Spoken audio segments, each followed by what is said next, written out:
Hi, ladies. Good morning. How's it going? Morning. So we have the Zoom live stream yet? Yeah, the YouTube is already live streaming.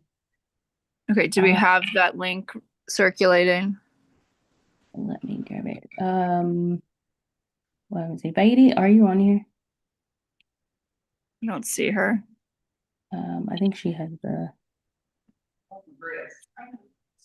what's the face? Okay, let me grab it one sec. Yeah, it's in the WhatsApp chat and also share in the Okay, chat here. I got it on Okay, WhatsApp. Can we perfect. send it to mentors? Yeah, I've sent it in the chat as well, in our Okay, Zoom perfect. chat. Lucy, can you send it to the mentor chat? I'm just on my phone right now. And then Emily, do you want me to wait until you get on with your computer to co-host you? No, you can co-host me now, just given my permission to my account. I don't really need it for the morning anyways. Okay. I just need it for the afternoon or night. Okay.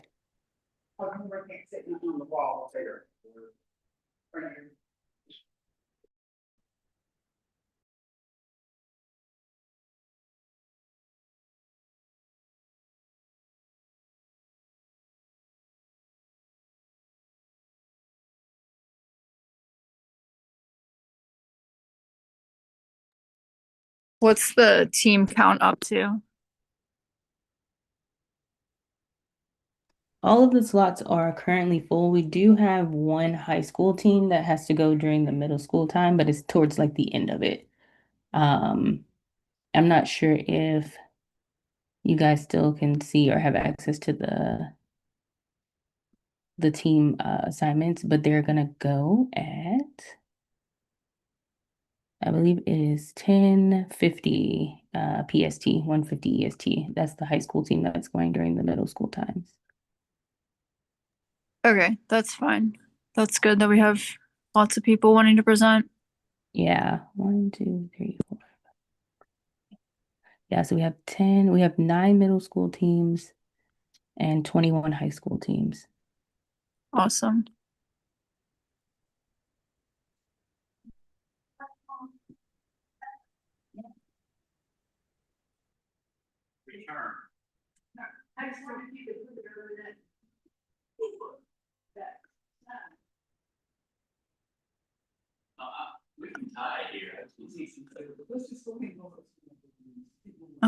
Okay. So this morning is just going to be Jahara's speaking. So if you just want to start your screen up, and then if any of our judges are in the waiting room, we can let them in before the girls. I believe is Amanda one of them, Amanda Tarrenton. Is Lena on this call or Lucy? Let me She grab, I is. have his name somewhere. Um, I believe she is. I want to say she is as well, but let me go on here. I'm gonna go out of presenter mode. One second, because I don't want it to be.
Okay, can you guys see the screen? Yeah, I can see it. It looks good. Okay. And then I'm going to double check the music here. Let's see, 1 second. Mhm.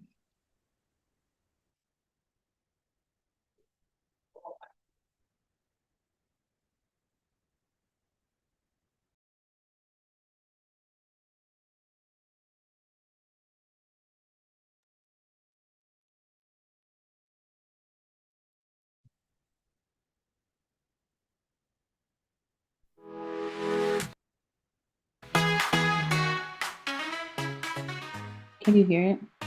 Yeah, we can hear it. Just take it down to Okay. 25%. There we go. That's good.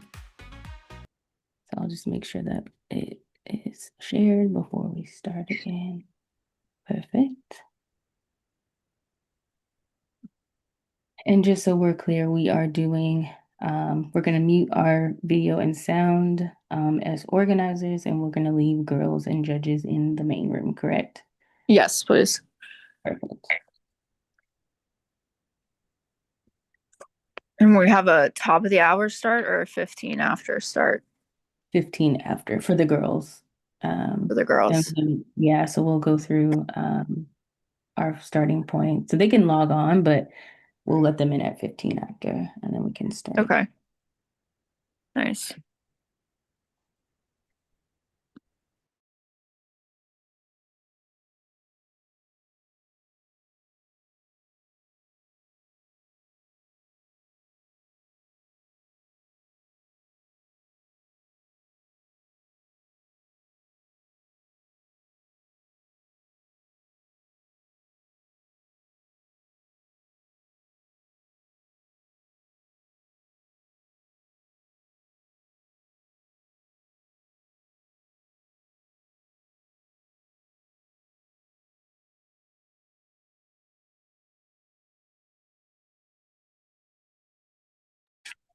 Can you confirm if Bubble Guppies has a slot to present? Just getting questions Yeah, they about do. them. Yeah. Let me look at the exact time, but they Thank do you. have time. Yeah. Group 46.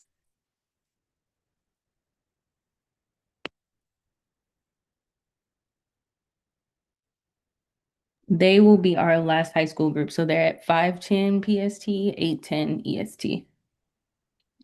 5:10 PST. Thank you. Mm-hmm.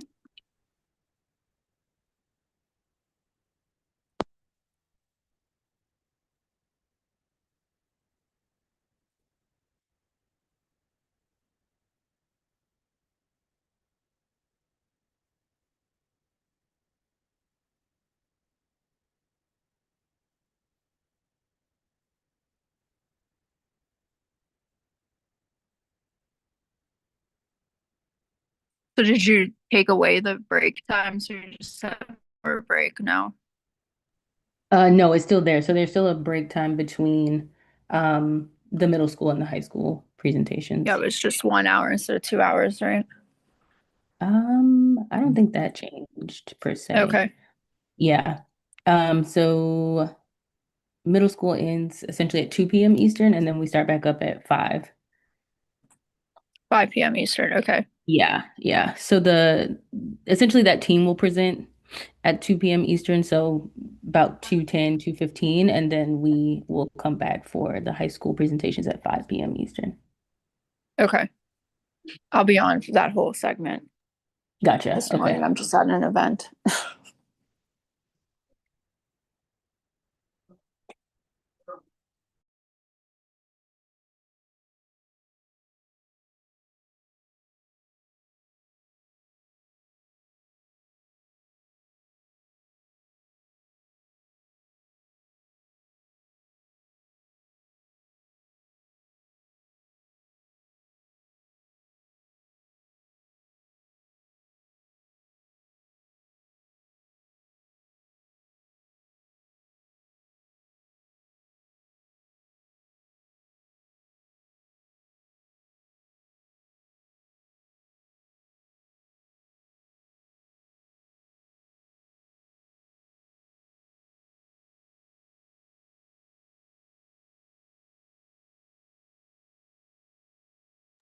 Everything's set with Hack 2 skills too. No issues. Some I of them didn't are get an specific. email for me to join, Yeah. but that's fine. Oh, so yeah, I added you guys as moderators on the back end, you and Alina. I let me try to see if I can send you an actual email to it, so we'll let you in, but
Do we have any more judges in the weight room?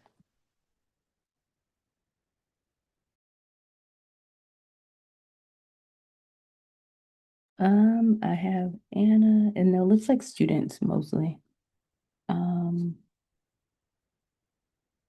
I'm checking Okay, the pull judges. Anna in.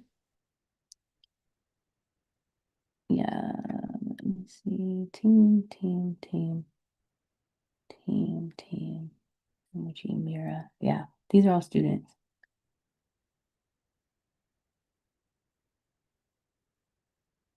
And then Emily, I just sent you and Alina emails for to be evaluators, but you're not assigned anyone. But just so you have access on that side. Yeah, send it to Kirsten too, but I didn't get any email. I didn't just send you one to your Siemens. Not that I see. Let me check my spam. This might be the issue. Okay.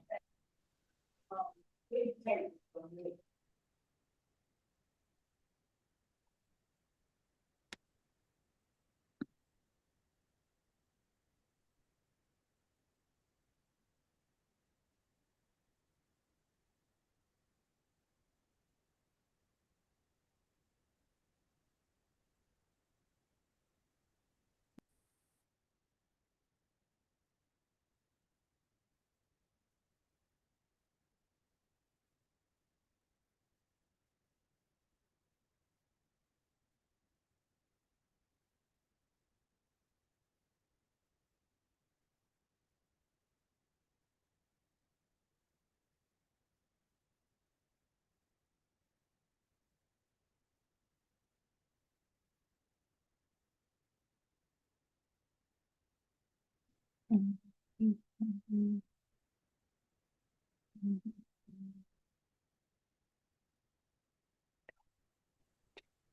do we want to start playing the music? Oh yeah, we can. Yeah, We we have a have 15 after start for the girls. We're gonna just pull all the judges in right now, but FYI, everybody can hear us on the live stream. Hello, everybody. Hello. I now have access to Hack 2 skills. Thanks. Okay, perfect.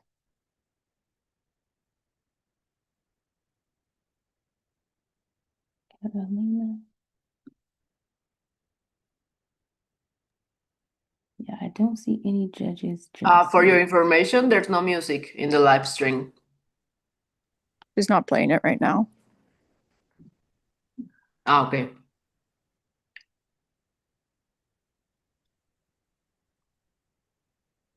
And what time were judges supposed to join? 15 minutes before their call time, so soon. Okay, gotcha. Perfect.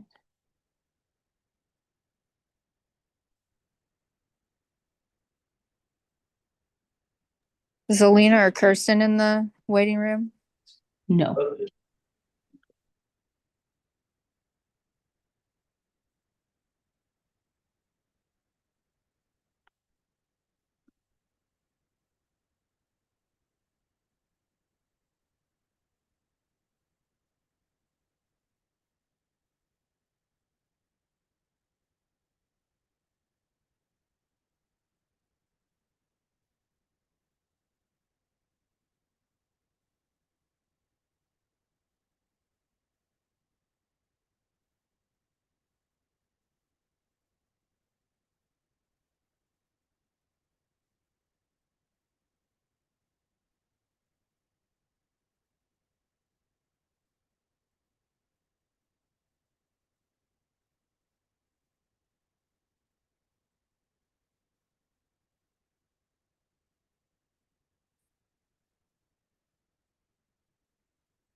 Can someone message in the judges chat to ask them to join?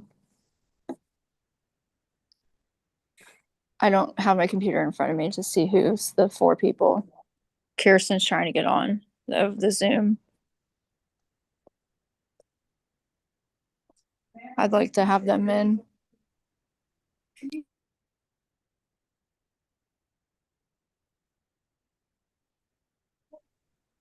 I can send them a note right now. Yeah, just some reminders. I don't know if we have, it's just the 4 middle school judges need to be in.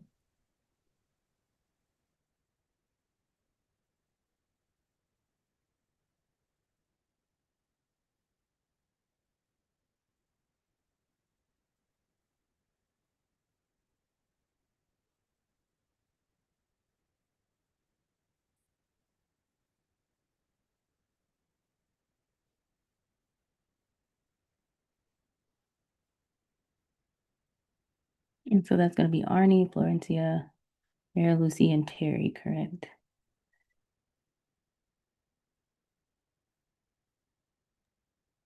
Yes.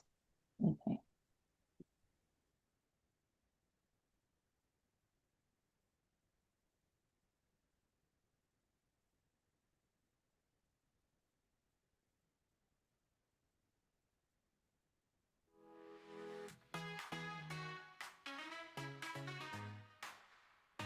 When's the first middle school presentation, Jahara? It is at 9:30. 9:30. Okay. Thank you. Futuristic beats, a hopeful sound. Siemens Energy's promise profound. In In the storm's heart, our light does gleam. With renewable sources, we fuel the dream. Harnessing elements, crafting liberty. And I'll drop it in here as well then. For you and me, solar rays drop, turning dark to light. A cleaner world, our collective might. Energizing you with every tone. Siemens energy leads in a class of its own. We energize you. Our anthem rings in every beat. Our commitment sings.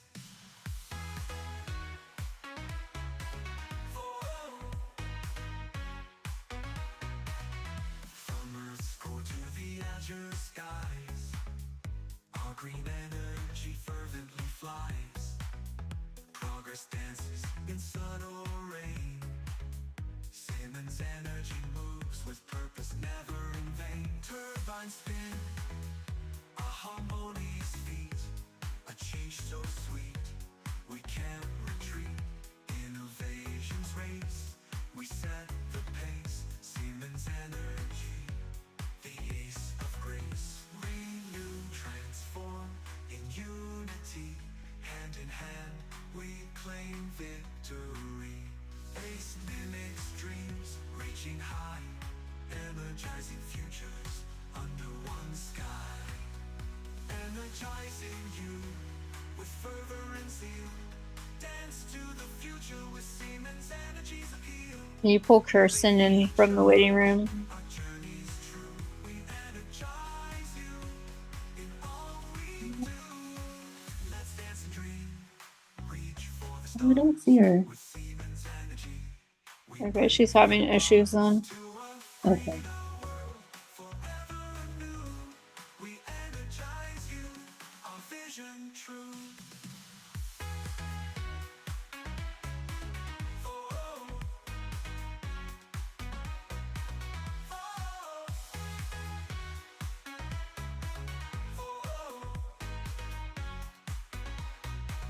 we energize you, our vision true.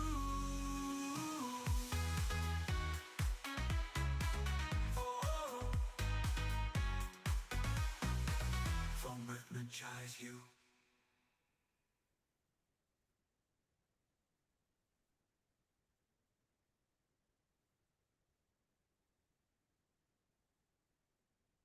And we may have to add some time slots. You have more teams. Yeah. How many? Right now, one. So let me double check to see where, if they're middle or high school, and then we can go and see. Yeah.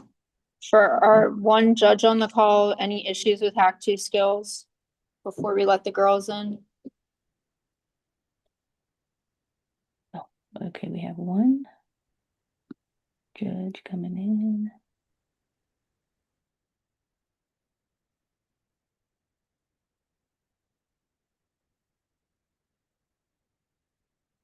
Hello.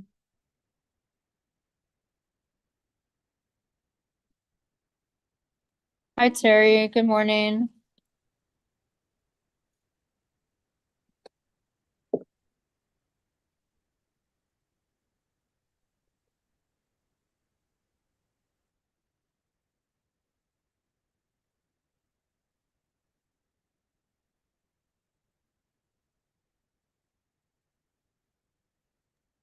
Terry and Amanda, any issues with Hack 2 skills on your end? We're gonna let the girls in soon. We just want to make sure all your questions are answered.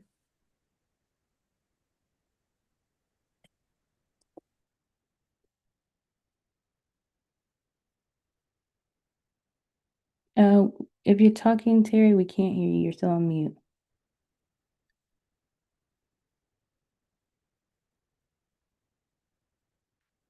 Not used to Zoom. I said I can get in, but I can't see the teams. For some Okay. reason.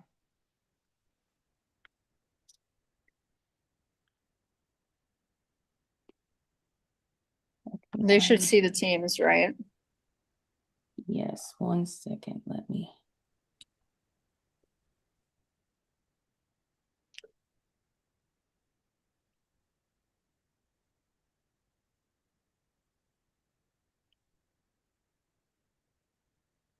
Hello, hello. Hi, everyone. Hi, Arne. Hi, Terry. Hi. Hi, good Hello. morning or afternoon.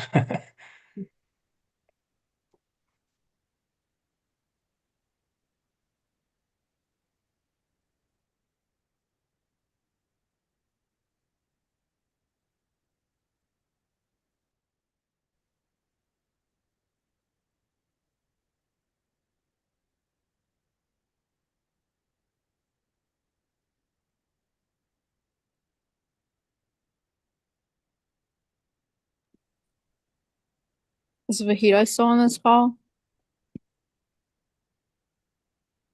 We have 3. I'm looking for one more.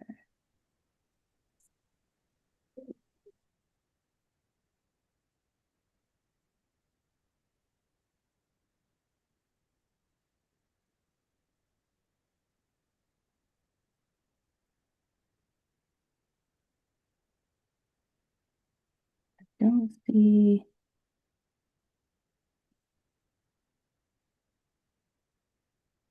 No, I don't see in the waiting room.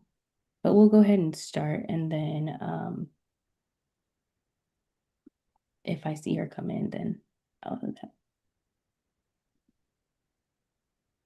Yeah, when I hit start evaluation, there's no submissions. No, there won't be any submissions yet until you score. But are you Oh. able to see any teams? No, where would I see them? I'm under Action Center. It should be on your dashboard. It should have the teams on there.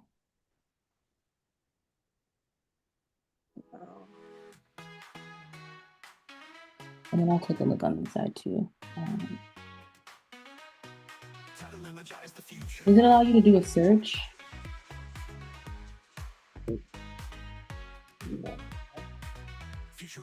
Under Action Center? No, in just on the dashboard, like a search for the teams. You mind sharing your screen real quick? Sorry. Not at all. I can get back to Okay. Zoom.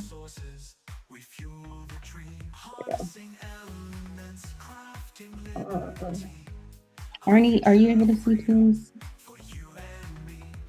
Okay, so I think I'm on the right page. Girls with Energy Hackathon.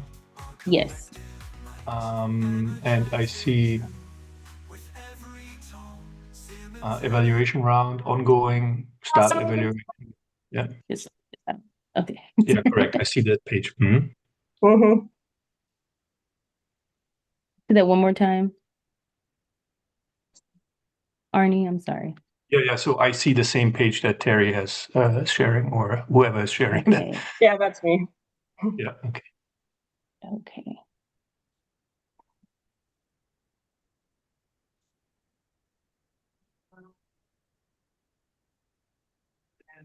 Are you able to see submissions at all?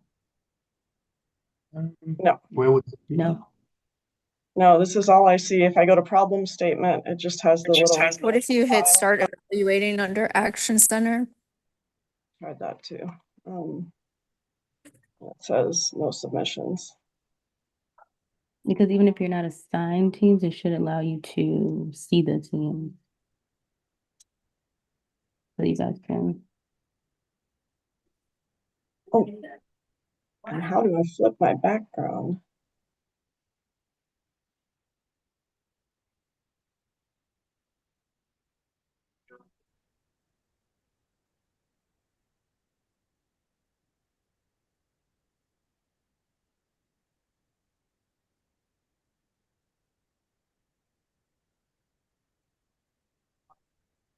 No. And you know how I flipped my background? It came up. No, we see correctly. It's Oh, you correct. do? Okay. It's perfect. Yeah. Okay, good. Okay. Good. Yeah, you see it backwards, but we see it correct. Okay. Okay. Perfect. Okay. Oh, good. All right. Well, we will go ahead and get started. You guys can still see my screen, correct? Now we see Terry's screen. No, Oh. I'll stop my share, but you're gonna have to tell us how to get into the Okay, hold on. evaluator. Let me reshare. Yeah, we need. Where's Vahida? Okay.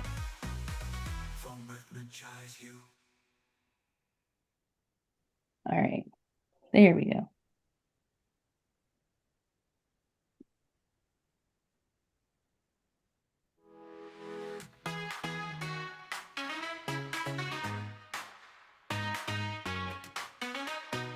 Time to energize the future.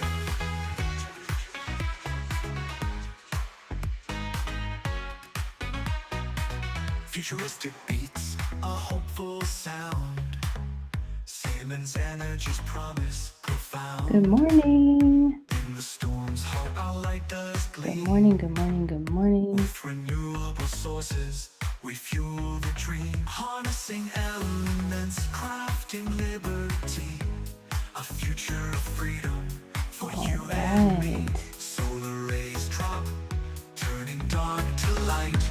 A cleaner world, our collective Good might. morning, ladies. Energizing you. Excited to have you here. If you guys would not mind by starting to rename yourselves so that we can see your team and we know who's up on the docket next. In every beat, our commitment sings. And if you don't know how to rename yourself, you just find your name, click more, and it should say rename. To the azure skies, our green energy fervently And then you flies. can add your team name Dances in as subtle well rays. as the number, either or. We just need to know who's up next. Turbines spin, a harmony's beat, a change so sweet, we can't retreat. Innovations race, Alright. we set the pace. So while you guys are Siemens doing that, Energy, we will go ahead the and ace of jump grace. in so that we are presenting on time. All right. Well, my name is Jaira, and I am the U.S. Program Manager for Hi Shooting everyone, I just want to Stars make sure that Foundation. all my stuff worked before we started. Sorry. Sorry. I'm the U.S. Program Manager for Shooting Stars Foundation, and we are working in partnership with Siemens Energy to bring you this amazing hackathon opportunity. And so we are in day one. We have finally made it to hackathon weekend, so we're excited. Thank you for all of the organizers from Siemens Energy who've been working countless hours putting this together, as well as our judges who are joining us today. All right, so just so you guys have an idea of our time together today, we're going to start with a brief welcome, and then we will jump into our overview of the rubric. You guys will have a chance to meet the judges, and then we'll go ahead and jump into round one presentations. Later on today is when we will announce who's going to move on to our finalist round tomorrow, and then we'll do a quick closeout. And so if it is your turn to present, then you will stay here in the main room and you guys will present. But then after your presentation, definitely feel free to hop off. And then you can continue to support the other teams and watch and keep up with what's going on via the live stream. So we are live streaming it on YouTube. Be sure to check the WhatsApp group for the link. And yeah, so we will go ahead and jump in. All right, so just to give you guys a reminder of the rubric here. So again, we'll be looking for relevance to relevance of the project. So making sure again that it aligns with our theme, which is energy for good. Judges will also be looking at design and planning. So essentially your roadmap, milestones of how you put your project together, and any specific metrics to evaluate success. The next category is going to be feasibility and scope of solution.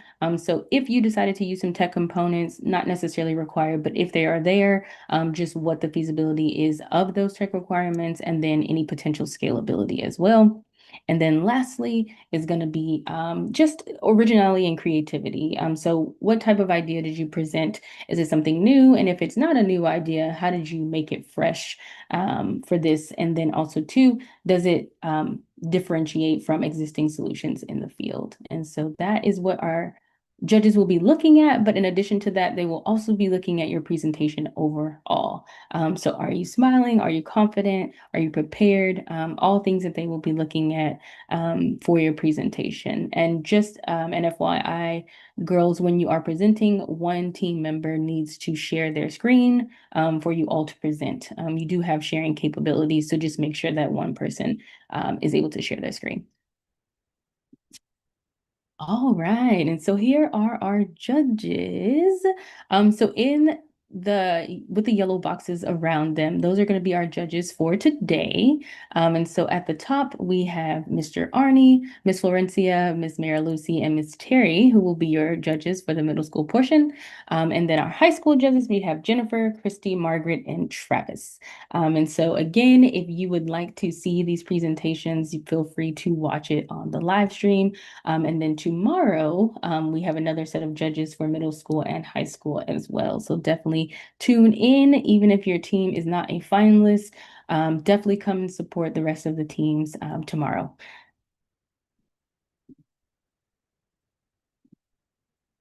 All right, and so in the chat, you guys have the schedule for the round one. So if you do not see your team, definitely message me in the WhatsApp group. But all teams have been assigned a time slot. All right, so again, last thing before we jump in, please rename yourself with your team name and or number. I see some of you have, which is perfect. But yes, if you could do that, girls, that would be greatly appreciated.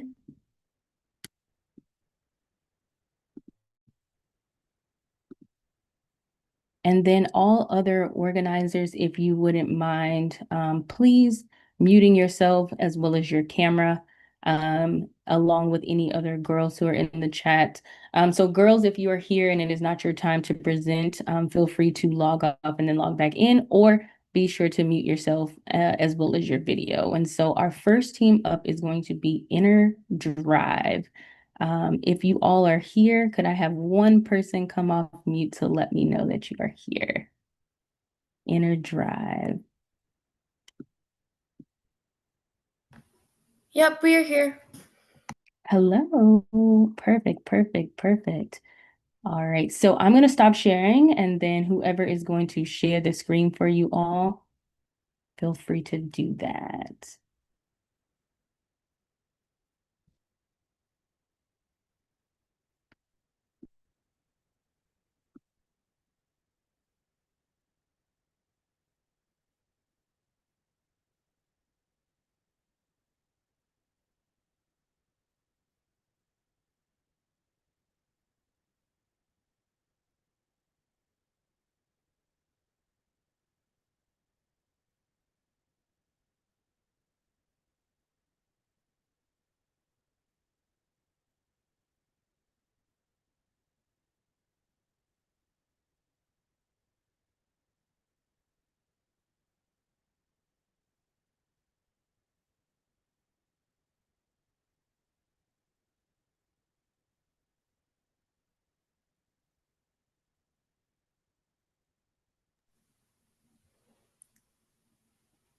Can everyone see our screen?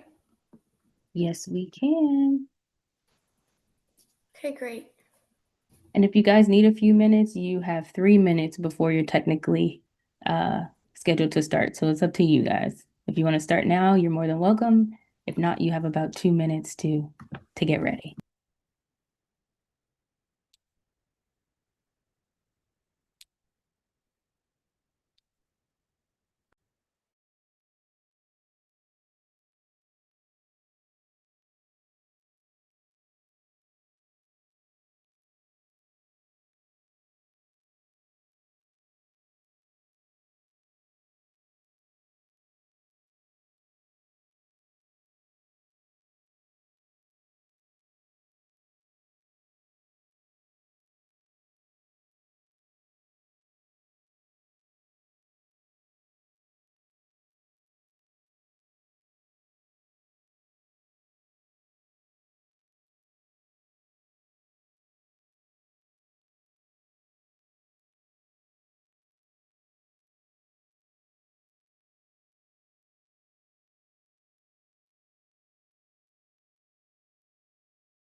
And then judges, if you wouldn't mind checking, are you able to see teams in your Hack 2 skills now?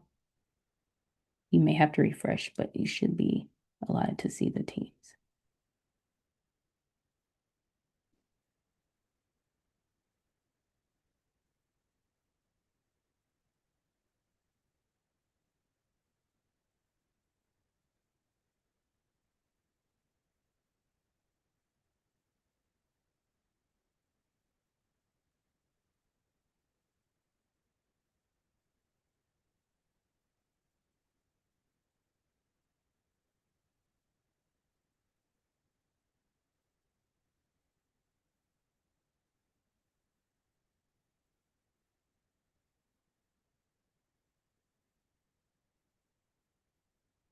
All right. I see right, only so- a single Sorry. single entry. It just says single entry. Well, it says Andrea Scholar. There's a name, and the scoreboard is there, but Okay. Solar Sisters, I guess, is the team. Oh, Solar Systems. Yes, I couldn't find the teams as EnerDrive. So, Okay. Yeah. thank you, Terry.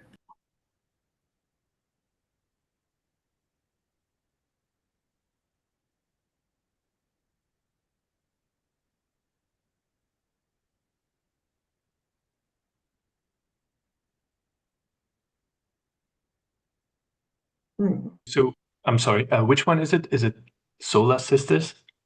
No, it's EnerDrive is currently going. Drive. Where? Oh. Yeah, where would that be? I can't. I got it. Well, I can't Okay. find EnerDrive, but I found out how to search and get all the names.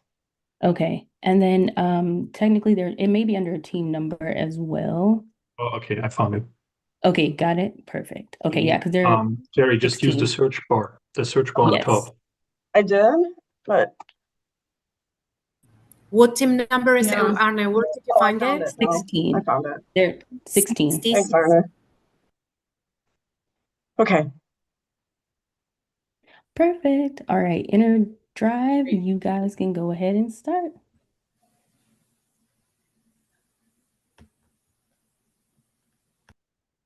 Okay, perfect. Anaya and Kenza, are you guys ready? Yep, I'm ready. Okay, perfect. Okay, so for our first slide, we have EnerDrive. You drive, you create. And then Kenza. So people in remote areas, so northern of Canada, often have like limited access to services and resources. So things like having a small population, limited tax bases, and shorter construction seasons, and being far away from a power generation stations can lead to remote community depending on extremely expensive electricity, like diesel generators to meet household needs. This could lead to people being unable to afford sufficient electricity. Also, in remote areas, people often have homes with poor insulation and old, not so energy efficient appliances. This means they need to use more energy than other people, which makes their situation even more difficult. Energy poverty is often linked to significant health problems, like respiratory diseases, and can lead to lower life quality.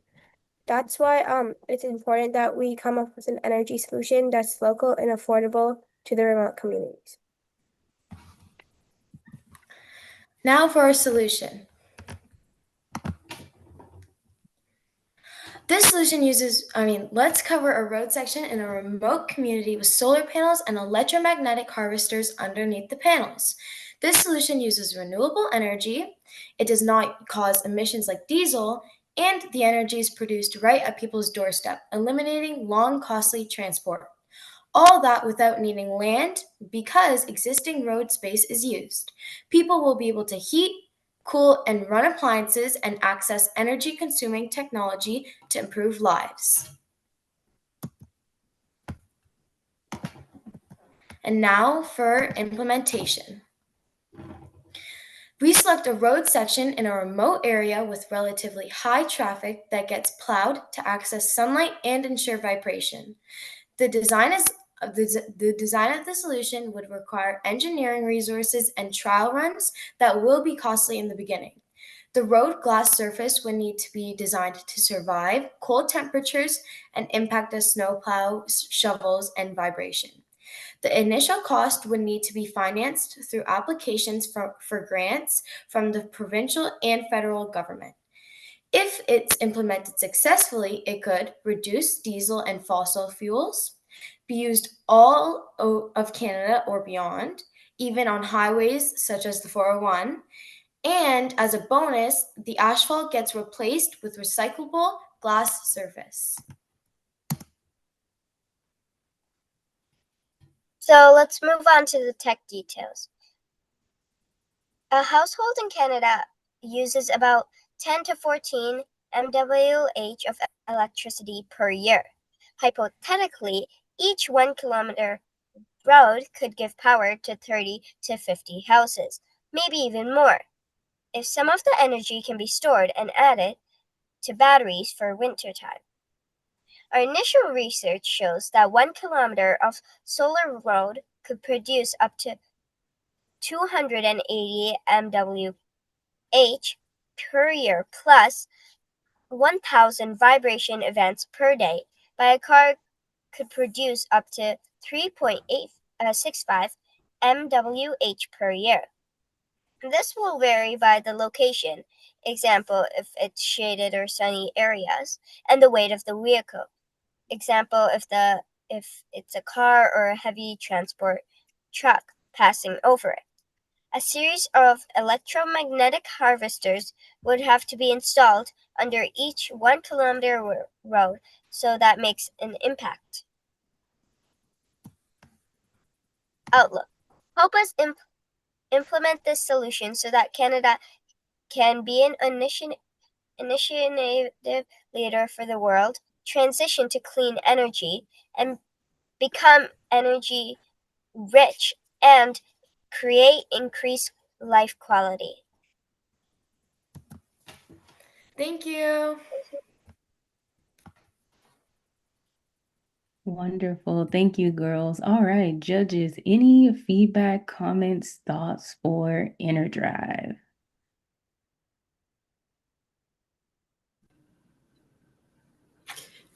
I'll go first. Thank you so much, ladies. Amazing job you've done in such a short time. And thank you for caring about Indigenous populations and remote people around the world that don't have access, as you well described, to energy so easily.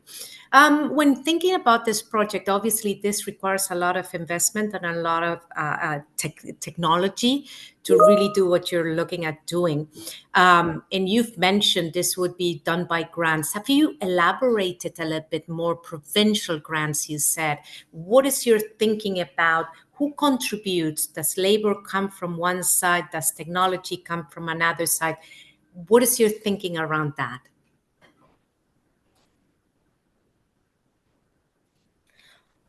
Well, we're thinking that a lot of most people would just contribute into the work. Like it wouldn't just be one person from the provincial side, and then it would just be everyone working together to help multiple communities, and hopefully it's spread around to help more communities. But we'd be focusing on one Indigenous remote community, and then hopefully everyone would help, and then it would hopefully spread and help more. Thank you. So great job, ladies. Really, really nice presentation and good looking graphics. I'm wondering if you considered or looked at all or heard about the maintenance that would be needed, because this is a lot of road, and I wonder how long it would last and how hard it would be to work on and how we would handle that challenge.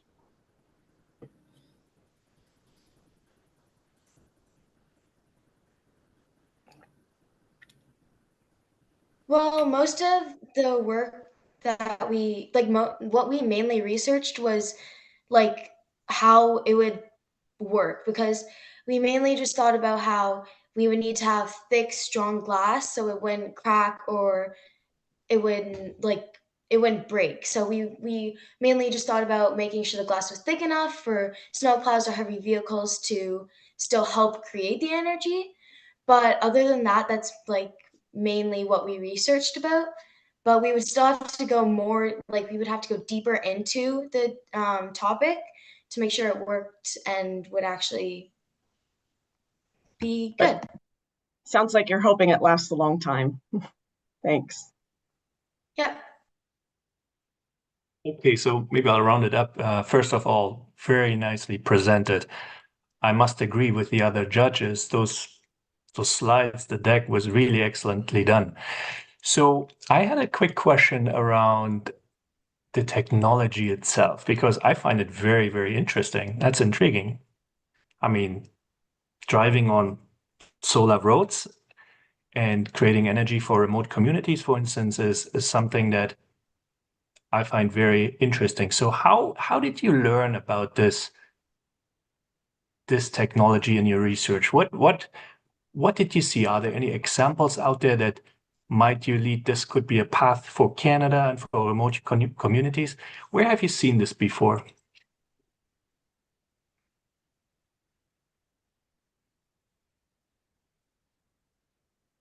So basically we just we basically looked up ideas and just started with that, and we saw a bunch of different ideas, but there were like two options, and it showed you could put solar panels on the road to create electricity, and then this wasn't actually created, but there was also an idea of having put like it shows on the presentation, actually it shows like a coil here, right here, it shows a coil that moves and then creates an energy load, which that was already an idea, but it hadn't actually been used yet. So we thought that if we put a solar panel and a vibration pad together, then it would create a lot of energy and would be able to help remote communities. Thank you.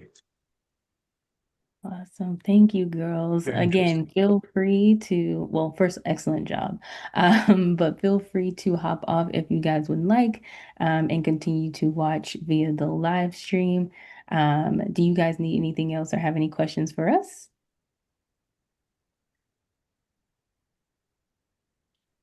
No? Perfect. All right. Well, thank you, ladies. And up next, we have, I believe you guys are AC team. That's team 13. So whoever is going to share their screen, go ahead and do that. And judges, they are team 13. GWE 13.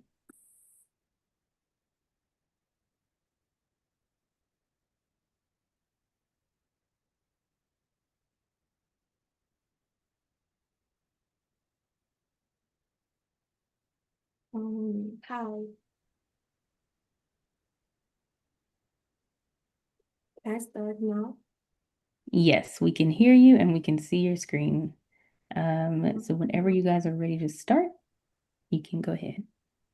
Good morning, everyone. We are AC team GWE 13. My name is Amelia E, and I'm the team that I proposed our product idea and contributed to developing the abstract and presentation.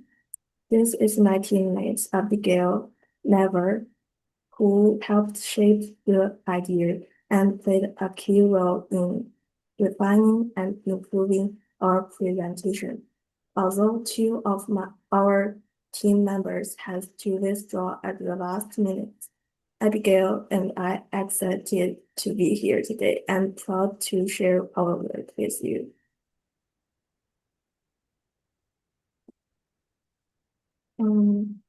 Most Africans still live without reliable electricity, yet power is the foundation for education, healthcare, and economic growth. Without electricity, communities cannot fully access modern technologies. and the future will leave them further behind unless we act now. In many remote areas, people still have no access to the power grid and must depend on fossil fuels just to get electricity. But fossil fuels are costly, pollute the environment, and running out, which makes finding clean, renewable solution like ours more urgent than ever. Our team is excited to share our innovation solution for generating clean electricity from the desert. Our idea focused on turning the desert's extreme temperature differences into usable energy. We do this in two powerful ways. First, we use thermoelectric semiconductors, which can convert temperature differences into voltage by capturing the waste heat stored in desert sand during the day.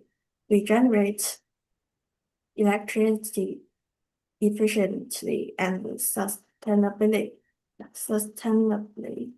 Secondly, we integrate shape memory alloy, specifically nickel titanium, which changes shape when temperature shifts between day and night. This mechanical movement is then converted into additional electricity. Together, these two methods make full use of the desert's natural characteristics, its heat during the day and its coolness at night, to produce clean energy around the clock. Here is the logo we designed to represent our solution. It shows the sun, the desert, and Africa connected through energy storage, symbolizing how our system brings power to people. Our solution could provide a reliable source of electricity for African communities, enabling access to lighting, refrigeration, transportation, and other essentials that improve quality of life. The three key innovations in our project are shape memory alloy energy harvesting, capturing mechanical energy from temperature-driven motion, desert temperature differences utilization, taking advantage of the natural heat cycle to produce power, thermoelectric semiconductor voltage conversion, turning waste heat directly into electricity. Here is our conceptual design. The top and bottom layers are semiconductors that capture the temperature differences and turn it into voltage. These layers are integrated with shape memory alloy, such as nickel titanium, to also capture mechanical energy. The energy is when stored in a battery system for later use. Our vision is simple. Turn the desert heat, some things often seen as a challenge, into an opportunity for clean sustainable energy that can power the future.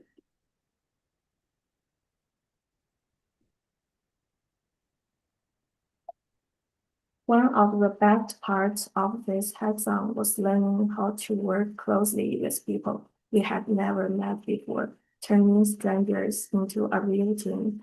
We were truly inspired by the creativity and innovative spirit of other participants, which motivated us to think bigger and be bolder with our own ideas. Thank you.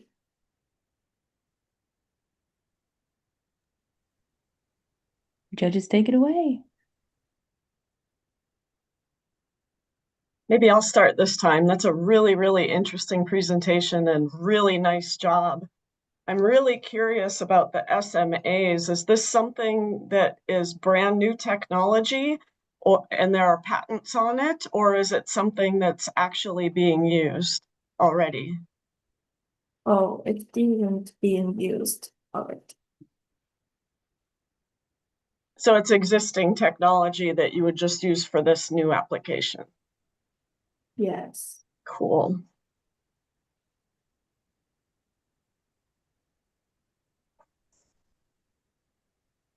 I can go next. Maybe I go. Yeah, a great Okay. presentation. Yeah. Oh, Marie-Lucy, Sorry. go, please. Sorry. Yeah, sorry. Just in lines of what Terry asked, great idea, right? It's very interesting. What do you think would be then the technical challenge that you would face implementing your solution? It may need more efficiency.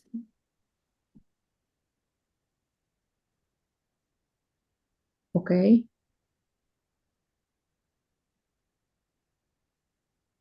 Any more? Sorry, just to jump on it, Marie-Lucy, I had a very similar question. But first of all, I also wanted to compliment you for presenting, and I like that you highlighted the learning experience that you had as a team together, right?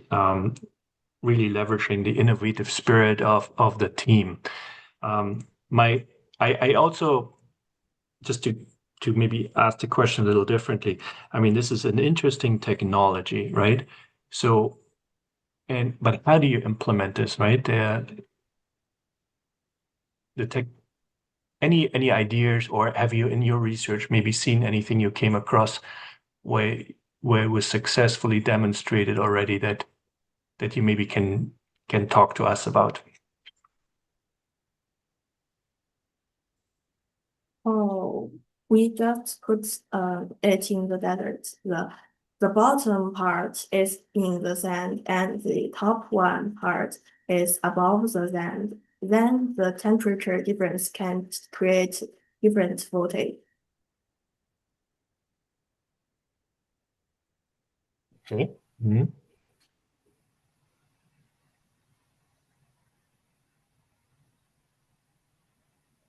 Arne, are you satisfied with the answer? Should I go next? Well, Yeah. Keep going, Florencia, please. No, keep on going if you need one more answer. If not, I'll jump. I'm not an engineer, so No, yeah, and I'm probably the engineer in the room here, so I just wanted to see if it has been if you've in your research, if you have seen it anywhere already deployed, right? Has this been implemented? Have you seen it in pictures or videos? Is this something that has been done anywhere else where you could say, wow, that's interesting.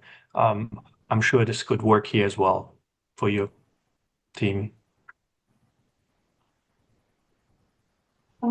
It integrates two ideas together. The first one wasn't efficiency, so I tried to create the second one, which can create electricity directly.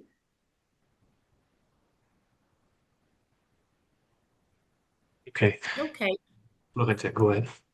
Thank you. Yes, wonderful. And I want to commend you, Amelia, and your team member. I mean, this is a very difficult subject to approach if you're not really into the technical side. I was listening to you in awe because I couldn't have presented what you presented right now. My question is going to be, how did you come up with the African continent as the place to deploy this type of system? Oh, because most people there doesn't have access to use electricity, but there have a big amounts of deserts, which has really big amounts of wasted energy from the sun. Great idea. Thank you so much. Thank you. Awesome. Thank you so much. Thank you. All right. Up next, we have Apex Alliance. So if you are here, go ahead and come on You're up and you can share your screen. So that's Apex Alliance.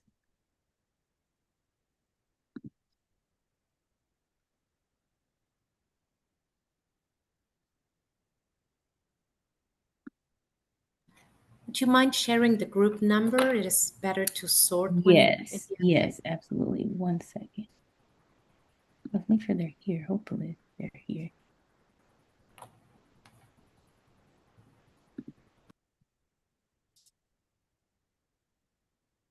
They are 47, team 47.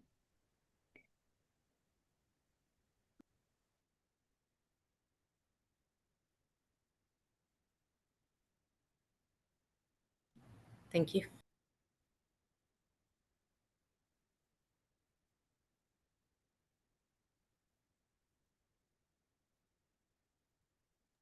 Apex Alliance, do we have anyone here?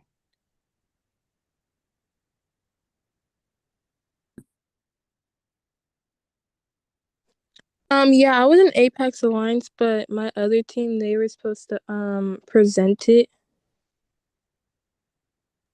Oh, are they not here? Yeah, they're not here. Okay. Do you want to message them to see if they'll be able to show Yeah. up? Okay. Yeah. Okay. Yoharia, I see that Glenridge Girls is supposed to be up at 12:50. Is Glenridge Girls here? Yes, I believe they are here. I saw a few of them. So Glenridge Girls, if you guys want to go ahead and go, they are team 10 judges, Glenridge Girls.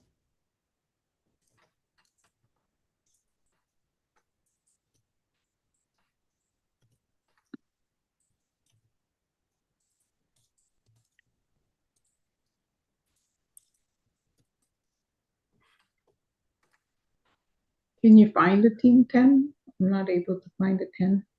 No, I can't find They may 10. be under Glenridge Girls, actually. They may have just registered themselves. They're under Glenridge Girls. Yeah. Oh, no, they're not yet. They're not yet. Anna, the next one would be Boba Squad at... Hello, we have like at 1:30. Yeah, Yes, Lord. we are on the schedule for 1:30. Is that okay? Yes, the next one would be Boba Squad, actually. Thank you. Yeah, at 1. 10 Eastern, 1. I mean, 10 Pacific, 1 Eastern. So I'm not sure if And Boba this Squad one is then, which number are we doing now? So if Boba Squad is here, they're team 5. So anyone from Boba Squad? No team 5 either, so. What's the team name?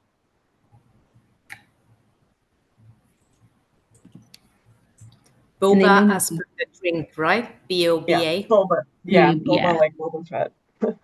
Yeah. Boba Squad. Got it. And they may not be here they're supposed to be here, but they may not be here just yet. They're at 1 o'clock. Oh, there they are. Perfect. We're just getting Hello. our presentation ready. Wonderful. Great. Technically, you guys have like 3 minutes, so you're good to go. Okay.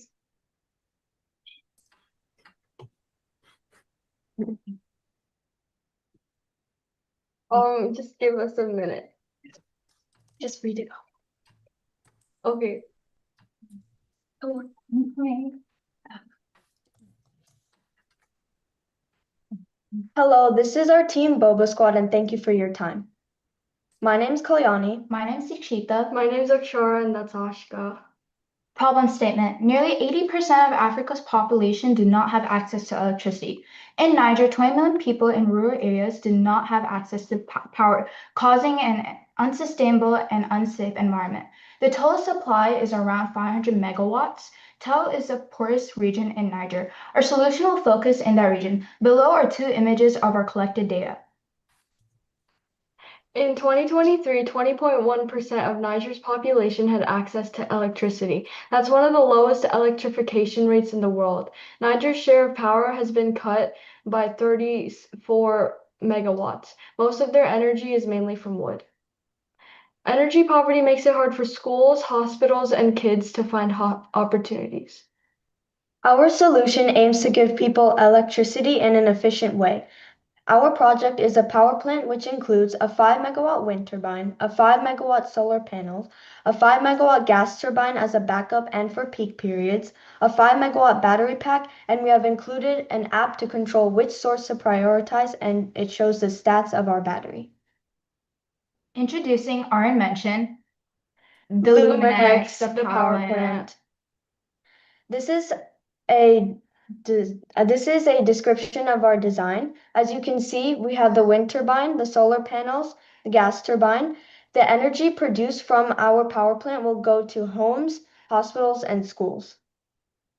Specification. For solar panels, we have about 12,500 panels, 500 watts for each panel. The total output of that would be 5 megawatts. Battery, our voltage is 5 megawatts hour. Wind turbine, we have utilized the Siemens Energy wind turbine and the total output would be 5 megawatts. Gas turbine, we have also used the Siemens Energy gas turbine and the total output can go up to 5.8 megawatts and can be used within full power within less than 2 minutes. We will use an inverter for the wind turbine and the solar panels. Development roadmap. This shows that we research problems, design factors by making a detailed design, find out what power plants have been implemented, bring all the parts together and test out the idea, create final design, and put the product in action. These metrics will measure our success. First would be finish making the product, success in the tests, first implementation, seeing positive improvements in the regions where we implant the power plants, expanding the power plant to multiple countries and regions and hopefully around the world. The app. This app can be used as an app or website so you can keep track of how much energy there is and where the device is. The energy levels show how much energy has been generated and used for the whole day. There is also a bar that shows the total amount of generated electricity that has been used. The following slides would show our design of the app. Homepage, login if you have an account, sign up. Main page shows the description of our product, the Luminex. Your power plant, so shows where the power plant is and how much energy has been produced. Implementation timeline. So site assessment, site readiness, install the power plant, app implementation, integration with the app, input action, and create more. Challenges include how the materials would be expensive, we would need to figure out how to build it, and since the materials are expensive, they're more fragile, therefore there won't be any second chances. We also needed to make sure the idea was scientifically possible and feasible. We also had to find good sources to research. Future opportunities for change include using sand as storage, making the power plant efficient for other countries, implementing the power plant sizes, making it either bigger and smaller depending on what it's used for, finding different resources other than solar and wind, and we could possibly make our power plant hydropower for people in the north. Lessons we learned include presentation skills and effective research, Teamwork, many aspects in technology, how to push beyond our limits, and time management. These are the resources that we use for our research and our sizes. Thank you. We are open to questions.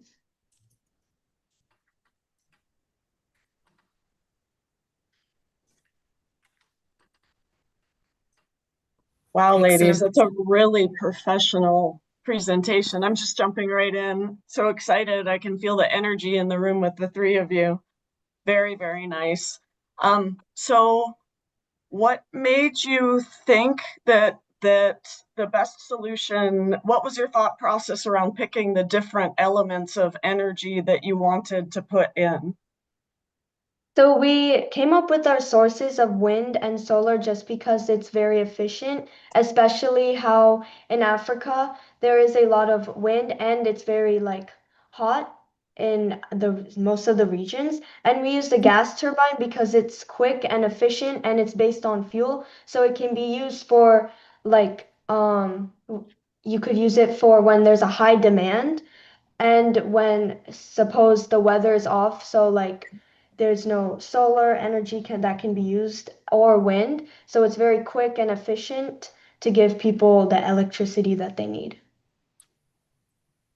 Well, thank you. Thank you, ladies. Jumping into the presentation, I loved it. It's very professional, as my colleague said. The one part I love the most is how you are going to determine the success of your project. I love that part. So congratulations for putting it in. Now, all of this technology exists today, and the idea and awareness that Niger and rest of Africa lacks access to electricity is a well-known topic. So why do you think this has not been implemented before? So we thought it was unique and different just because we have all three sources in one power plant. And even though it's going to start off small, eventually we would implant multiple power plants to eventually give resources to other continents other than Africa. And also like it has all three resources, so it can be used at any time. So there's no like limitations on when you can use it and how you can use it. And my question was more to this exists today, maybe not in the configuration that you're presenting, but why hasn't it been done before? I think because like since they're more deserted, like and they would be more expensive because of that. Like and yeah. Yeah, good answer. Thank you. Thank you. Yeah, maybe I go next. Wonderful presentation, also focusing on Africa and the energy needs. I mean, I love that you highlight those areas that are really in need of energy, electricity, right? I was amazed by the solution that he presented here, consisting of technology that's available, and you put a lot of thought into your implementation plan. So I really enjoyed that. This is actually what we do at Siemens Energy, right? We look at our technology and how we can help the customers and in society. So my question is also a little bit more around the challenges. I know we touched on that, and you mentioned also the cost, right? Um, to buy this equipment, and you mentioned it before, it's quite expensive, right, to do that. So what do you see needs to happen? Where else, like where can Niger get the support to actually purchase something like this, right? Or what needs to happen to come up with the investment to do something like that? Have you had any thoughts around that? So we could start out small, like with a fundraiser, or we could start a small business to then eventually raise money. We could even take up loans. And if we're getting profit out of this solution, then we could repay the loans like that. Love the answer. Thank you. Thank you.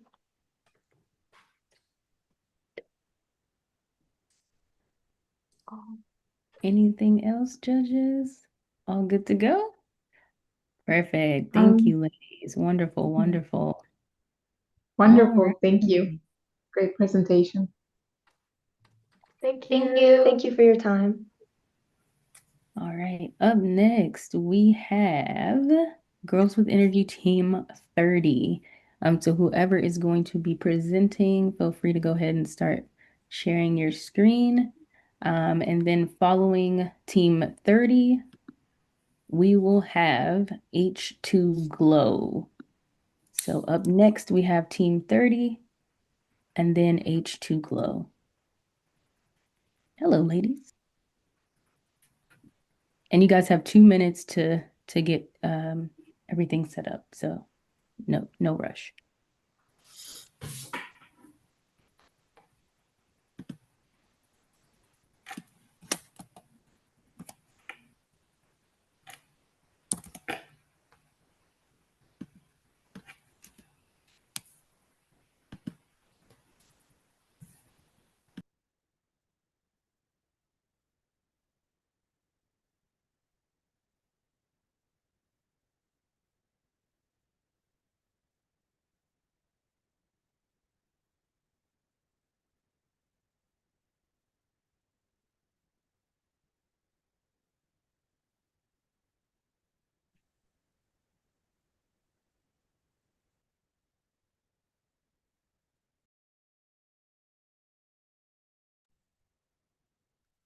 start now? Yeah, you can start. Presented by Team 30.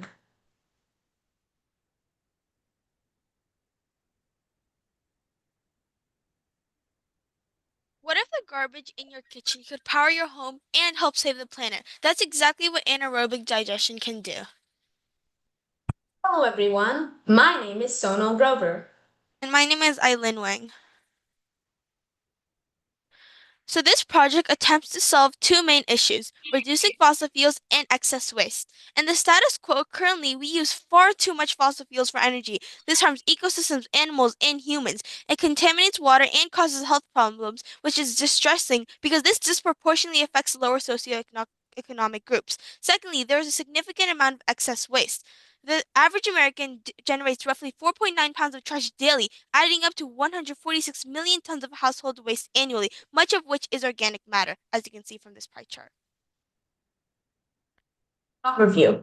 In order to eliminate the food waste that goes to landfills, we can reuse it using the process of anaerobic digestion. Anaerobic digestion is a natural biological process in which microorganisms break down organic materials in an oxygen-free environment. The process occurs in a sealed vessel called a digester and produces two main products, biogas and digestate, which can be used to manage waste, cut greenhouse gas emissions, and turn waste into valuable resources like fertilizer. Biogas is a renewable energy source created through the anaerobic digestion of organic matter, such as food scraps and animal manure. This can generate electricity and heat, fueling vehicles, cooking, etc. This renewable energy is much more eco-friendly, helping us reduce reliance on fossil fuels because they're extremely detrimental to our environment. Process. The first step of anaerobic digestion is breaking down. The organic matter is put into the anaerobic digester in order to be broken down into smaller molecules. This is the slowest and most significant step of the process. Next is the fermentation. This step converts the simple molecules into more manageable compounds. And last but not the least, it is converted into biogas. In simple terms, the biogas step is where after bacteria break down organic waste into simple sugars and acids without oxygen, methanogen microbes then convert those acids into biogas. This explains our prototype. As you can see in this chart, manure, food waste, and other organic matter is put into the anaerobic digester, which then produces biogas and digestate. Biogas can be used for electricity, heat, and vehicle fuel, and digestate can be used as good fertilizer. This is the anaerobic digester. This is the SGT 52 megawatt, which is a turbine, Siemens energy turbine, and this is the electricity generator. First, we put all the organic matter into a glass jar and sealed it with aluminum. Then we put it outside in the sun.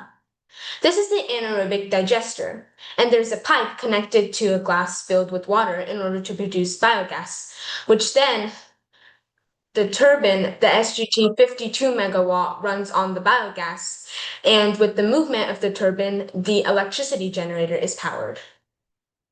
This is our implementation plan. Every household will be provided solid waste disposal system so food waste can be collected and used to initiate the anaerobic digestion. Domestic digesters can cost around $3,000 to $8,000. We can train all people in the community to provide awareness. This could also power farms because they have lots of organic matter and manure, and it could also potentially power crews and other densely populated areas. So this is the impact and conclusion of our project. Because anaerobic digestion also takes place by breaking down organic waste and cleaning trash, it not only provides renewable energy, but also reduces the overall waste that goes in our world. Anaerobic digestion leads to many economic advantages as well, because you don't need to dispose of the waste because it'll already lead to your free renewable energy, which is the biogas. However, some limitations of anaerobic digestion include that it does have a low range of variability. For example, it needs controlled pH levels and temperature that could possibly be disrupted by poor feedstock. But overall, anaerobic digestion turns waste into clean energy, cuts emissions, and nourishes our soil. Triple benefits for sustainable future. We could turn yesterday's trash into today's energy and tomorrow's fertile land. Thank you. Thank you.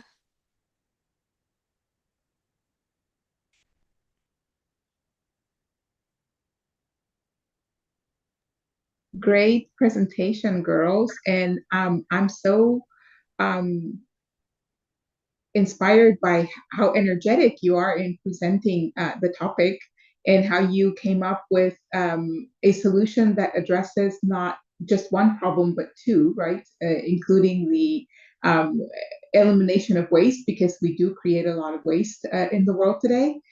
What kind of inspired you to come up with this great solution?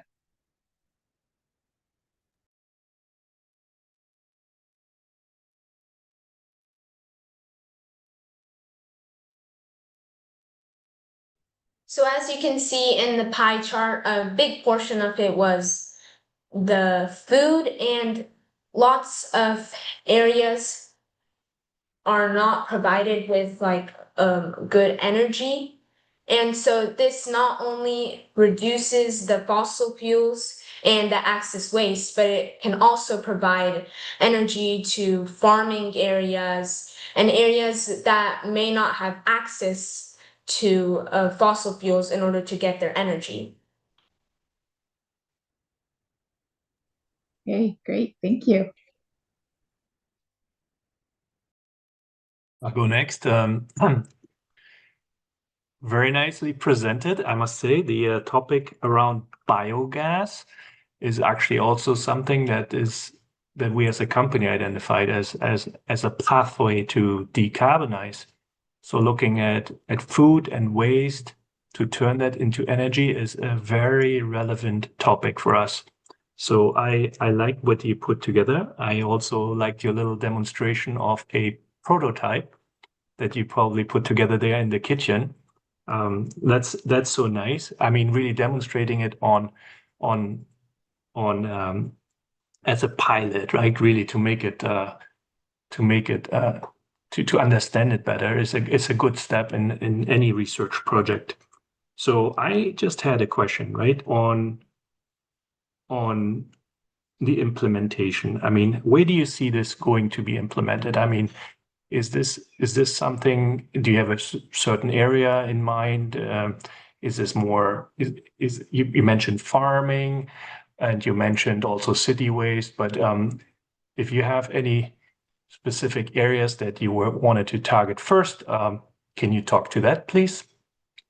Yeah. As Sonal's sharing right now, we also have this chart of current like biogas systems in the U.S. and how they're currently being implemented. Okay, so these are current implementations of biogas Yeah. facilities already. Okay. So basically over here, it's talking about like the farming areas that is like dairy, beef, and mix, and you can like see where it is being implemented. And currently, I live in Texas, and I would like to spread that awareness because Texas has a lot of like rural areas, and as you can see, there's not many of those systems in Texas currently. Yeah, so there's an opportunity in Texas where we could do a lot more with biogas. Okay. And there's Thank also you. opportunities in like lower socioeconomic areas because like clearly this solution it's not as like high cost as like other really high tech solutions for renewable energy. So like this is like a very cost effective and cost efficient solution which could be implemented into like smaller communities and like those who need it. Yeah, perfect. Thank you. So, hello, ladies. Wonderful presentation. I loved, like Arne, your little photos and your prototype. Thank you for doing that. Also, if we could only use waste for something good, right? And you just did it with your innovative product and your solution. So, thank you so much for that. One of the things that caught my eye is like the cost of having one of this. I can't remember now the name of the little converter. It's not so much, but for some people, 3,000 to 8,000 could be a lot of money. So where do we think, who's going to fund the one-time purchase of the technology for the household?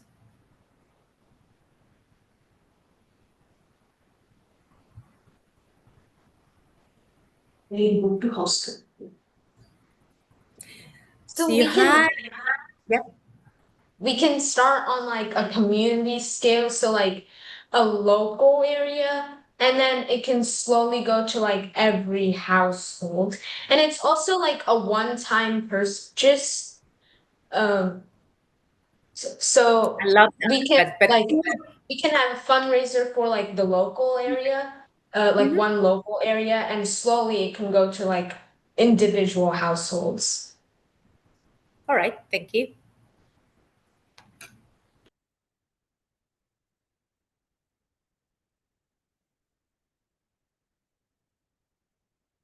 Any other questions, judges? Good to go. Perfect. Well, thank you, ladies. That was wonderful. Great job. Great job. Up next, we have H2 Glow. Is anyone here from H2 Glow? I'm here. All I'm right. also And here. you got Alexa, you guys' team number, is it 34? What's your team number? 34. 34. Okay, perfect. Thank you. And then whoever's going to share share their screen, you should be able to do so. And then whenever you guys are ready, you can start.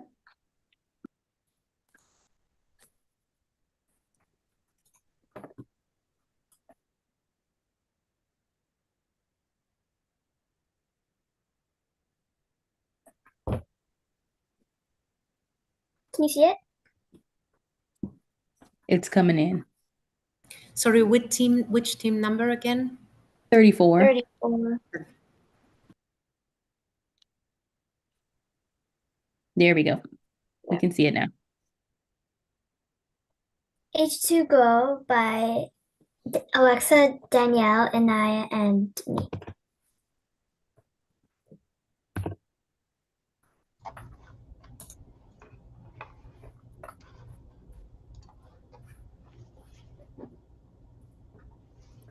So hi, my name is Danielle. I'm grade 8. Hi, I'm Alexa. I'm in grade 7. Hi, I'm Jasmine, and I'm in grade 7. With 6.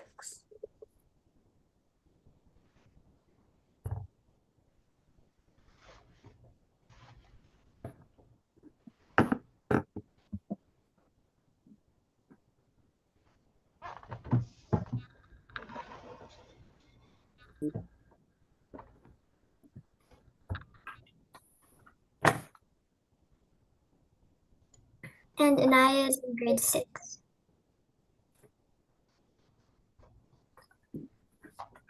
Our project is about having a safe and sustainable water filtration for people in need. And how will we do that? We're going to create a wind farm that powers a water filter for those who don't have clean, accessible water.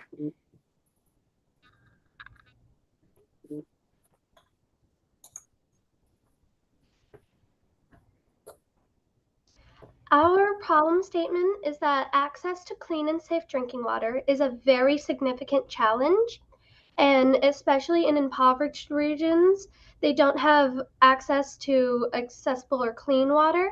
So we thought that that is quite bad, and that it shouldn't be that way, and that people shouldn't have to walk several hours to get just a little bit of water.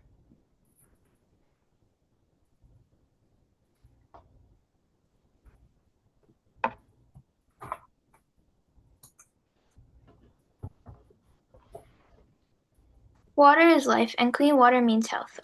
Audrey Hepburn.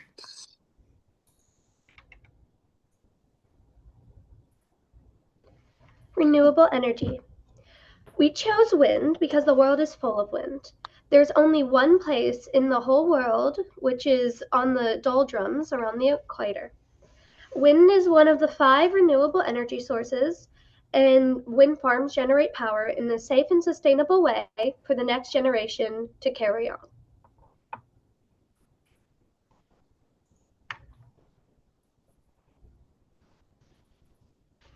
Environmental conscious. Our water filter made from biodegradable materials and plastics a sustainable choice that we've made. The design and efficiency of water filtration powered entirely by renewable energy generated from wind turbines is very renewable and safe. Water purification. To locate the closest body of water, we must find a community that needs it. Next, we transport it to the water filtration center.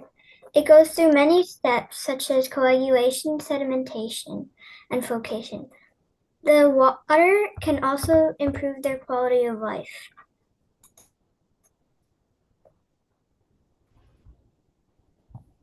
Some 2.2 billion people around the world do not have safe, managed drinking water services. This quote is from World Health Organization.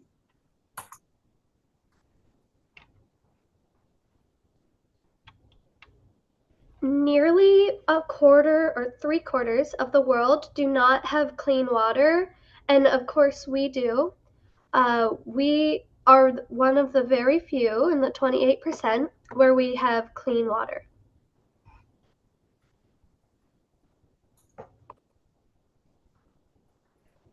Conclusions. Reason 1. The excess power generated by the wind turbines can also be used to power the community that is benefiting from the newly purified water. Reason 2. Wind farms are fast and reliable for when they're needed. The excess energy from after the houses and water and filtration system have been powered. The excess energy can be put into batteries, so the power can be used at night. Reason 3. We can give out the filtered water in many ways, such as tanks, wells, and taps, are some of the many ways we can distribute the clean water. Reason 4.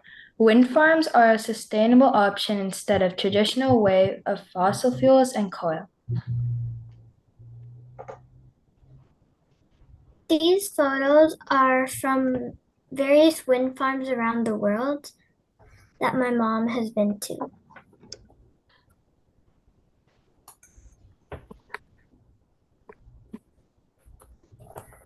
Thank you for listening and take action today.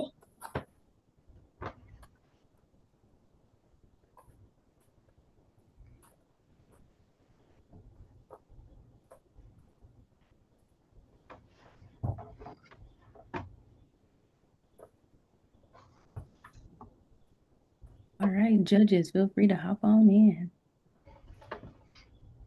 Maybe this time I'll start. Really nice presentation, and I love that you're thinking about people's clean drinking water. This is amazing to me that we still have this issue nowadays, and tying it with a renewable power source is a really good idea. Do you have any feeling for how big the facility that you would build would be and the places that you would most want to put them first and what that process would look like? I'm not quite sure how big the wind farms would be, but I do know that places like South India, like maybe several places in Africa and Southern America, those are all places that are in desperate need of clean water, so we'd most likely start there. Okay, thank you.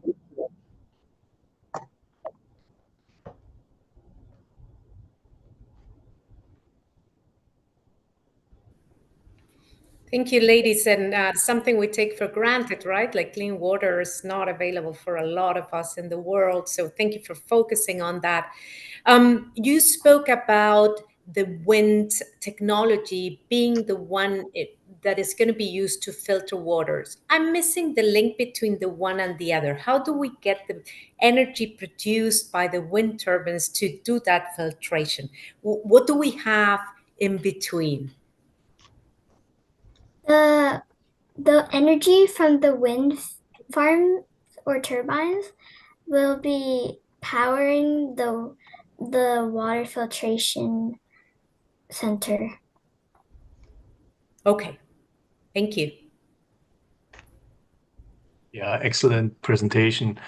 Also from my side, combining renewable energy like wind power with water filtration is such a great idea, right? So, and highlighting the fact that clean water is really not accessible to many folks, right? And you mentioned already the regions which could benefit from that. Also in North America, there's lots of places that still have areas where there's no clean water, right? So it's definitely a very relevant problem that you described here. So my question would be around, maybe I'll take it a step back. What made you think about clean water and tying it Um, to maybe wind energy? Yeah. So it's one of the world's major problems, so that immediately stuck out. And also, a lot of my family is from Brazil, so I was one of the, I made up the decision and we all decided on it mostly. Most of my family is from Brazil and they live in like this weird messed up place and they get water from wells, so they're okay. But a lot of people don't. And it like helps me bring a lot of my attention to it. Great. Okay, so you had some input there from your family, and that's really that's relevant. So, oh, okay, good. Maybe I'll pause here. See if any other questions. Any judges? Any more questions?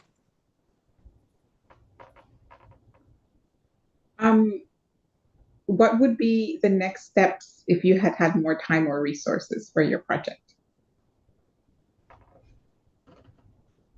I think we would have like made it a little bit more organized and like see how this would really work out and see like specific areas and study them and see how this would work for each individual thing. Because as we know, you can't just make a decision and like a plan and then implement it everywhere and it'll work just because that's not really how that works and every environment is slightly different. Thank you. Great presentation. Thank you. Excellent presentation. Yeah. Thank you, ladies. All right, up next, for real this time, is the Glenridge girls. So they are team 10.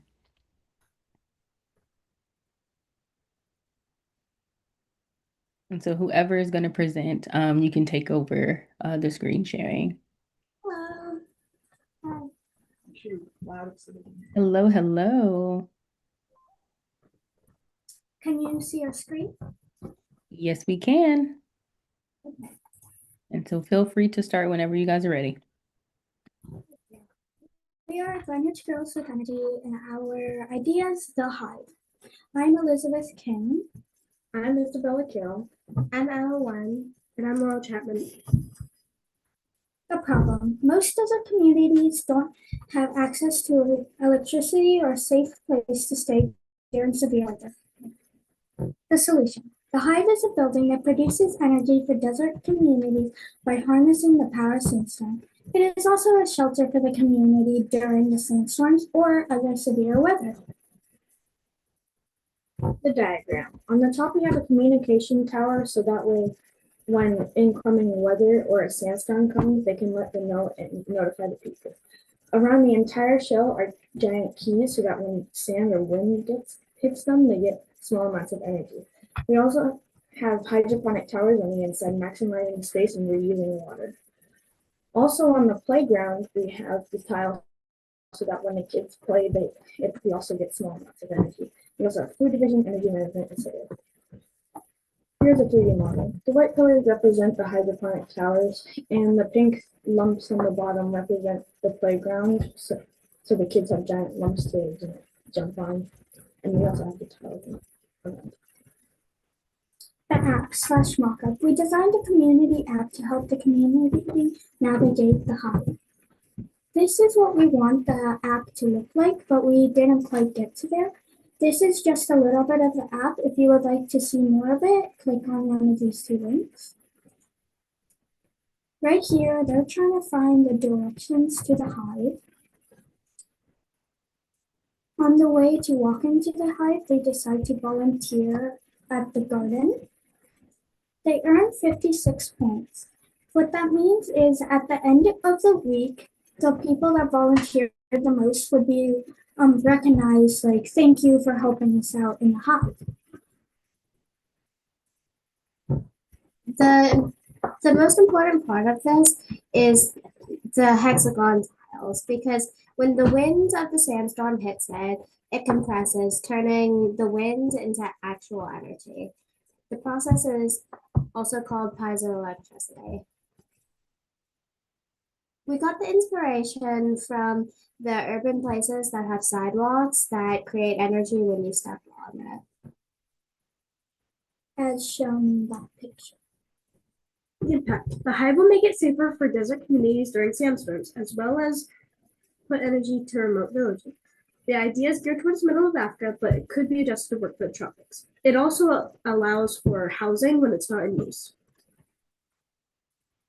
Extra energy. With the extra energy, we can rechargeable batteries and get the extra batteries and energy transported to towns and homes. The cost. So the total retail cost will be about 336,400 USD, and the wholesale cost will be about 112,000 USD. Geothermal air conditioning. We wanted to find an effective way to cool the hive down without using much energy. Basically, if you dig 30 feet into the ground, it's always the same temperature. So if you run a heat conducting liquid through a pipe down there, it will either heat things up when it's really cold or cool things down when it's really hot. Some of the places we've considered putting the hive are the Sahara Desert, Central Australia, and the Southwest United States because they have the most severe sandstorms. Thank you. If you would like to know more about our tiles, please visit this website.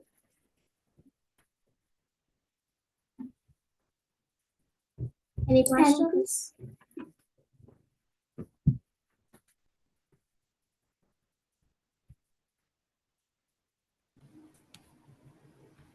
So many questions, but first of all, a big round of applause. I mean, I was so wowed by your product, your thoughts.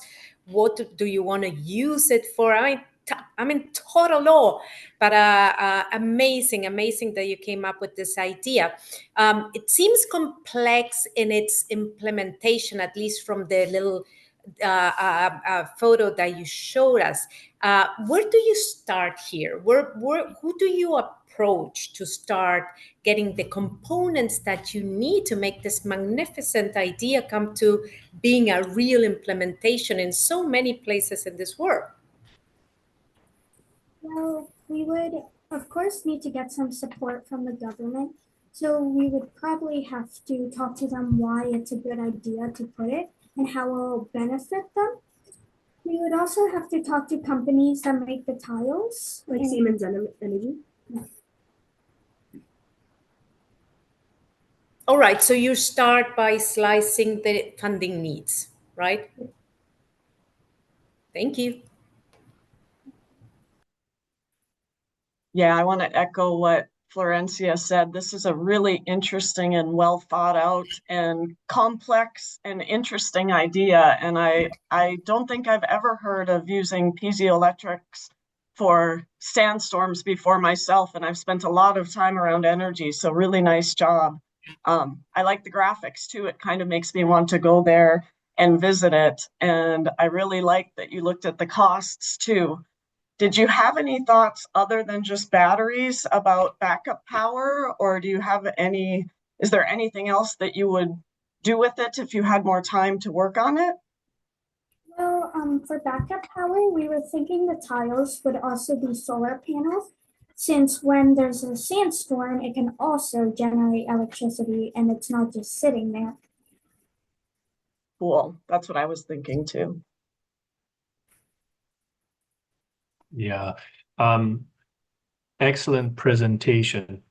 I was just thinking the same thing. The second great idea that is using solar and vibration as the electricity generator. So very interesting. It's something we as a company haven't probably looked at much yet, but it's very intriguing, right? So this is probably something where you encouraged us to take another look at it. There might be lots of information out there that you researched that we haven't even seen yet. So kudos for doing this.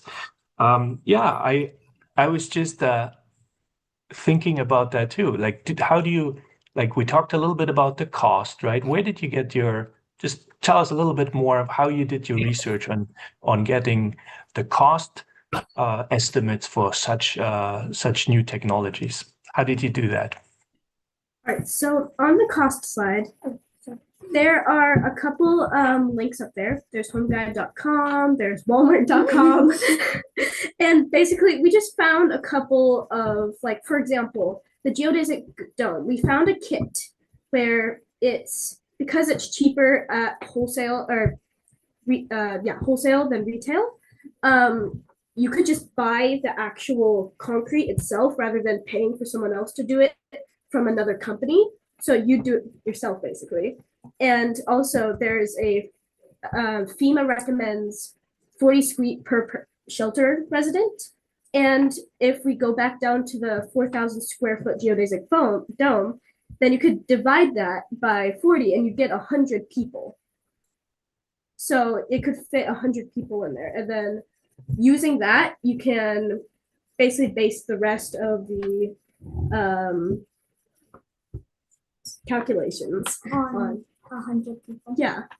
Just a quick note, some of the tiles near the top would also be solar panels. Yeah, all of them are going to be solar panels. Great. Thank you.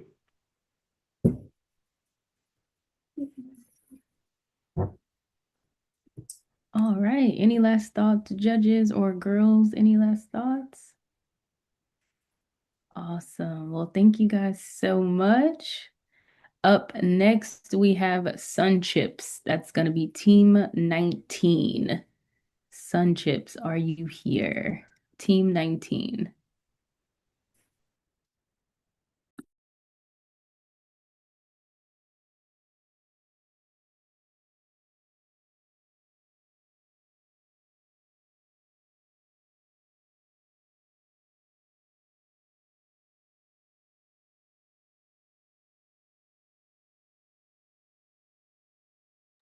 Sanvi, I know you were here earlier. Are you still here?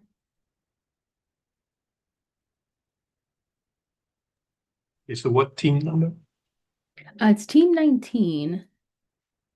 But I don't see any of the team members here. She was here earlier.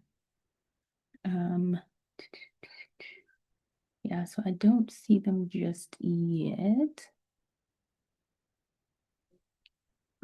So in that case, Starbite, are you here? Team 27, Starbite.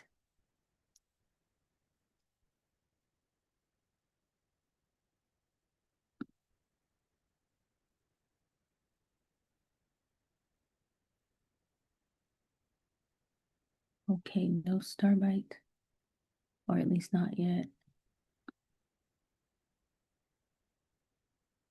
Okay, well, we will give it a few minutes. We're ahead of schedule. Don't want to jump too far ahead because some of them may or may not be on the call, but if we don't get any Sun Chips or Starbite, then our next team will be the Energy Techies. And so they definitely may not be here because that's quite ahead of schedule. So any Sun Chips or Starbite? So Team 19 and Team 27.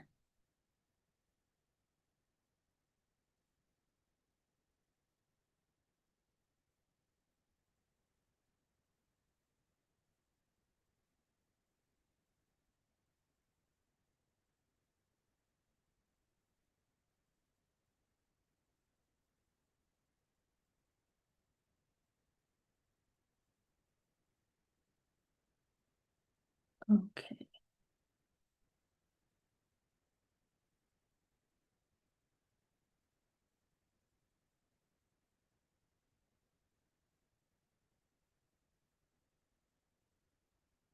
All right, anybody from team 19 or team 27?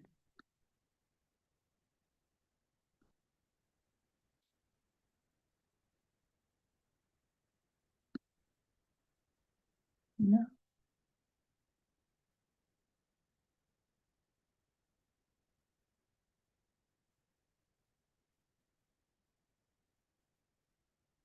Okay.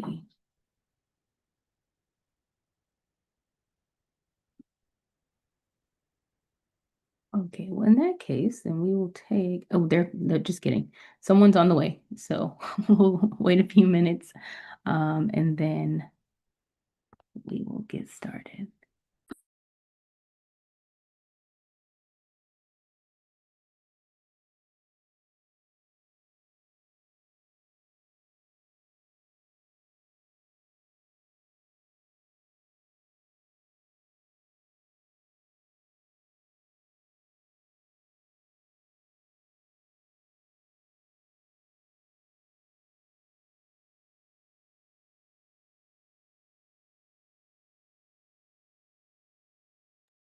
And judges, the team that's on the way is team 27.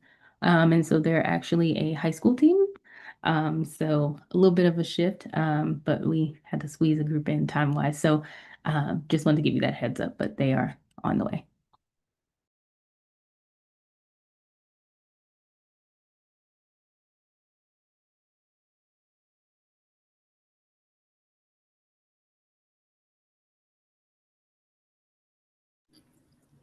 $27 is not coming up for me.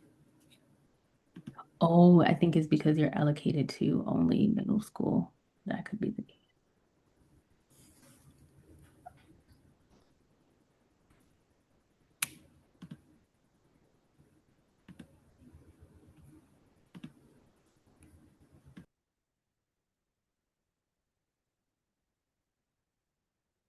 So in that case, What is their name? Their name is, one second, Starbite. Starbite. Okay. I think you can find them by Starbite. Starbite, Yes. okay. Yeah. Perfect.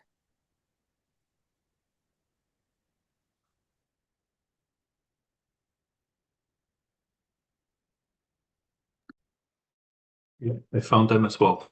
Good.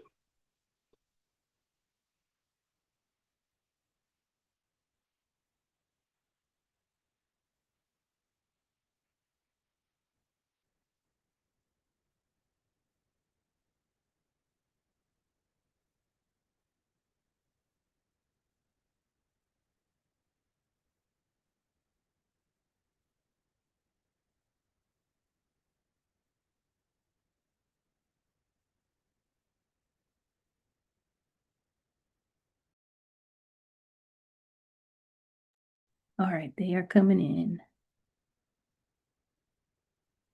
All right, Starbite. I think I just saw some of your teammates come on in. So whoever is going to share their screen, you are free to take over the screen sharing.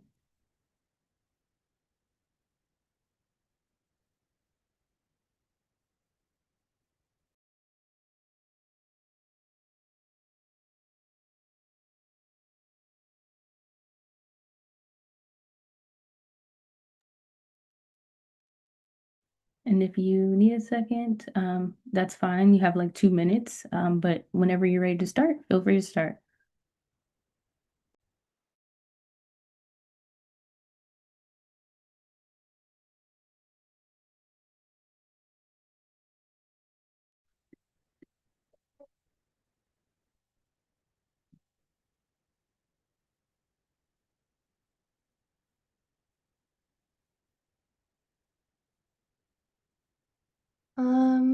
Okay, I think we're gonna get started now. Oh, one second, my video's off. Okay. So this is our solar energy pitch. Meet the team. My name is Kea Gadia. My name is Srinidhi Sukumar. Arshia unfortunately couldn't make it, but she is a part of our team and helped make our slides.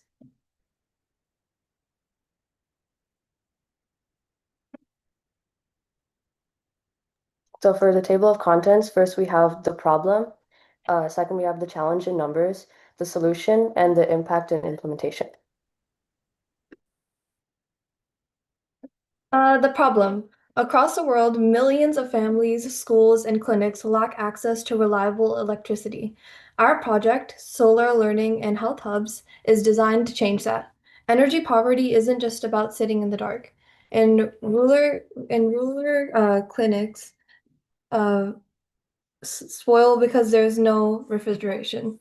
In schools, students lose more than 3 hours of study time every night because there is no safe light, and nobody should have to go through that.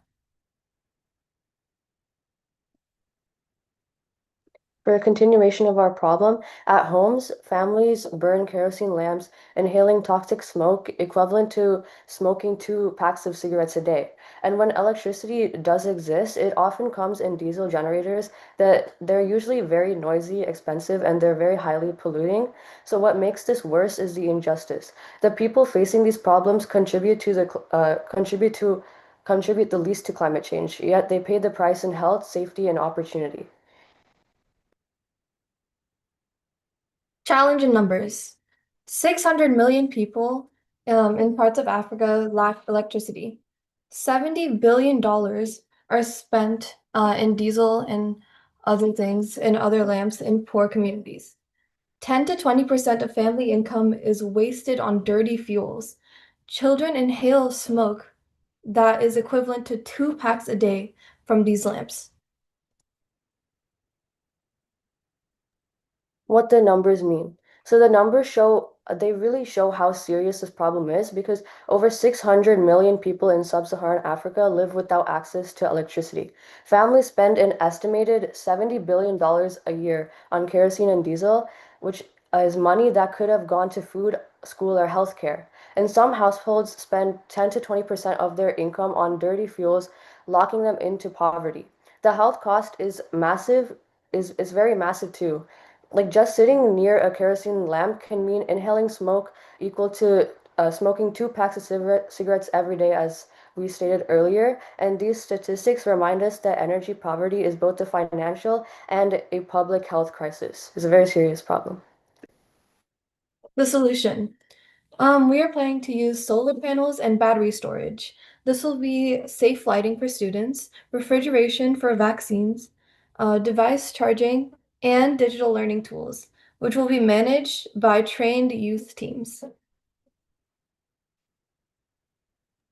So these are small renewable powered stations with solar panels and battery storage, and they provide clean lighting so children can study safely at night, refrigeration to protect vaccines and medicines, charging stations for phones and devices, and space for digital learning tools. But what makes these hubs unique is their management model. They are run by trained youth teams from the community, and these people are taught how to maintain the systems, track the energy use, and even educate others about this. So in this way, the hubs don't just bring energy, they bring education, jobs, and leaderships opportunities for the local people as well. Impact and implementation. Education. This will give 3+ hours study time nightly. For healthcare, vaccines will be safely stored. For families, they'll save money and have safer homes. Climate, there'll be reduced diesel and kerosene use. And this will also involve getting jobs for people because I know that is a problem in many communities where people aren't able to have jobs. So this will also bring in some of those by youth trained in green energy. In education, students gain extra study hours every night with safe lighting. In healthcare, nurses can store the vaccines reliably, meaning there's fewer spoiled doses and there's better patient care for everyone. And families can also save money because they no longer need to buy kerosene or diesel, and their homes are much safer without all these fire risks. And for the environment as well, every hub reduces fossil fuel use, cutting greenhouse gas emissions, and most importantly, this creates green jobs for the young people by giving them skills for the future and for giving them pride in serving their communities. And every hub multiplies impact across health, education, economy, and the climate. Here's our implementation plan. First, we're going to install a pilot hub at schools and clinics to be able to test out our idea and make sure it can be available to everyone. Then we will train our youth energy team so it can be sustainable and that we can keep this running for a long time without having to worry too much about if it's running properly or not. Track the impact, study hours, vaccines saved, and money saved so we can make sure our plan is efficient and working the way we want it to without any problems so it can be resilient in the future. We will expand with NGOs and government partnerships so that way we can expand this even more and save some money, and that way we can make even more hubs like this so we can expand.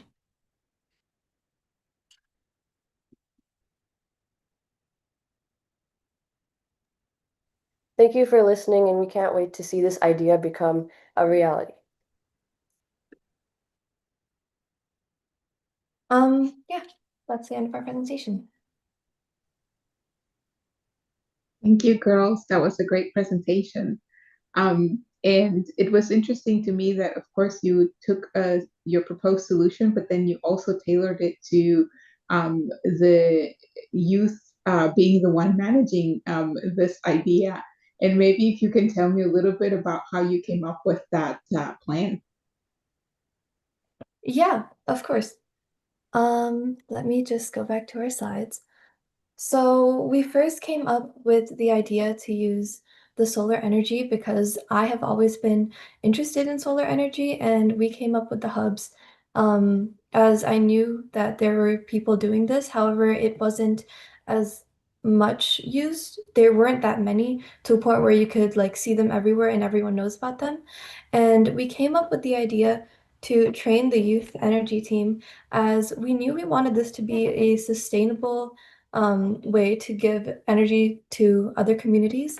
And so we thought it would be better if the youth runs it so it could go even longer and it could be generational. So the older team, maybe 5 years down the line, can teach new ones coming in and it would keep going and keep it so much more sustainable. And yeah, so that's how we came up with our idea. Great, thank you. Are there any more questions? Yeah, from my side as well. Great presentation. I like that you highlighted the energy poverty topic and how you tie it also to healthcare cost. Diesel fumes or fumes from diesel generation, kerosene, all great examples and something that really exists in many places of the world. The solar and battery solution is not a completely new solution, but I like the way you talked about the hubs and using the youth energy teams, and Marie-Lucy talked about that already. I had a question on your thoughts about that, but let's go back to where do you see? I mean, why has it not been done yet, right? Or I mean, it has been done, but why is it not rolling out on widely in a bigger scale? What do you think might be some of the challenges for implementation? Srinidhi, do you want to take this one or should I? I can start off. So basically, the reason why this hasn't been done on like a big scale is, first of all, there's like the costs for this solution. Like there's very high costs, and even though solar panels are getting cheaper, like the installation of these panels and the batteries, everything, it's hard for many communities to like pay for it all at once.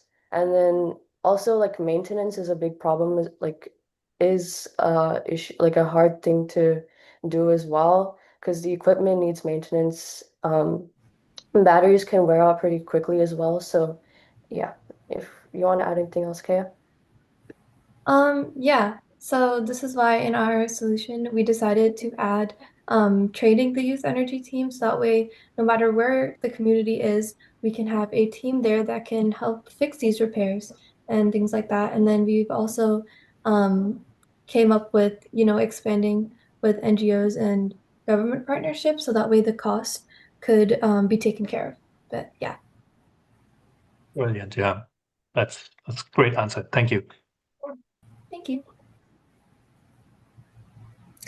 Thank you, ladies, for the presentation. Amazing idea on how to put it together. It was highlighted by my colleagues, the great ideas you had here. My question is going to be to funding. Because normally when we think about community projects, we tend to think NGOs and government. What are your thoughts about health insurance companies? You said that there's a big link here. Why couldn't it be a project for an insurance company, health insurance company?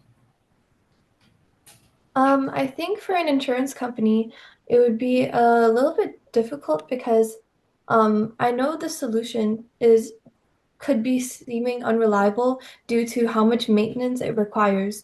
So it could be difficult for some insurance companies to be able to trust the idea and trust a youth energy team everywhere to be able to, maintain these, because some adults don't really trust some youth energy teams because they think they're not capable. But with the right training, we think they will be able to.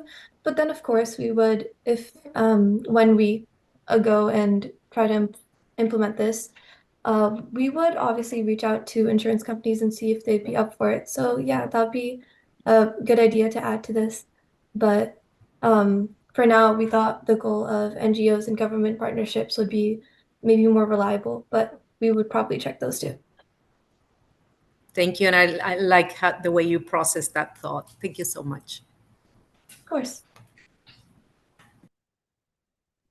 Awesome. Any other thoughts, judges or ladies? Anything else you'd like to share? Perfect. Well, great job, ladies. Thank you so much.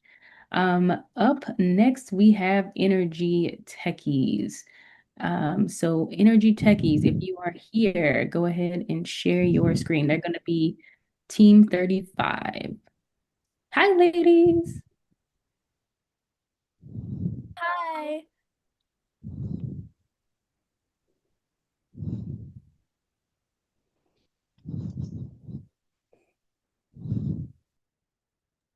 And then you guys can start whenever you're ready, ladies. You can share and start.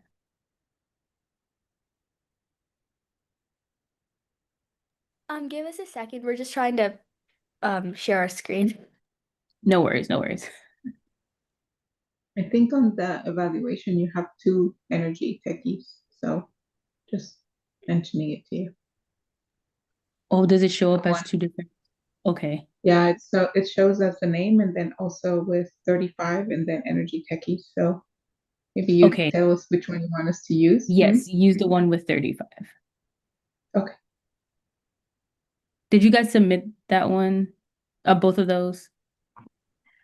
Yeah, we submitted the Google Slides, but it's not letting us share from our end.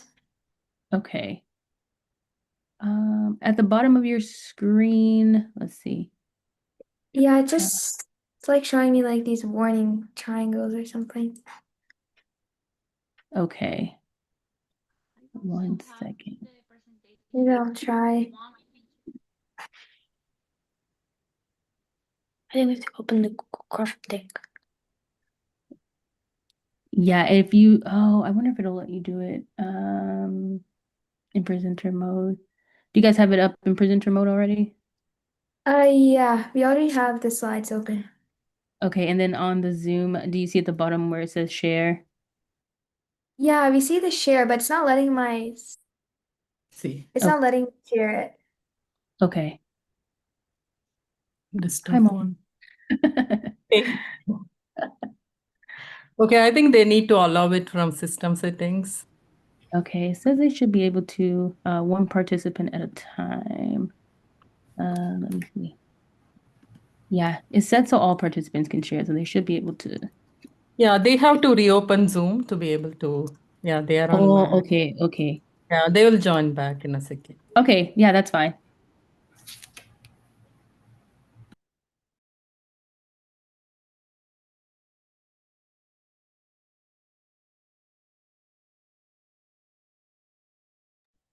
And judges, you guys have been giving some great feedback. I love the questions and stuff as well. So really appreciate that.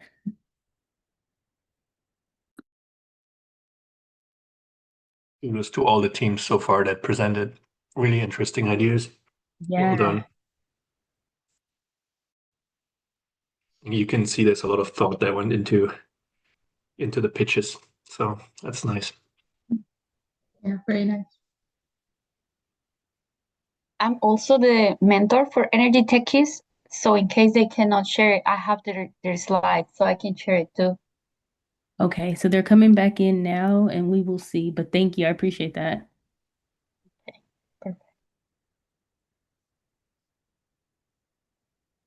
Okay, I think they should be able to share now. Yeah. Okay. Sorry about it again. No worries. Perfect. Thank you. Wonderful. Wait, hello. Okay, now this part is done. Is everybody ready? Okay. Hi judges. I hope you guys are all doing well today. This is our app that we have created together called Energy Saver.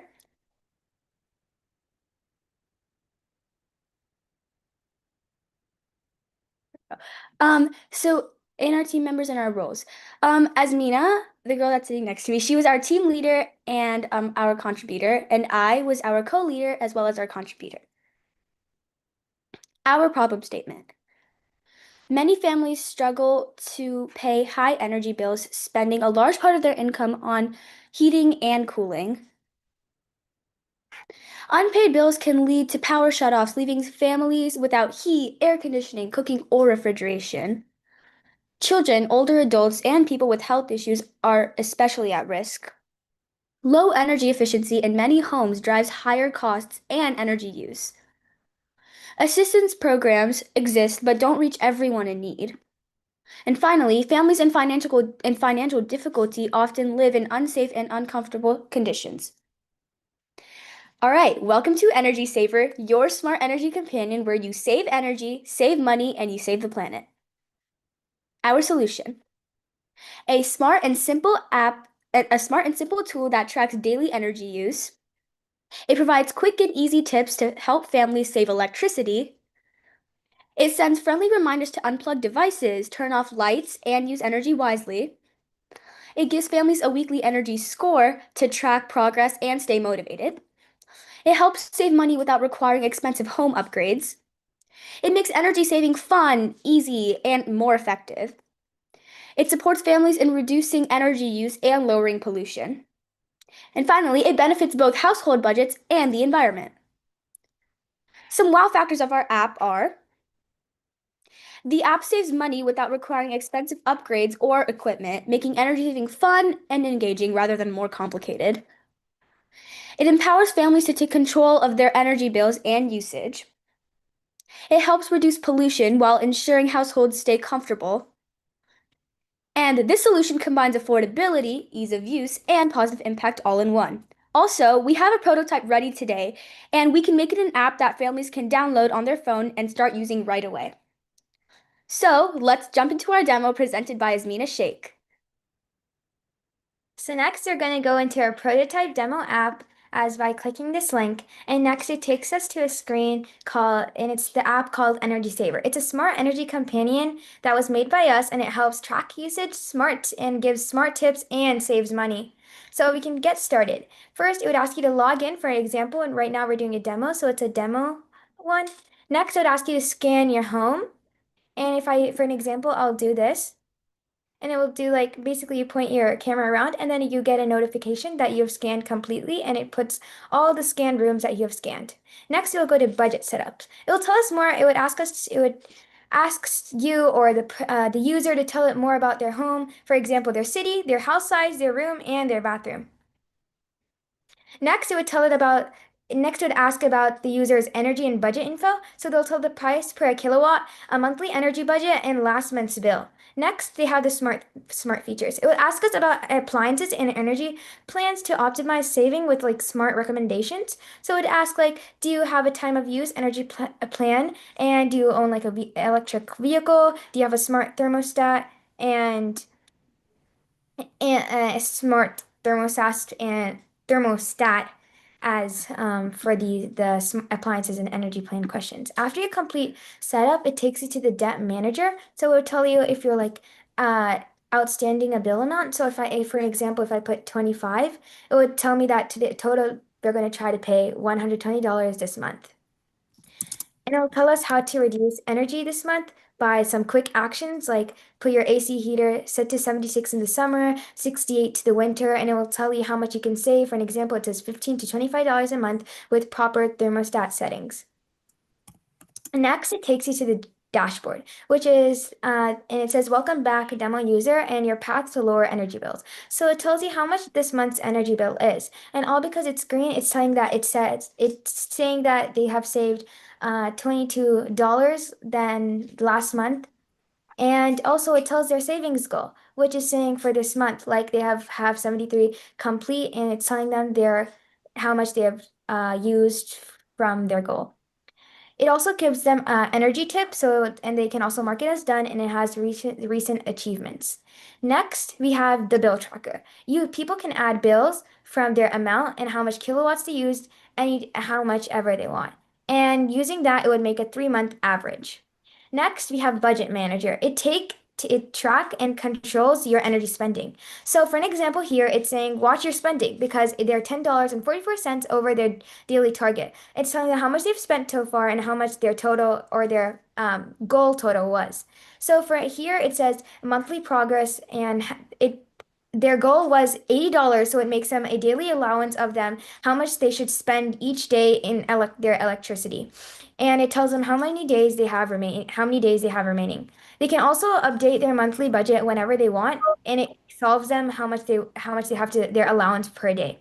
Next, it has the week's pattern, and it tells them how much they spend every day from Monday to Sunday. And for an example, if you see the green arrows, that means they were on track, and those warning yellow triangles, that means they were a little bit high from their daily allowance budget. Next, we have debt, and it tells them about it, and we have already covered it so far. And next, it has smart devices. So it has been connected to the app, and they can turn it off, turn it on, and it will also send notifications. And it will also tell them more about their usage pattern of throughout the day. And then it would in a phone or smart device like your Apple Watch or phone, it would give you these notifications. You've used 10% less energy today, great job. Or remember to turn off the kitchen lights tonight. Or smart bulb in the bedroom has been on for 8+ hours.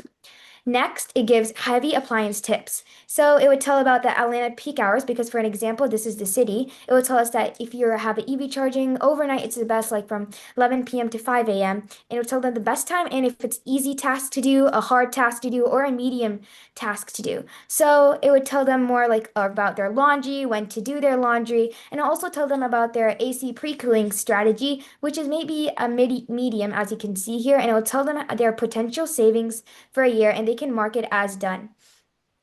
And they would show their progress below here. Next, finally we have achievements to celebrate their energy saving milestones. So right now they're an energy champion that have made 5 achievements and earned 570 points. And I'll tell them their latest achievement and all their achievements down here. And they're really close to completing their efficiency expert and monthly champion. And it would tell them keep it up and you're on track to unlock 2 more achievements for this month. And this is our demo app that we have created called Energy Saver. We wanted to solve this problem all because we want to see happy families smiling and smiling children and healthy elderly. So some learnings during the hackathon were we learned how to work together as a team, and we learned how to collaborate as a team. We've also learned how to speak in publicly and creating a web app, which was a really big challenge for us. Yeah, and finally, we also learned a creative way to solve real-world problems. These were some fun moments during the hackathon. We were arguing and learning and showing our creative ideas. Thank you for listening to us. Your time meant a lot today. Thank you.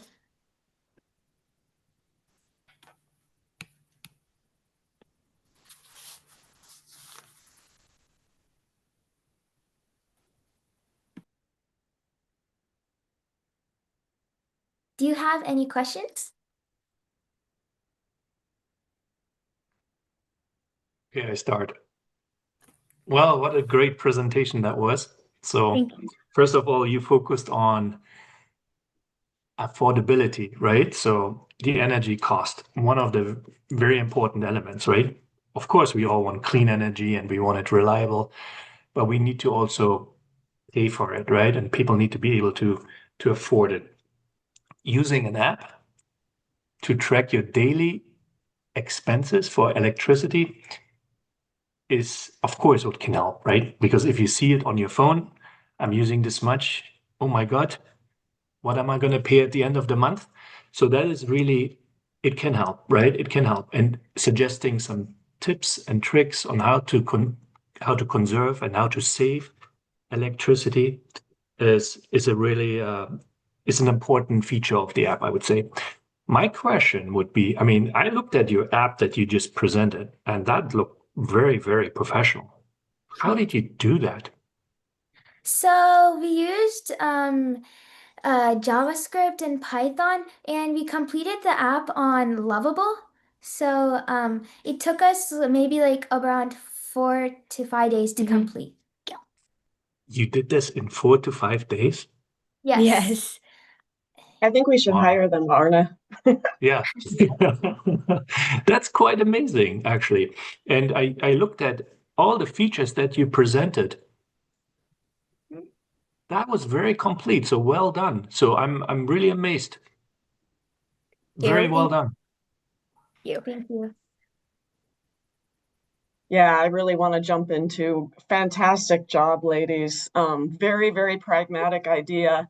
And I personally really love that you talk about energy savings and focusing on how to save, because we all talk about the environment and all these things that we should do. And so many people are such huge wasteful consumers. And getting a view to that is really, really helpful. And it leaves a lot more energy for the grid for other people when they need it. Um, I'm curious if you did any research. I know there are some apps out there that do things in your home. I was curious if you did any research or found that other people had tried to do this. When we first did our when we first met up as a team, and then we were trying to do our problem statement. So I got 20 problems, and then we were trying to eliminate them. So then we thought of this one, and before we started, we also searched up many of the apps. They were more for like turning off the lights and more, but there wasn't really a specific app that told them like how to be on their budget and save only spend that much amount of money. I love it. That's what I was kind of thinking too, because I know I've seen some apps that give you some information, but they don't focus on the whole picture and the savings. And people love the dopamine when they push the buttons on the app. So I think you could really get people to use it. Great job. Thank you. Do you guys have any other Hello, questions? ladies. Yes, hi. Those pictures are top. You had fun doing this, so thank you very much also for having fun. Great idea, easy to implement. I think it's top, and as you said, you focus on things that other apps aren't doing. My question is, where did you get the range values? How do you know when I'm consuming more, or do you compare month to month, same household, or do you have, you mentioned Atlanta, let's say you have a Georgia consumption authority or some link that would give you that range? What was the research on that? So do you mean like the range for, can you repeat your question again? So obviously this app is going to tell me you're using more energy than you should, right? You could be using less. Where does that range come from? When does the app know that I'm using more than I should be using? Or does it do an average of my household? Does it do an average of Georgia or Atlanta? So it's basically what they would do is they can do it in two ways, but we've showed the smart energy way in here. So it's connected to the light bulbs, and it will tell them how much by calculating the kilowatts per that they have used throughout by using the lights and more. And it would tell them it would make like a daily allowance that would make them like, oh yeah, if you're spending a little bit more, I would like calculate it and tell them by the end of the day. Or I would even tell them like, we'll start sending reminders, you're going to get a little bit over your daily allowance. But for people that do not have smart, like smart appliances or smart lights, for them, we have like some way that we would just like, like how they're like scanning their house. So, but in this one, we've only showed the smart way. But in that way, that when they're scanning the house, so we would just tell them like we'll just start giving them reminders, and or they can fill it manually. So we'll then take their average and make those. So Okay. So it's on household. It tells me how I spent before and what I'm doing today, and it'll compare. Okay, wonderful.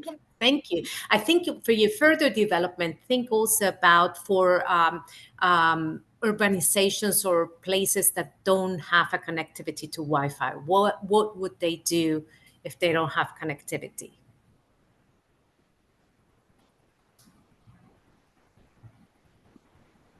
It wasn't a question. So you get it. but that's actually might be something we would like to improve further. But our goal was to just see because in Atlanta we have like a lot of low income families, many labor people here, and many of them they always are supposed to decide do I have to spend on my electricity bills or putting food on the table? So that was the main thing that we wanted to solve for. Perfect. Great idea. Thank you so much. Thank Thank you. you, ladies. Great job. All Thank you. right. And last but certainly not least, we are looking for Apex Alliance. Are you all here? This will be our last group for the middle school category. Apex Alliance, are you guys here? Yes, we're here. Oh, perfect. Okay, so Yes. either one of you share your screen, and then whenever you are ready, you can start. Number? Sorry, Okay. number 47. Yeah. Thank you.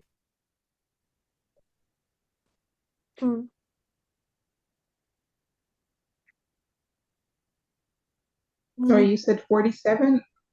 47? Yes. 47.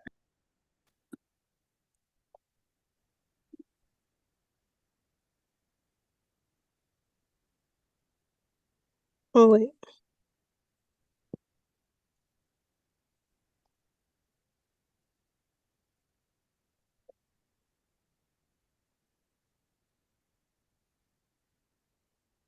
Okay, this is solar and heat panels for group GW47. And meet the team: Janelle Williams, Christine Narachuri, Aduna Lua Ajaja, and Ashley Paulin. Introduction. What are solar panels? Solar panels are a device that converts sunlight into energy. Our solar panels are a device that converts sunlight into energy and converts sun heat into heat for houses. A video of solar panels.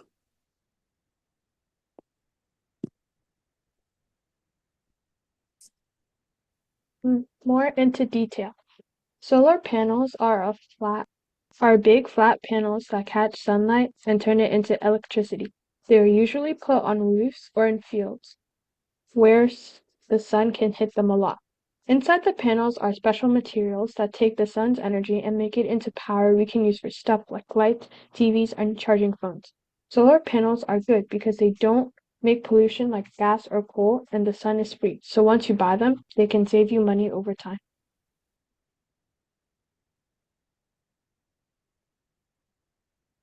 What do they do? Solar panels work by converting energy from the sun going into power. There are two types of energy generated from the sun: electric energy and thermal energy. Both are generated through the use of solar panels, which range in size from residential rooftops to solar farms stretching over acres of rural lands.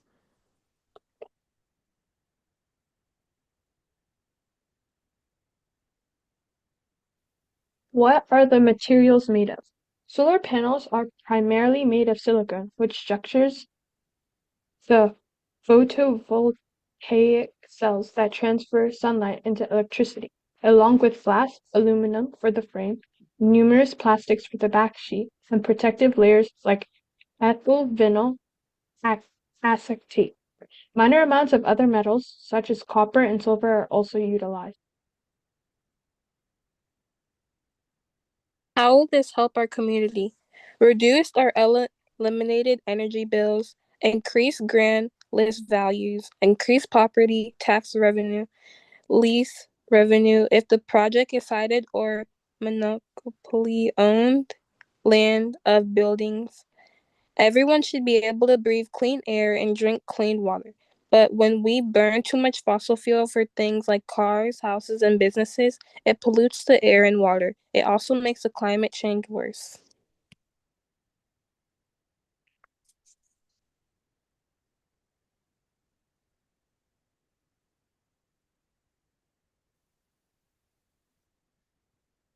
Okay, so this all shows how solar panels are good for our environment and are smart, safe ways to make clean energy produced from the sun. Also, they help save money on reduce pollution, electricity, and protect our planet for the future.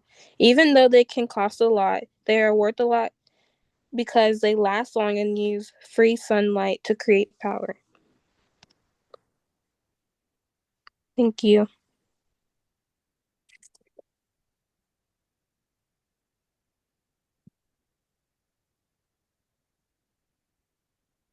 All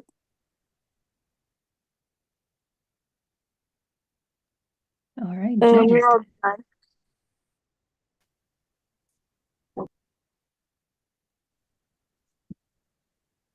Oh, and we're all done.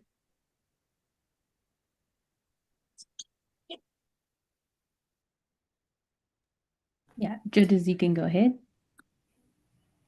Thank you, ladies. Wonderful. This technology exists, as you know, as you've presented, so you got a lot to research from. Why don't you, why do you think it has not been used to the extreme that you want to see it used a lot more? What do you think is Because one of the advantages? Yeah. most people don't know how it can help you in the long run. They only see it for the pricing that it is in the beginning. So they're like, it's so expensive, and then they stay away from it. And some people also don't want to be responsible for any of the damages caused by installing the solar panels because it comes with a lot of risk. Great answer. Thank you very much. I build on that. So thank you for the presentation, highlighting the benefits of solar panels and what they can do to improve, right? To reduce our emissions. I actually, there was an interesting point on your slide, and that talked about property taxes, right? And I was thinking also, how cool would it be? People pay property taxes on their houses. Why can't we incentivize the installation of solar panels on homes with an incentive to maybe reduce property taxes? I think it would benefit. It would benefit communities. Yeah. Right? It would incentivize homeowners to install it. So there's a lot of financial, I think, incentives that haven't fully been explored of how to promote solar panels and wider distribution. So I like the fact that you highlighted some of those features, and you're absolutely right. We need to see how we can deploy this technology further. So I don't really have a question for you. I think it was great to hear your presentation. I would probably in your next pitch focus on that a little bit more, on how why this is so important, what financial features maybe enticing, right, to promote the installation of solar panels. Okay. Okay.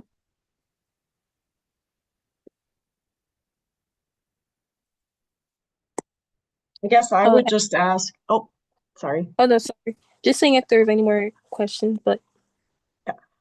I think that I would just ask, I love that you're focusing on solar, and I do think it's a really nice, we sometimes say low-hanging fruit in communities where there's lots of space on rooftops and places like that. Did you have any specific ideas about where you think solar panels are best installed? Probably most on like farmland and like on top of roofs, like mostly because that's where most of the heat goes. So that's how we can save more of the power and electricity to create more lower amount of money on the. Yeah, I think roofs are a really practical Mm. idea. And maybe in municipalities and cities, you could get businesses to install them too, right? Yeah. Yeah, and that can also produce like heat for the businesses and houses too. Yeah, cool. I bet the businesses would like the tax breaks too. Yeah.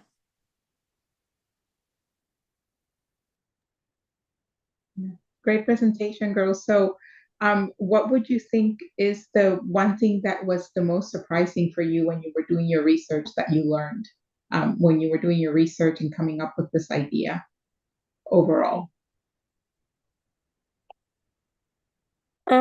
Maybe that like um well, nothing real. I feel like all of it was like reasonable for the whole project. I feel like it was like everything was like once I read it, it felt like really reasonable because like they should be going on businesses like roofs and like farmland because that's where all the heat really goes. And then also um that yeah, that's really much that I think. Thank you. Thank you. Awesome. Thank you, ladies. All right, judges, I am going to hand it over to Anna for a quick second. We'd love to get some feedback from you all before we jump into our quote unquote intermission. And so once Anna's done, then also too, I will move you guys over to a deliberation room if needed for you guys to select a top 5 from the presentations that you saw today. Take it away, Anna. Excellent. Thank you, Yahara. Yeah, first of all, amazing job, judges. We really appreciate you being here and really being thoughtful and giving your time to these girls. I think it means a lot to everybody. So, first of all, thank you. Thank you so much for your time. I know it must be very difficult to listen to all these amazing ideas, and you've done a great job being very tentative. And I just wanted to take a few moments just to because we have a live stream going on right now. So, I want to have people feel included as well and just hear a little bit about your perspective on some of the things that you've heard today. Now, just kick us off, one observation that I had that I was really impressed with was how everybody used energy to create a solution, of course, which was the prompt, but we expanded the applications to not just powering homes or not just to power a laptop or an iPad or a piece of technology, but we got into some really interesting topics about like healthcare, investing in like communities, and then as well as things like clean water. So judges, like what do you recommend these girls to explore next based on the ideas that you heard? Like where do you think the girls could take their creativity next?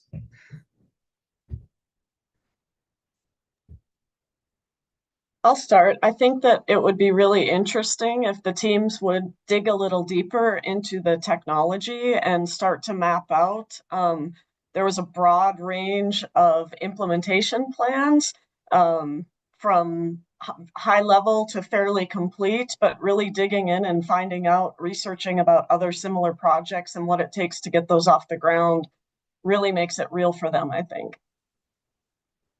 Excellent. And then what kind of technologies do you recommend these girls to explore? Because I could tell that they were on the cusp of like, ooh, like actually this is a real thing. Like this is something that Siemens Energy actually sells.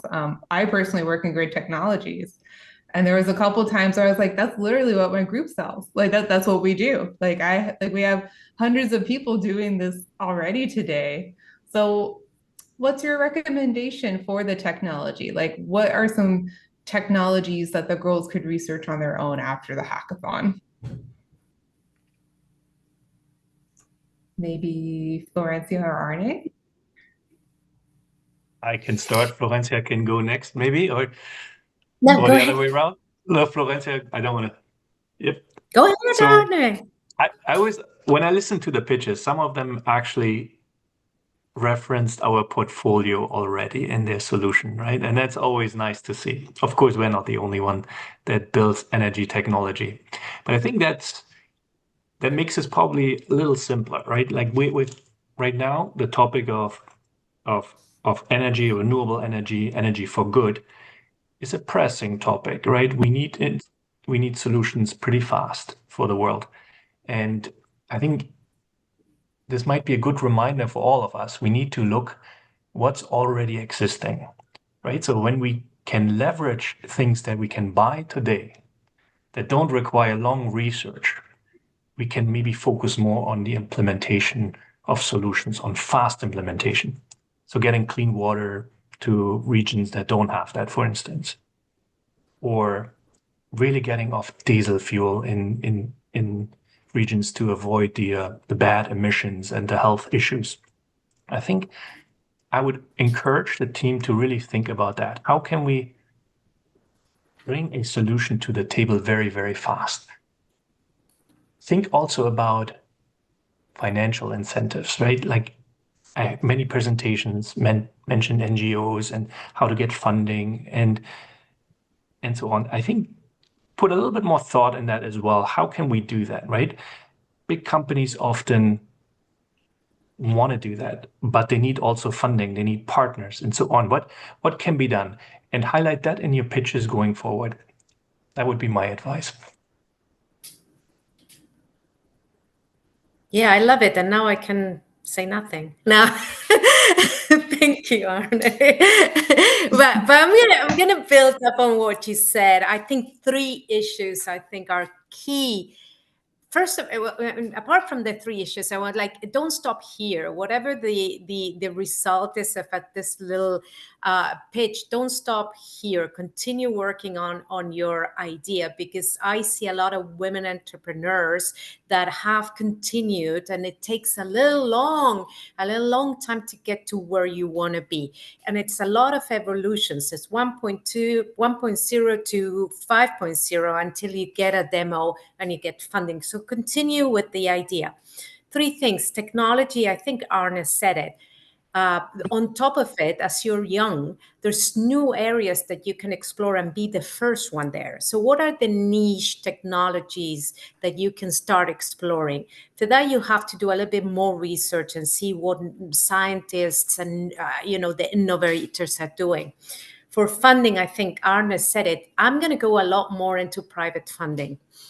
You can't depend on government and NGOs. Depending on the macro socioeconomic of a political environment, they may not have the money. So how can you make it attractive for the private funding for companies? We spoke about health industry, insurers. You have municipalities where their own funding, fundraisers, and so on and so forth. And the third aspect, I think that we always need to look at what's the community going to do for it? Can we have them? And I think one of the group presenting youth helping to manage a hub. What can the community do to share the burden of the cost of this project? Can they offer labor? Can they offer brain power in producing apps, producing things that are going to be beneficial for the project? So those are the three areas that I wanted to highlight. And thank you. Amazing presentations. Excellent. Oh, great hearing from you guys, by the way. Like, this is just very insightful information. Like, I feel like I've learned so much just observing you give constructive feedback, and just thank you so much for your time. I want to ask one last question, because I know you still have to deliberate the projects, and I want to make sure that you have enough time to judge all the girls fairly so you can pick those top 5 teams. So my last question is going to be, what surprised you today? And then maybe, yeah. Yeah, I mean, I think it surprised me the creativity, right? I mean, and the level of detail that a lot of the teams went into, right? I mean, like I said, the app development, for example, is like I would not even uh, uh, think that it would be feasible to develop and mature these ideas to the level that they have been in the amount of time that they have had to work on it. So it was a great experience and great job by all of the teams, coming up with these ideas, maturing them, putting something together in such a short amount of time. So it was very pleasantly surprised. Yes, that's from my side. Oh, great. Any other surprises? Yeah, I was also blown away by the app development in 4 days. This is something I cannot believe, but it's amazing. And then of course there were some out of the box ideas today that I heard that I would like to research myself a little bit more because I found it interesting to, for instance, see the like solar panel roof, right? And getting the dynamics and getting the energy from two sources. And so that's interesting. Also, the heat battery, lots of out of box ideas that I haven't heard before, and I need to probably study that up. So it was great. Oh, I love that. Um, Also in my personal career, like I do business process improvement, and it's kind of it's not just one big idea. It's lots of little ideas that add up to one big idea, and it's ideas from different people from different perspectives.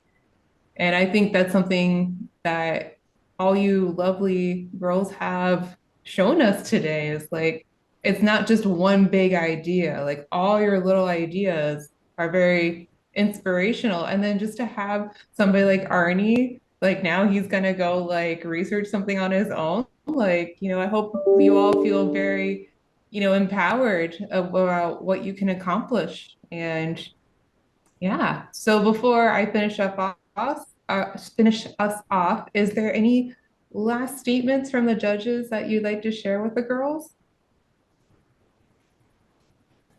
I'm gonna say find passion in what you do, and I love that I saw a lot of passion. Sometimes when we're nervous, we may not show all the passion, but I know you went into research and really thought. Somebody said I had 20 ideas. That's lovely to see. That means you're interested in how accessibility and how sustainability for the planet are super important. So thank you so much for that passion.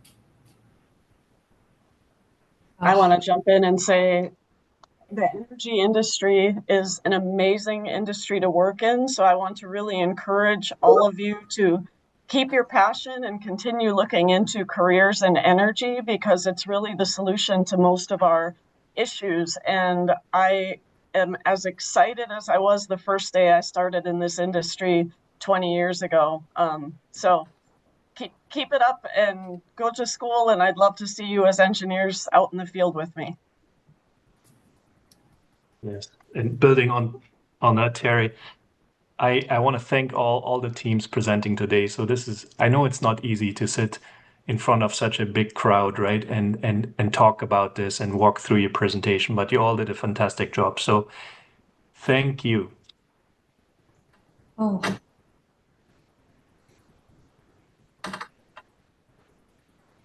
Wonderful. Oh my goodness. I feel so much energy in the room. All this like great science and tech talk. Love it. Oh, How did that amazing. happen?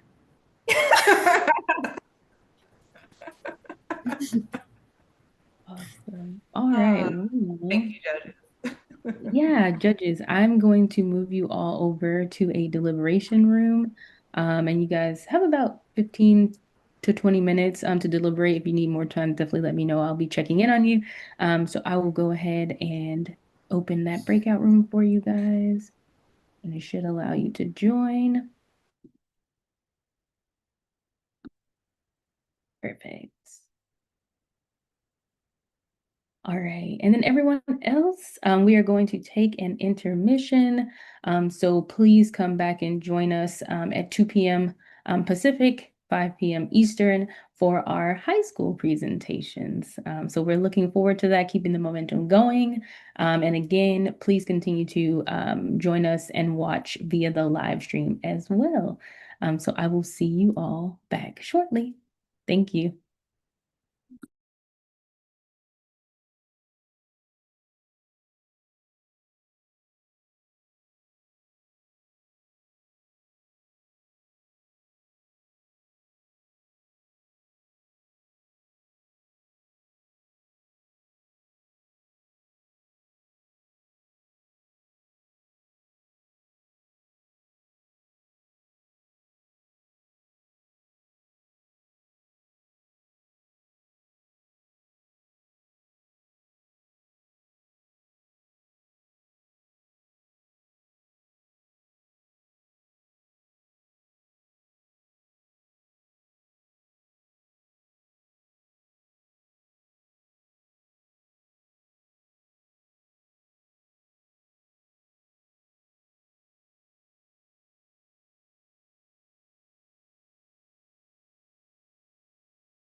Hello, everyone. We are back in a few minutes. And our first group up is going to be Shinergy. So we are coming back in a few minutes. Hello, hello. I see you guys already here. Wonderful, wonderful. Hello. I joined it just a couple minutes early to make sure everything worked. Yes, yes, yes. Judging, correct? Yes. Perfect.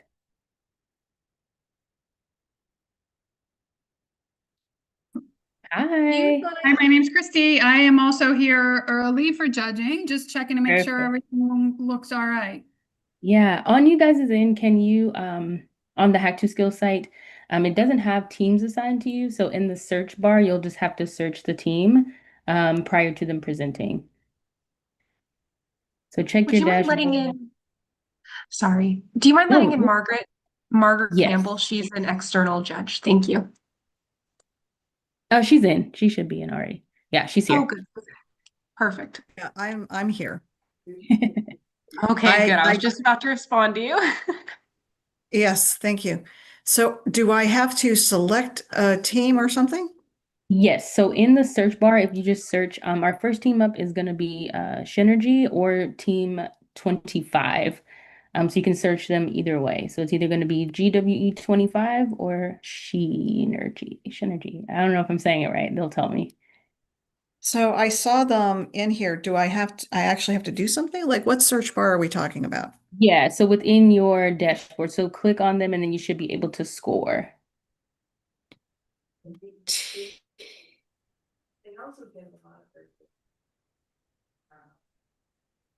I believe it says something like evaluate or something along the lines of scoring, evaluating.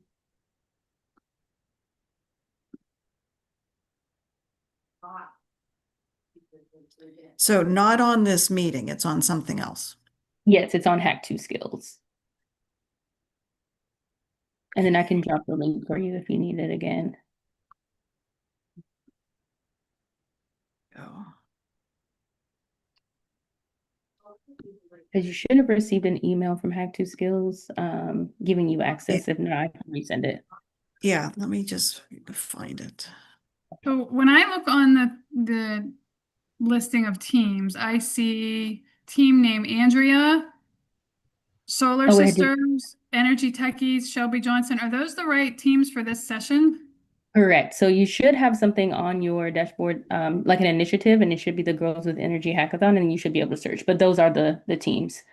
So if Okay. you search either by the team number, which our first team is going to be Team 25, it should pop up, or their team name will pop up. And the team name is what am I looking for again? SH Energy.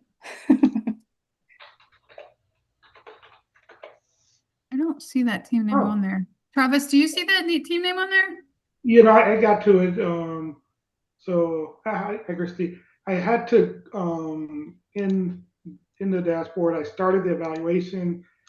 Then I went to the top. I had to go back to listing, and there I just typed in SH energy as one word. It came up. H-E. Oh yeah, it came up that way when you type it in. Okay. Yeah, so You're you right. have to do that for each team.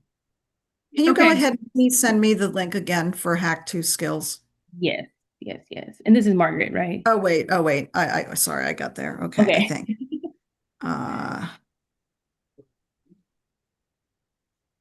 No, go ahead and send it, please, because I am looking at like where Okay. people sign up and register. Oh, wait, are you in there? Are you in Hack 2 Skills? No, Oh, okay, gotcha. I Okay, just one closed second. it. Okay, I gotcha. If I do these things, I'll feel better about doing nothing.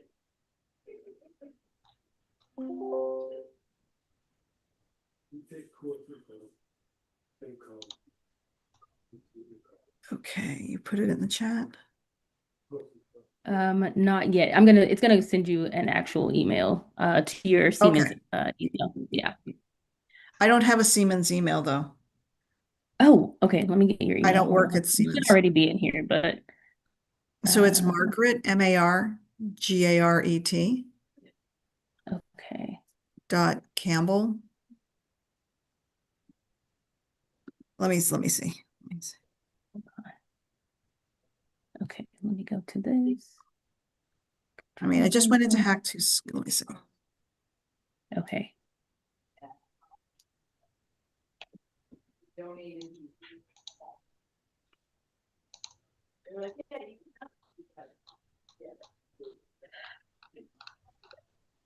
So can I ask while we're doing that, because I managed to open the where it has the judging criteria and then it has room for overall feedback at the bottom. Is that where we're supposed to put the written feedback as well?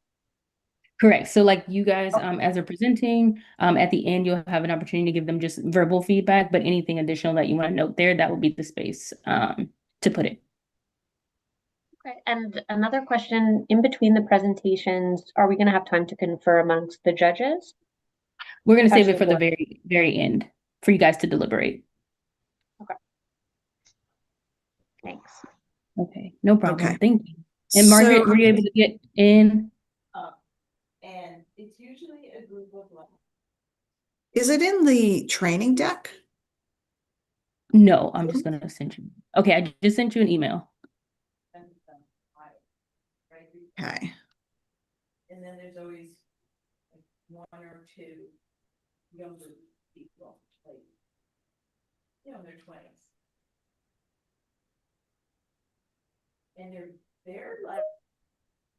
All right. And Shinergy, you guys are here. I saw you here. So if you would like to take over the screen sharing capabilities, you are more than welcome.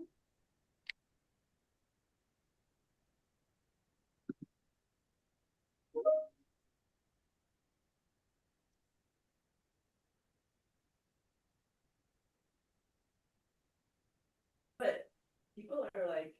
Love the backgrounds, by the way. And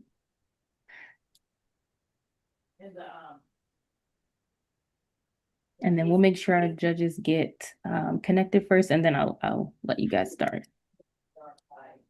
Still don't have that email. Did you have it? Does it pop up yet? I don't have it. Okay, let me Not try yet. and send it. No. Okay. I'll send it one more time. Oh yeah. And they're like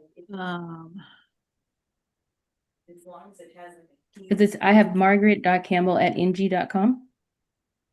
open, like you don't want Yeah. Okay. Margaret.Campbell, Margaret. Yep. .CAMP as in Peter, B as in boy, ELL Yep. at ENGIE. .com. Yes. .com. Okay. Let me see. like a little bit of an icebreaker. But What happens to the apples when they go to them? Do they break up inside of them? It's check your spam as well. Brown, I don't know. We just laughed about it. They're like, don't pick this up. I don't have it. It's still not coming to you. Do you want to put it in the chat? Oh, wait. Let's see. They'll after we pick them, they go. There we go. Okay. And some of them cider, but some of them will just be, packaged up and sent out for the. Okay. I had two friends. One had. And, we just rolled it out. That's what we don't do. Into the compost, Yeah. And we trying to get them. So the three of us to build, a capture grinder. And, that we would get together. And if you are on the call and not presenting just yet, please rename yourself with your team name and number if you haven't done so already.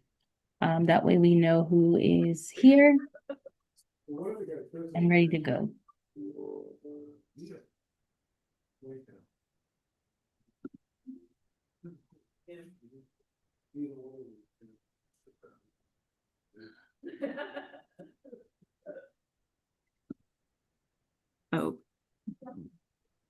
I see the evaluation round. I don't see team numbers.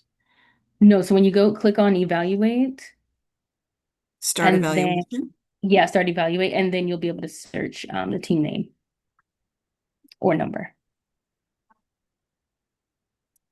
Giant bins filled with romaine And the first team is SH Energy.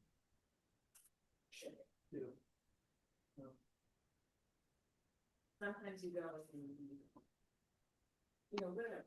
Always absolutely whatever. What's that?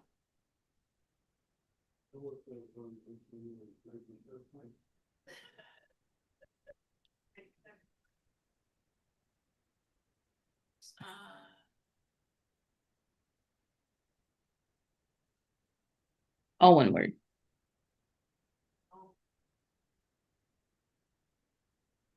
See it that way. I see GWE 37. Sorry, everybody. Yeah, they're GWE 25. In the field.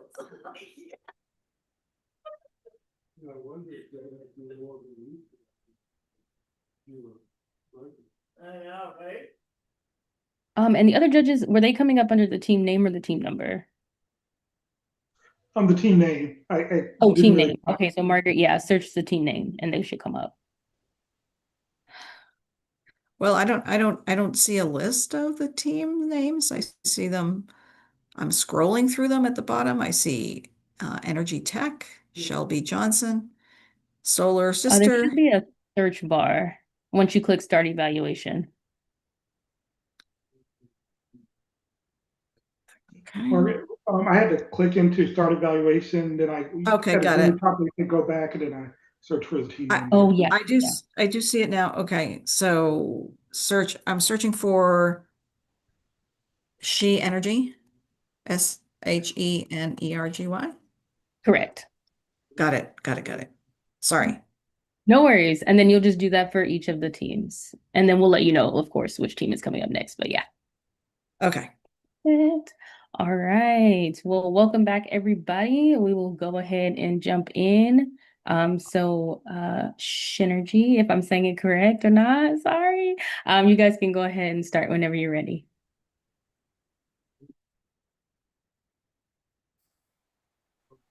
Hi, I'm Anjali. Hi, I'm Prakriti. Hi, I'm Ayana. We are the Shinergy team. There are many global problems that affect society and global health. One vital problem lurks in the shadows. Even though 70% of the Earth's surface is water, humans are facing a water crisis. Why? It's a freshwater shortage. In fact, 2.1 billion people are facing freshwater shortage, and 106 million of those people are forced to drink from untreated streams. 97% of Earth's water is saltwater, while only 2.5% is freshwater.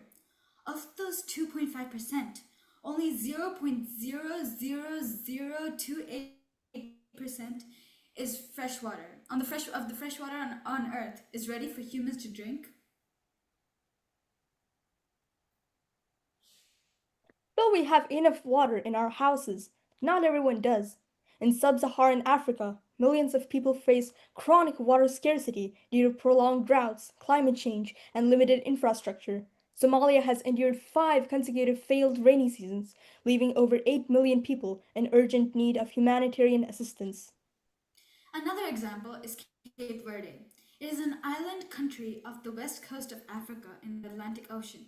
Despite being surrounded by ocean, Cape Verde suffers from chronic water scarcity. The islands have no permanent rivers, and rainfall is highly unpredictable. Most freshwater comes from desalination, but the systems are expensive and limited in reach, considering the economic challenges. Faced with the rising water scarcity, we designed a solution that is simple, sustainable, and ready to serve.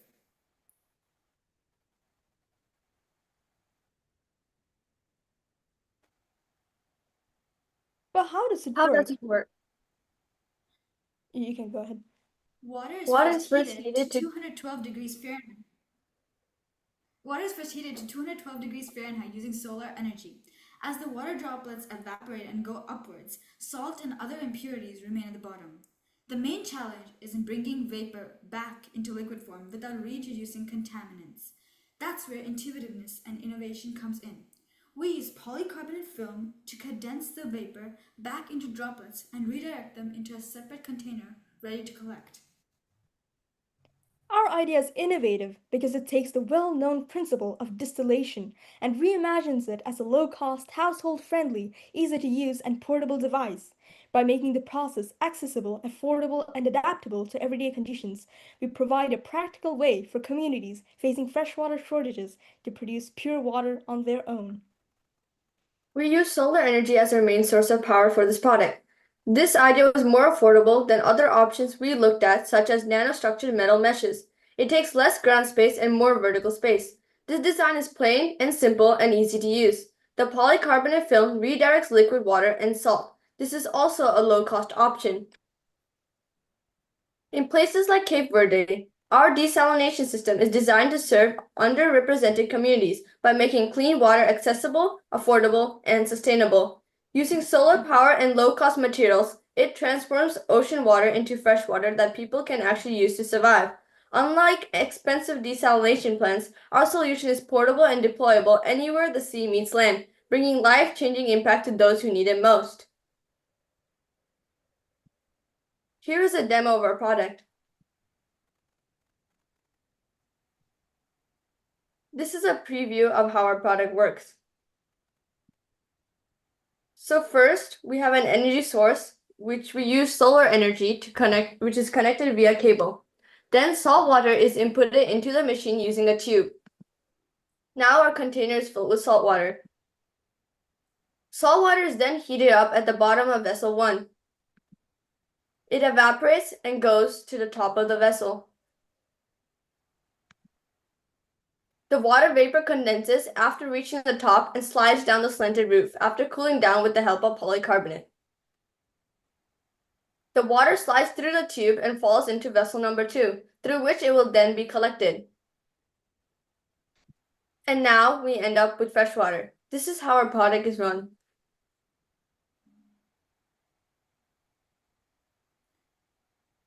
How do we reach the solution? Our initial idea was hydrophilic PTFE membranes. Instead of directing the water droplets directly into another container after condensation, we decided to pass the vapor through a material, the hydrophilic PTFE membrane, and collected it on the other side. Our refined idea, polycarbonate material. Our initial idea was not eco-friendly, even though it was solar powered. It was not exactly affordable and it wasn't really that efficient. But our refined idea is eco-friendly, is solar powered, is affordable, and is efficient.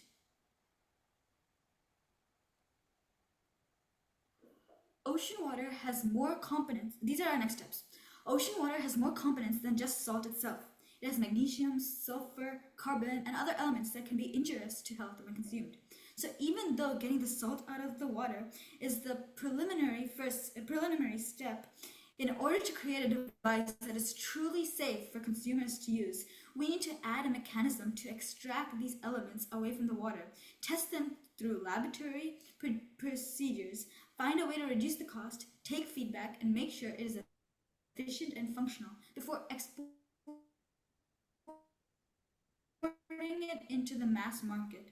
After we prove its outreach and build a knowledge base around why people should use it.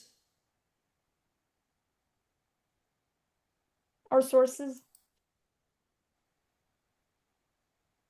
So, with a portable desalination system, we can ensure one thing: fresh water for all, one drop at a time. Thank you so much. Let's start on this today. Awesome. Thank you. Thank you. All right, judges, I will pass it over to you.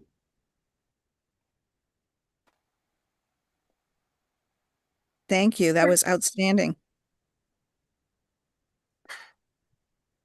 Yeah, hi everybody. My name's Christy Hopkins. That was a great presentation. I actually have a question for you. I might have multiple questions from you, but one of them was there a video or something when you did the demo? Because you were described it and I could imagine what you were talking about. Actually, you described it very clearly, but I was wondering if there was something on the screen that I didn't see because I may have missed something. Oh yeah, there was a And if you slide deck. like, I want to make sure that you have the opportunity if there was something there that I saw it. Oh, you didn't see it? There was a Did the slide other deck. judges see it? Because it could have been just me. Yeah, I was We able to No, actually see it. Maybe I, you could I saw drop the it. presentation in the chat. Oh, okay. That might have been just me then. Okay. So we had like a slide deck that showed the animation of it doing its process. Okay. It might be the view that I have then. I'm going to change my view. Well, Is it possible for you to give, this is Margaret Campbell, hi. I have a question. Is there one among you that could give just a little more detail on how the solar energy is used to heat the water?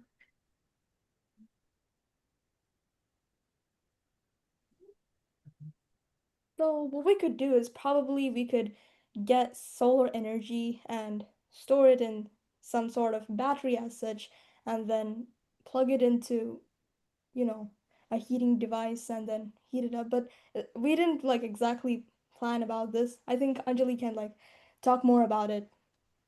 So we're basically probably gonna add like a solar panel on the side, and we're gonna use that energy to heat up the bottom of the product that will then heat the water. Can I ask, how come you decided to go with the polycarbonate? What made it more ideal than your first effort? So basically our first effort was we liked that one because it was more smaller and it took more vertical space than horizontal. But the thing is it's the material we used it was way more costly, and we wanted to like distribute this product to people who cannot afford these very expensive power plants. So polycarbonate was a lot more first of all cost efficient, and it was food safe, and it was more durable under sun and heat. So we decided it was a better option.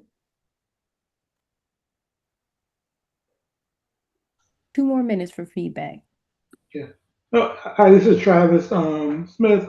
I really liked your presentation and the mix of visuals and data to try to make your points. I think that really stood out to me, and it was kind of easy to understand how you would, in general, try to implement your solution. You did mention you chose a polycarbonate because it was like lower in cost. Did you make an estimate of the cost of kind of deploying the solution, or did you haven't gotten to that step yet? Because that was the one thing I was looking to see. So I believe I think Ayana could explain more on the cost. So wait, so you're talking about what would be like the cost of the polycarbonate film? Is that the question? Wait, Ayana, I think I got the cost. I found. So basically for the hydrophilic PTFE membrane, the estimated cost was about $30 to $384 per pack, and the sizing was a lot smaller. So it's like 47 millimeters in diameter. And for the amount of water you need per day, that would not be sufficient, and it's like a lot costlier than our recommended like cost we were trying to reach. But then polycarbonate sheets were like about 24 inches, like for the dimensions of 24 by 48 inches, it was about $20 to like $100.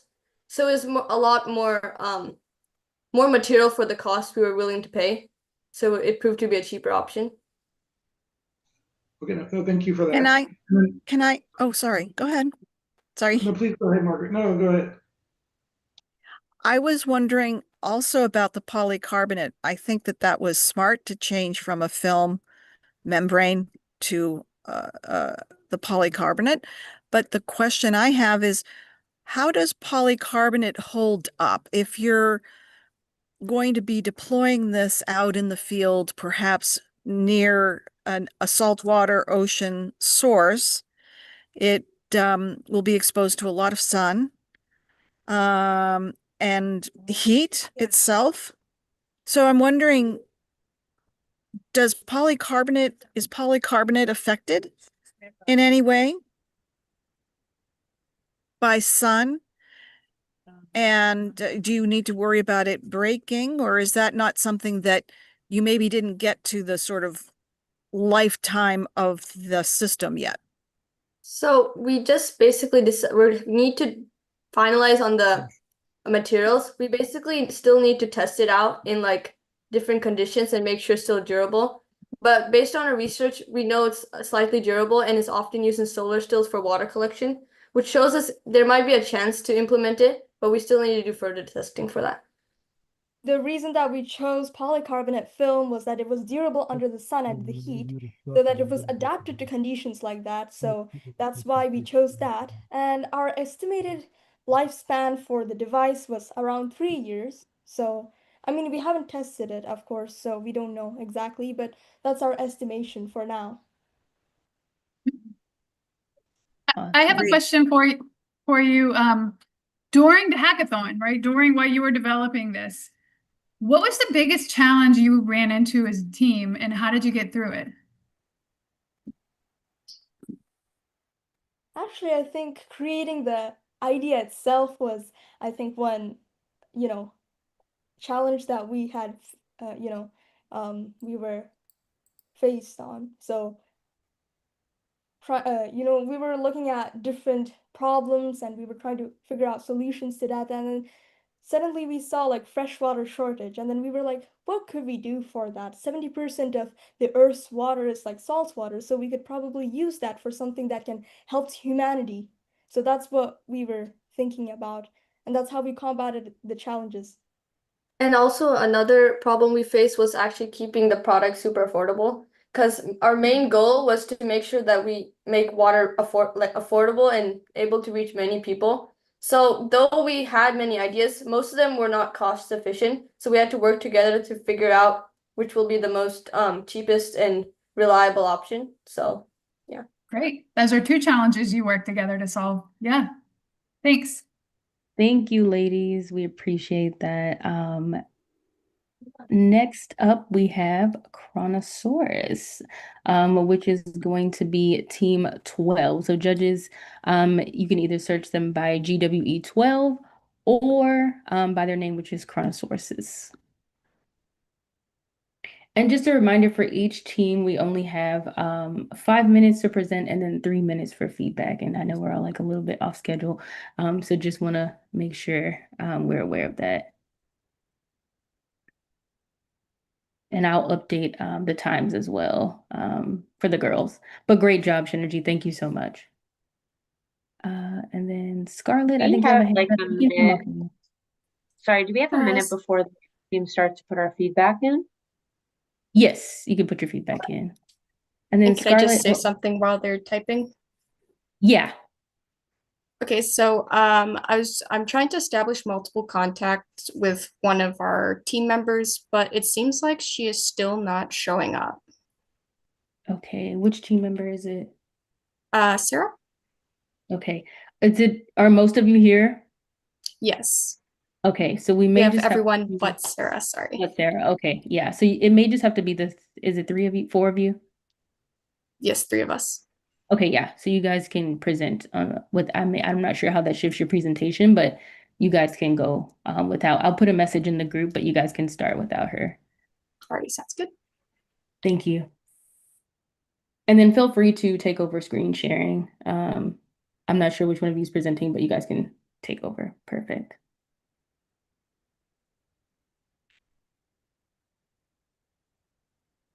Could you give me the team name again, please? Yes, it's Chronosauruses. Oh, there it is. KRONO. Yeah. Yeah.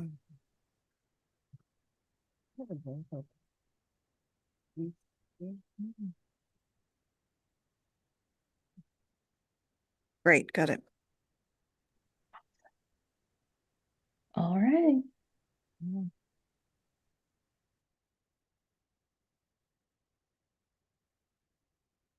just let us know when we're ready to present. You're all good. Your 5 minutes starts now. Good afternoon, everyone. We are Team Sources, and we are excited to be a part of this year's Shooting Stars Hackathon. Our team consists of Murphy, the team leader and diagram designer, Razia, the problem writer, Sarah, the implementation and impact writer, and I'm Yashmita, the logo designer and presentation polisher. The problem. In many parts of the Northwest Territories, energy is one of the biggest challenges that the First Nations people face.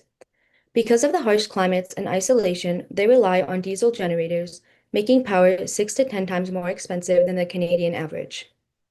This does not only have a high cost, but it also is very damaging to the environment, as well as unsustainable. A clean, reliable, and renewable energy solution is needed to reduce costs and cut emissions. Our solution. So our solution to this problem is a small water power generator utilizing electrolysis to generate power. Electrolysis is the process of using an electrical current driving a chemical reaction to decompose an ionic compound into its simpler elements. It is also designed with a manual heating element to melt snow, using an abundant resource in the Northwest Territories to power this generator. Now, how it works is sort of simple, sort of not simple. It uses water or melted snow to split the oxygen. Ooh, I'm messing up my notes here. Sorry about that. So there's a two-way valve to release emissions and to put in water and snow. There's also some filters to block out any debris that manages to get into the system. A tube that goes into a water pump to feed the electrolysis chamber with water to maintain the water level, and in the process of electrolysis to split hydrogen and oxygen, then producing the energy by burning said hydrogen, it produces power. So our plan is to use a small water power generator, which can help melt snow that can conduct energy. First, we would research information on the background, then check if there is enough water and snow, then build a simple system and test it in one place before using it in more homes or buildings. Next, we would think about the cold weather, size of generator, and supplies, safety, costs, and teaching local people on how to use and fix it. The impact of our project can help lower the high price of diesel, reduce pollution, and give the community cleaner, cheaper, and more reliable power. And these are just our references of where we've gotten all our information from. And that is the end of our presentation. Awesome. Judges, feel free to jump in. Great presentation, guys. I'll start with maybe an obvious question for you. What are you planning to do when there isn't snow? I did think about this when I was designing the generator. It can also run on just regular water instead of snow.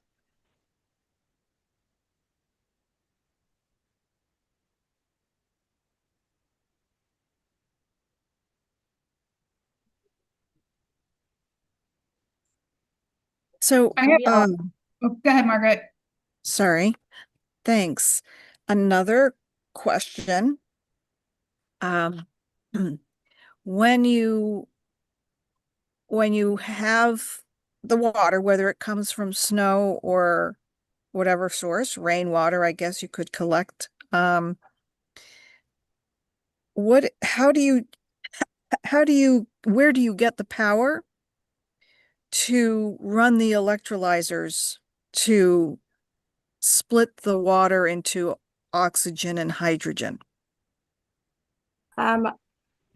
So due to nerves, I did kind of gloss over the part, but at the bottom of the generator, there will be an 8 to 10 amp battery that will power those.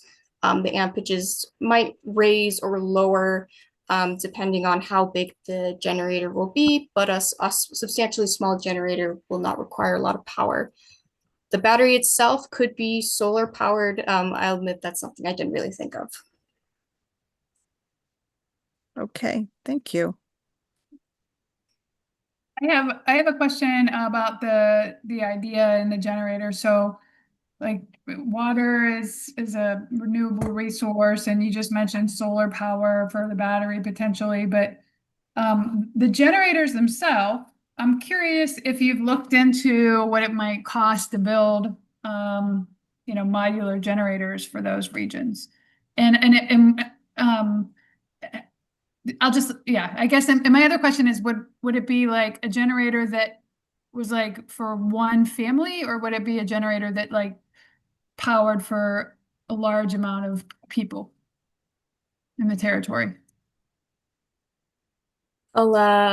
I was doing a lot of research on water-powered engines in general, specifically water-powered car engines, and those were quite expensive given their size.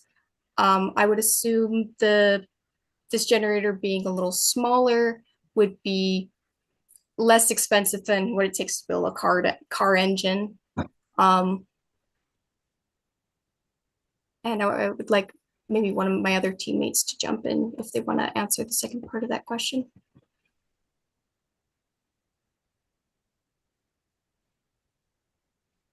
Then the second part of the question just for the team is, do you envision this like every family in the Northern Territory has something like that, or is it like a much larger unit that could help multiple families?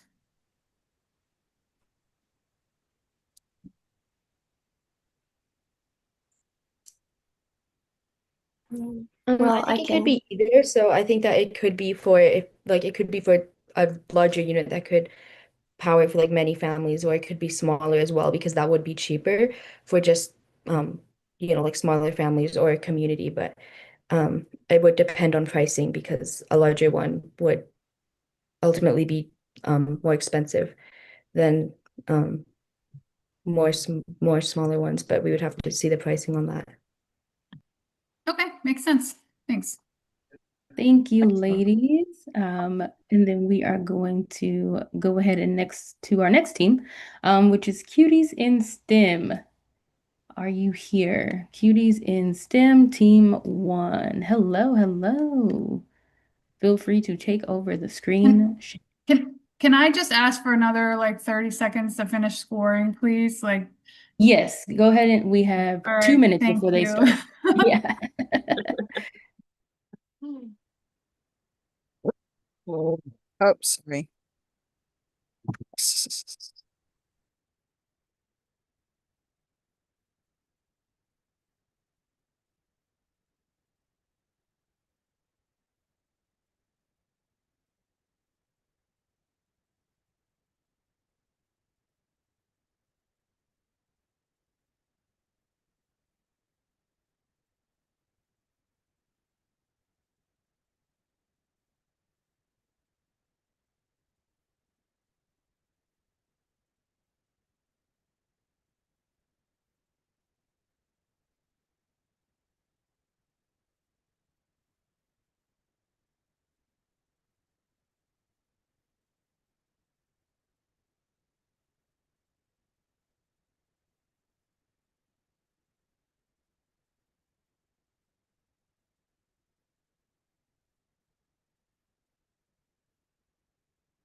All right, go ahead and start, ladies.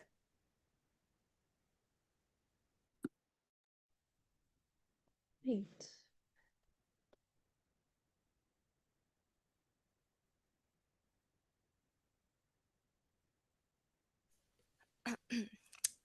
Hello there, and welcome to our pitch presentation. We are Cuties in STEM, and we are freshmen from Yerba Buena High School in San Jose, California.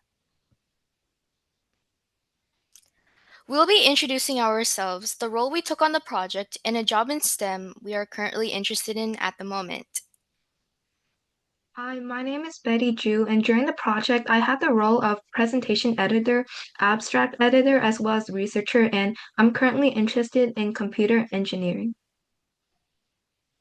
Hello, my name is Jamie Vo, and I'm the team lead as well as the main coder for our website we'll be showing today. I did a little bit everything, such as abstract editing, slides, research, and helping everyone stay in line. Hi, my name is Maggie Lee, and I co-designed the graphic logo, and I'm one of the biogas researchers, and I'm interested in computer engineering. Hello, my name is Emily Tran. I created graphic logos alongside Maggie, and I did extensive research for the project and helped Betty create presentation slides. And I am interested in dermatology. Now that we're done with introductions, we'll be moving on to what problem we'll be addressing for our project. Imagine living in a world where basic electricity isn't guaranteed. Your own home, school, hospital, and business could go dark at any second. This is a reality for over 600 million people in sub-Saharan regions of Africa, and this number has only been rising. 98% of its residents rely on kerosene and firewood for their daily lives. Although kerosene and firewood provide energy, they are bound to harm health, restrain finances, and damage the environment through deforestation and pollution. In 2023, the United Nations listed 32 African countries as least developed. The list includes countries like South Sudan and the Central African Republic. Energy poverty traps communities in a never-ending cycle of underdevelopment. Hospitals can't run critical equipment, schools lose learning time, and businesses get less productive. Reliable energy isn't just for convenience, it's an opportunity. Energy poverty creates a barrier between economic growth, advancements, and human development. It is so important to break the cycle of energy poverty, and there's no progress without proper action. Now I'll be passing the mic on to Maggie to explain how we can approach this problem. Our solution is called Waste to Watts, and it's basically turning organic waste into power through biogas plants. Biogas is created when items like food scraps, crops, or animal manure goes through anaerobic digestion, which eventually produces biogas, a renewable energy source. For instance, Nigeria, a surrounding country, produces 37.9 million tons of food waste yearly, which heavily contributes to methane emissions, the second largest contributor to global warming. And this chart on our slide it shows how organic waste enters an aerobic digester, where anaerobic bacteria is broken down to create biogas. Biogas is broken down to is used for energy or can be upgraded to biomethane to be used as fuel. Or or it can be converted to a digestate, which can be used for agricultural resources.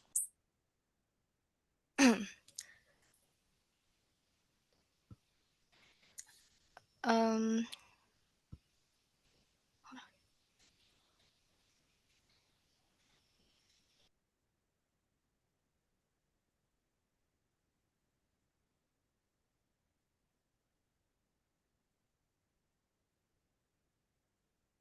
Biogas isn't just energy, it produces digestate, a natural fertilizer that is high in nutrients. It replaces chemical fertilizers and can impact the environment.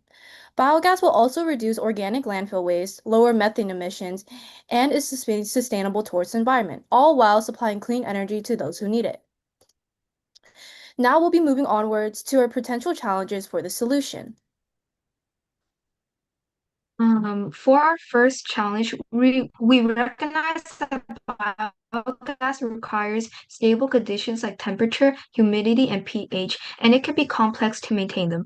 And leaving these conditions unnoticed can lead to gas leaks, eruptions, and even fires, which can make this type of technology pose a threat to the community. We can counter this problem by hiring and training local residents to be a maintenance worker for biogas plants. Not only does this ensure proper operation, but it also creates job opportunities for the people in the area who struggle to find a new job or have a low income.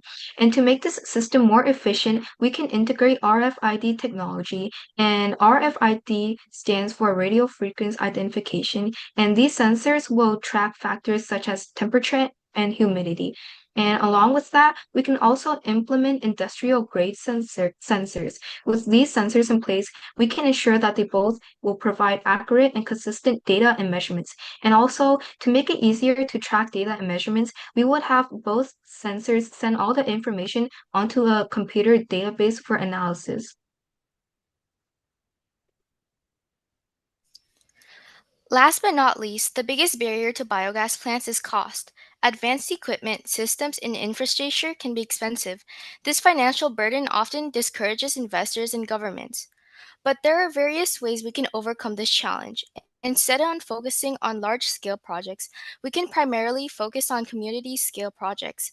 That's way smaller, easier to maintain, and cheap in cost. Small scale biogas plants can power 1 to 2 houses or maybe a small village of 4 to 5 homes. The sensors we wanted to integrate into each tank are known to be cost effective and wallet friendly, which for starting small scale wouldn't negatively impact anything. Now that we've gone over our solution, we want to preview all a website that we made for our to counter a potential challenge with hiring um to preview the website we've made for potential maintenance workers to go over. Maintenance workers can use this website to look over the status of each tank, make emergency announcements, and be alerted when a certain quality isn't optimal. So this is our website. I hope you guys can see my screen properly. So basically, the maintenance worker would log into our website. So we don't really have any specific credentials or have wrong or right passwords. So I'm just gonna put in my name, and then after that, it'll load in and it'll load in the dashboard. This dashboard shows the temperature, pH, methane percentage, and gas flow. With these smart controls on the side um to automatically change or automatically activate the cooling system, the stirring mechanism, or auto feed waste. So to show you guys, when we add more waste, the methane percentage will go significantly higher. And if we spam click adding more waste, it could send an alert that says methane critical, which means it's too high, and the gas flow being not out of the optimal range.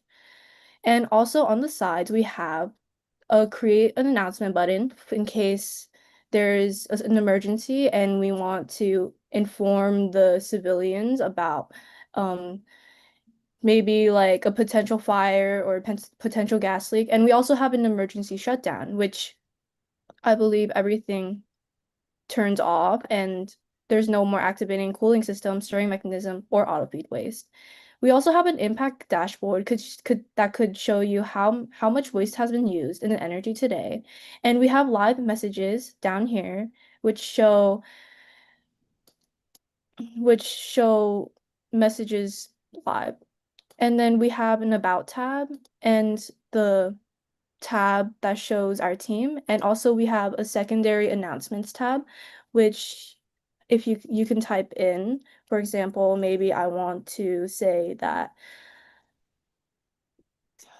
there will be a power outage soon.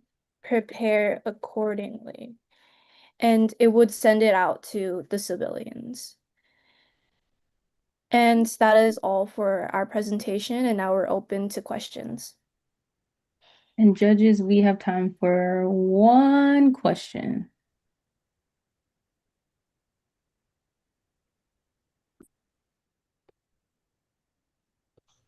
Well Oh, done. go. Yeah. Go ahead, Travis. No, I was going to say the same, Chrissy. Well done, team. I was just going to ask if you had thought about or worked up the cost of deploying this solution, or had some thoughts on that. But again, overall, I really like the presentation and the website that you've developed. I'll take the question.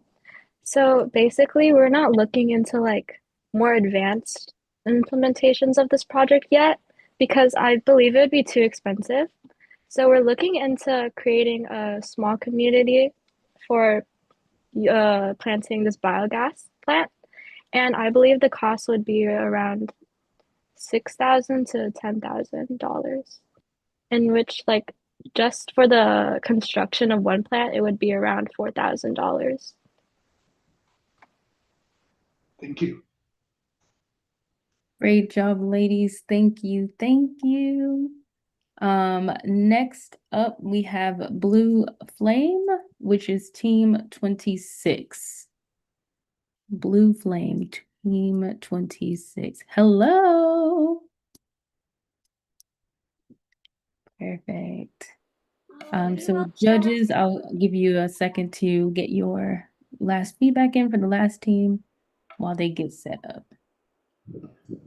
Is it working? Yeah. Yeah, we can see your screen. Can you guys see our screen? It should have a Yes. picture of an earth on it. Yep. Okay, thank you. Alright. Wait, they're gonna also have some, right? Yes. Judges, are you good to go?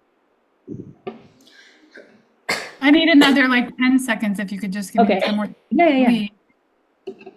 I just want to make sure that I can give some good feedback to the last group too. I want to cut that short. Absolutely.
All right, ladies, take it away. Okay.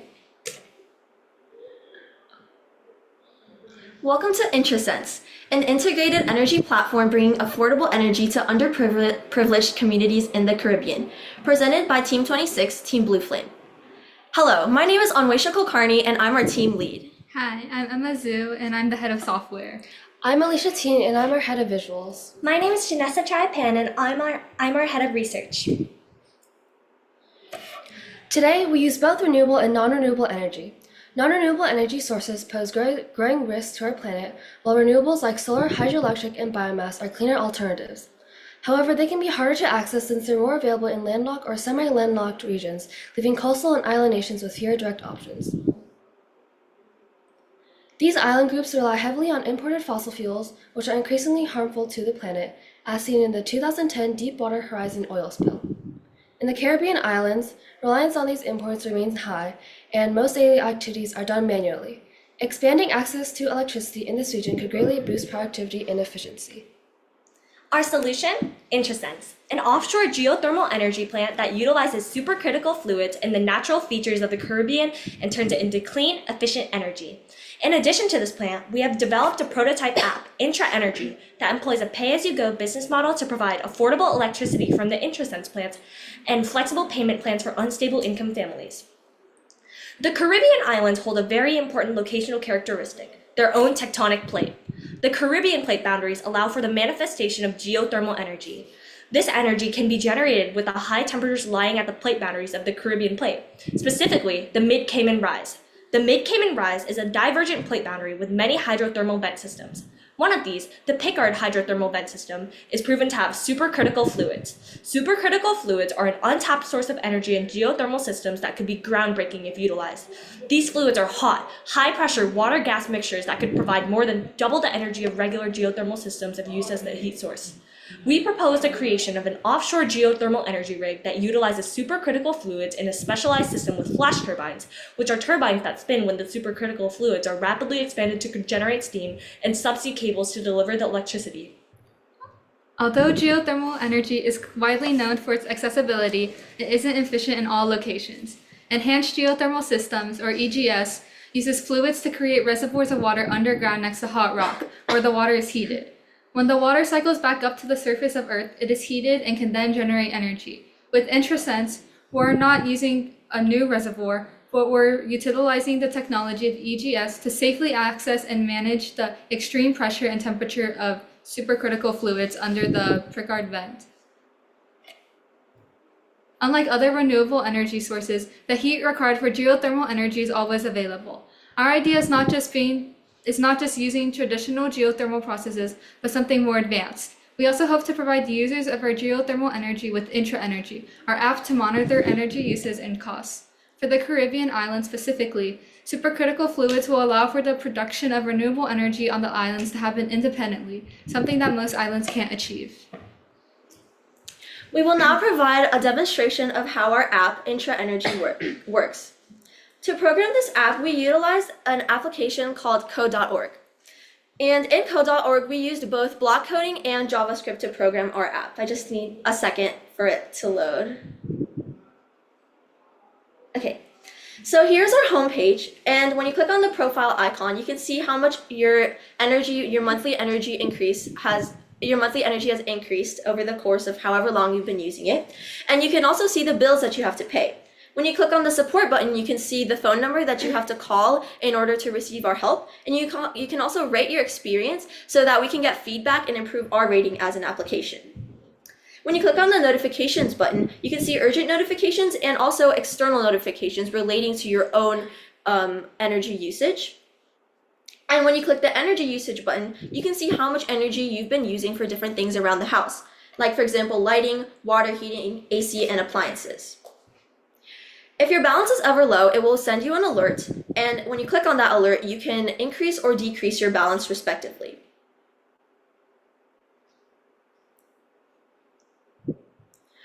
There are many things that we learned from participating in this hackathon. Overall, we learned a lot more about geothermal energy and how it is used, as well as other types of energy across the world. We also learned how to work together as a team and how to communicate effectively with each other. So to sum it up, we definitely have a lot of takeaways from this experience, and we'll definitely make sure to participate again. Here's some fun moments that we had during the hackathon. And that is all. Thank you. Thank you so much. Awesome. Great job, ladies. Judges, again, we have time for one more question. I know it's going really fast, but just one question for the girls. I have a question. This is Margaret Campbell. I was wondering, you're monitoring all kinds of things in terms of usage, lighting, heating, and all of that. I'm wondering, A, where do you get that data? Like, how do you break it down for not the whole house, but you're getting lighting versus heating, etc. And also, how does getting that detailed data help the users of this renewable energy source? So, for example, when the energy is transported through like the pipes and like everything, it goes to specific places like in the user's house. So that way we can know like what it's used for. And also when you like download the app, you can also specify that like depending on like the ports. And could you repeat the second part of your question? I'm not sure I understood it. I was just wondering, you're collecting a lot of data, which is great, but how does that help? Your goal is to get low cost, sustainable energy to these users. How does that level of detailed data help these users? So in order for our energy to be low cost, we want like users to like not waste the energy they're using and use it efficiently. So when we show that when they can view their data that says how much they use on each part, like if for example, if they use a lot on lighting, they might try to reduce the amount that they turn on their lights in order to like minimize the energy that they're using. Yeah, so energy in any case should be conserved, but with our app, they can also use it intelligently and use the right amount of energy in the right places. Great, good job. Thank you. Thank you. Thank you so much. Great job, ladies. Thank you so much. Up next, we have Team 17. So GWE 17, feel free Hi. to share your screen. Hello. Hi. Yeah. Can you hear me? Yes, we can hear you. Okay, sounds great. I'll share the presentation. Perfect. And then we'll give judges a few seconds and let you know when to start. Hi, can you hear me? Yes. Just making sure. All good. Just waiting for one more team member. Okay.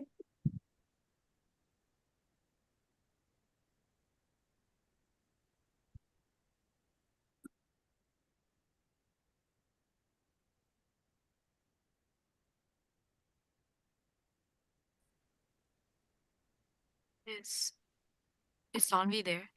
Yeah. Oh, okay. Yes. Sounds good. Okay. Okay. Sorry. Can you guys see my screen good? Yes. Okay.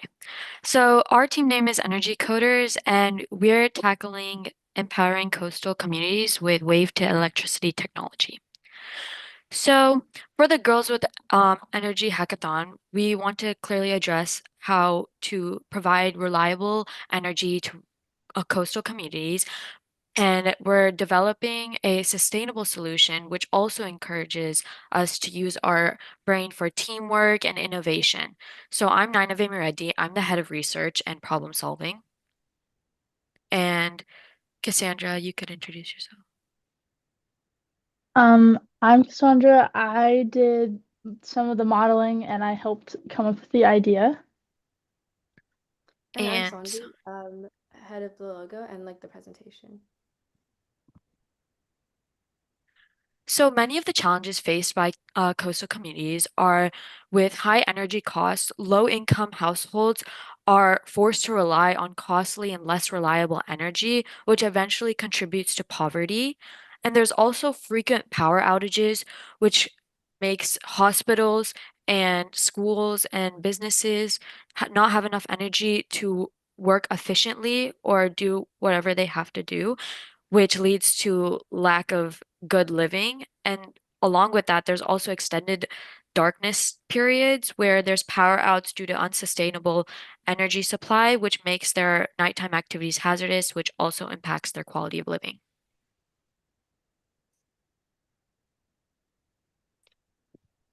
Our solution, which is this innovative compact wave technology, which takes kinetic energy from ocean waves. It converts the engineered, I'm so sorry. It's engineered for efficiency, sustainability, and easy installation. It's ideal for remote coastal communities, and by converting wave motion into electricity, we provide a very reliable source of energy. It improves the quality of life in these areas without harming the environment. How it works to convert motion into power. Phase one, we have the wave interaction, which is where we have it interacts with the floating converters, and it converts the motion of the waves, the kinetic energy. And then we have phase two, which is the kinetic energy capture. The kinetic energy is captured from the waves, and it goes to the converters of the mechanism. Phase three is the conversion itself. The captured kinetic and mechanical energy is converted. It's converted to electrical power through advanced technological systems. And then our phase four is our power distribution, which is the generated electricity is distributed to the community that it is helping, and it's a reliable energy source.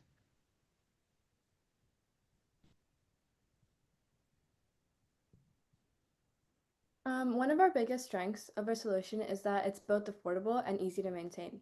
Because our converters are compact, production costs are low, and that makes them more accessible to for local coastal communities, and they're easier to scale.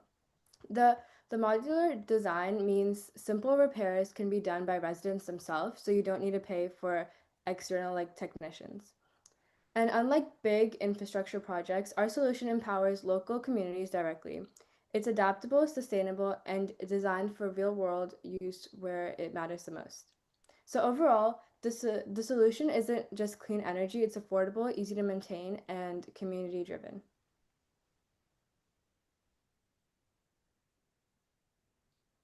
Here we're showing you why our solution stands out compared to traditional energy models.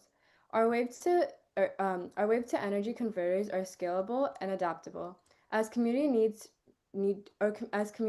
change, the system can expand or adjust, and it lets the residents stay sustainable without overhauling their entire infrastructure. By contrast, traditional energy plants are rigid. They're built on massive scales, which can make them less responsive to local needs. And that often leads to shortages or excessive energy waste, which does not help the communities. So instead of like a one size fits all, we're offering like flexible, community driven energy that grows with demand. By offering training programs, locals can learn the skill needed to manage and maintain the technology. This does not only give the people experience, but also creates job opportunities, which can help drive economic growth in the community. So what we learned from doing this project together is that we're supporting a sustainable solution that directly impacts coastal communities. We are providing them with something that's environmentally friendly, and we're also giving them what they need without making it too costly. And we're also engaging with this initiative makes us have more discussions. And as we're going through the process, we're learning more about how can we fix this to do this, or how can we fix this to do this, or maybe I don't know how I would do this. So we're helping each other at the same time. And with our voice and showing that we're able to do this, we can drive for more change, more ideas to maybe combine with ours and contributing to a cause overall. This is our rough draft model. It can be refined and basically improved upon the request of the community.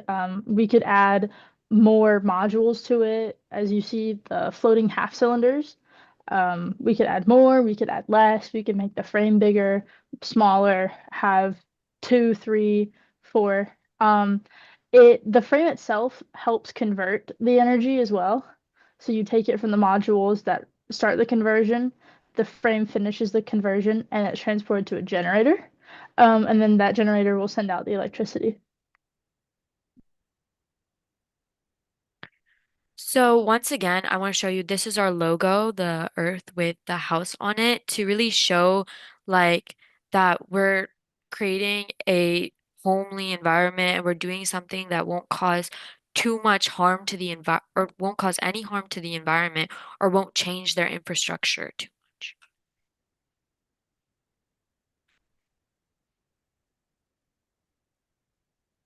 And that's Awesome. Thank you, ladies. Judges, we have time for one question.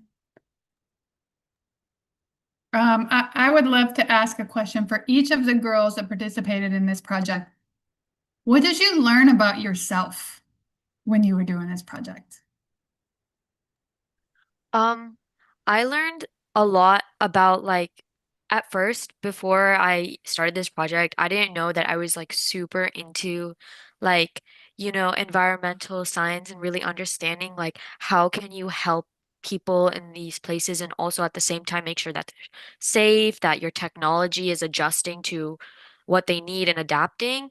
I didn't know that I was so interested in it because I never took like that type of class or even got like into like environmental safety. And I think I learned that I really want to maybe go into environmental engineering. I don't know, it might be a possibility. Okay.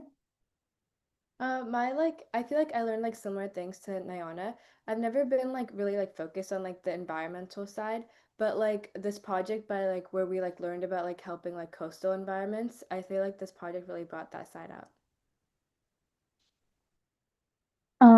I did a lot of self-reflecting during this. The pressure definitely helped in that. I learned a lot more about kinetic energy in the conversion. I'm super interested in like nuclear engineering. I got to learn a little bit more about a different type of conversion, a different type of energy that we could use. Okay.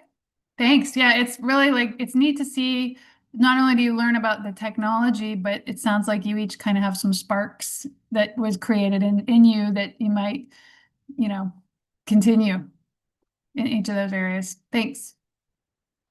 So thank you, ladies. Great job. Thank you Next so up much. we have Team Wait. Dakara. Oh, sorry. So, sorry, can you give me the team name again? Yes, it's gonna be the last one? Yep. The last one was oh, hold on, let me go back.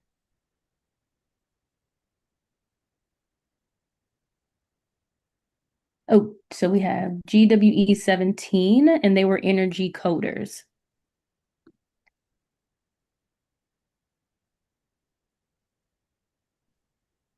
Energy coders. Yes. And they are Yeah, they that were doesn't team pop team up for me. 17. Try Energy. GWE 17. Yeah, I found just GWE 17. I don't when I Yeah. searched I just searched for 17 and I found them. Okay. GWE underscore 17, because I tried to do it with the 17 or with just a space, it didn't come up. So you have to use an Got underscore. it. That's why I couldn't find it. Thank you. Got it. Awesome. All right. And then Team Dakara, if you guys want to share your screen or whoever's sharing their screen, you can go ahead and do that.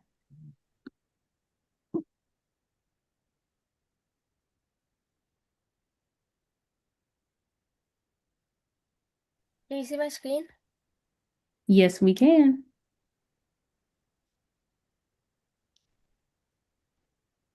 Perfect. Hi everyone, and we're Team Dakara. My name is Daniela Rangel, and I'm in 9th grade. My name is Aryawani, and I'm in 9th grade. And my name is Kushi Patil, and I'm in 10th grade. How many times have you seen the news reporting that people were left without electricity after a natural disaster? And how often have you heard about rural communities living without power? Many communities lack reliable energy. Hospitals and schools suffer the most, while unnecessary appliances drain essential energy.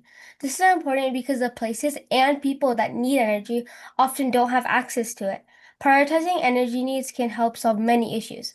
For example, in some parts of Puerto Rico, after Hurricane Maria, some areas struggled to have a reliable source of energy, and schools were forced to shut down for weeks.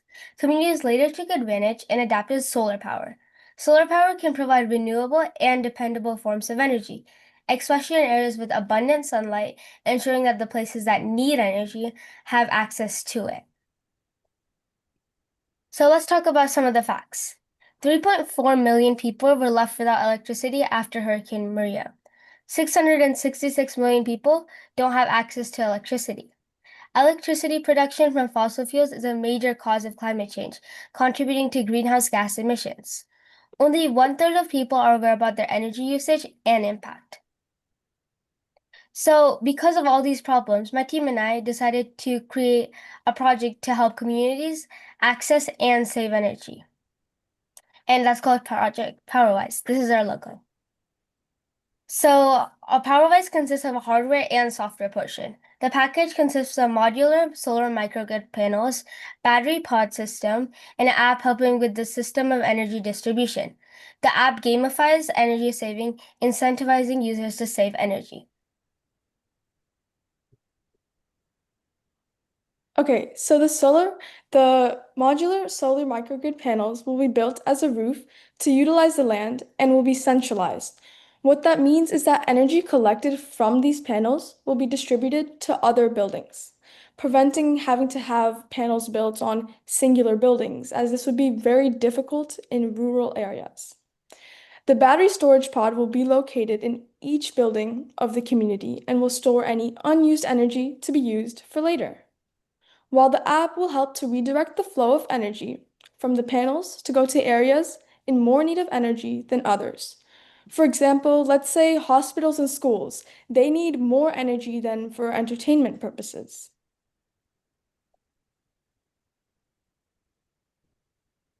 So here's our implementation. Phase 1 is to design our hardware.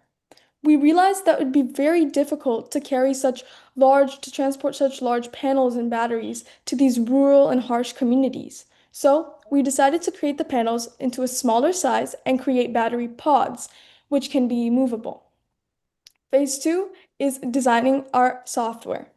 The software will be pre-installed with our hardware, and its layout will have all the key elements that we need in it. We'll talk more about the app later throughout our presentation. Phase 3 is implementation and testing. We have to first identify vulnerable communities, such as communities impacted by natural disasters, harsh social economics, and less income, as they will be in the need of this product the most. We will then distribute our packages to these areas for testing. We also realize there might be a struggle in maintaining the equipment, so we can easily fix this by training the locals in the area, thus creating jobs. Phase 4 is developing. We will take in the input from our app and collect data from our hardware part of our package and continue to fix, improve, and grow.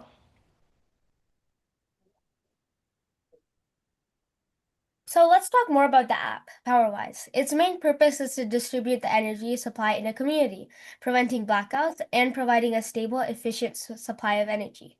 PowerWise develops smart energy habits and understanding of our impact on the environment for users. The app would allow for awareness of the distribution of energy and incentivize those who take action. This is how our app would look like, the layout.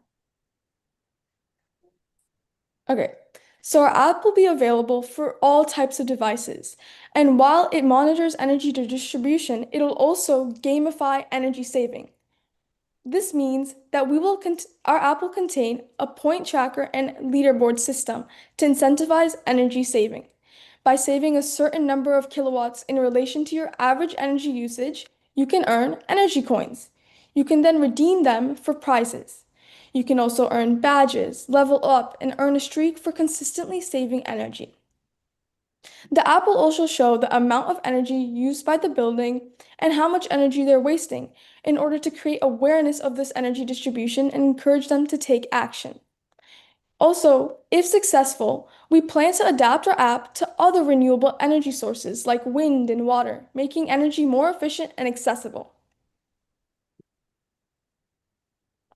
The main impact we want with this project is to help communities with poor energy sources live better lives by having access to the energy when they need it, prioritizing schools and hospitals. We want to give them the convenience of producing energy in their own communities and the responsibility of monitoring energy waste. Because with this project, we don't want just to save more energy, but to create jobs, and the jobs will consist in people that collect and provide information from the plant and the solar panels to the app, teaching future generations valuable lessons about energy saving. In this way, more people will care about our planet and nature. According to the U.S. Energy Information Administration, an average community uses from 30 to 50 gigawatt hours per year, as you can see on the graph.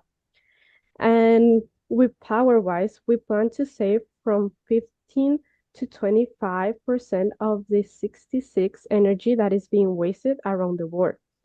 In the graph is shown that in 2023, 54.5 gigawatts per hour were consumed. And as we can see, solar energy was one of the biggest energy sources, and we want to keep that and also increase that number. With PowerWise and our project, we want to help from 100,000 to 500,000 communities. Some things that we learned throughout this project was communication because of the different time zones and schedules we had. We learned a lot of teamwork because we had to decide who is going to do things and things like that. We learned organization and design process, that many communities don't have access to reliable energy and many people don't have the same opportunities as us. So we want to create this project so we all have the same opportunities, and the renewable energy is powerful, eco-friendly, and efficient. Thank you. Thank you. Great job, ladies. Judges, one question. What was the biggest challenge you all faced in coming up with the solution?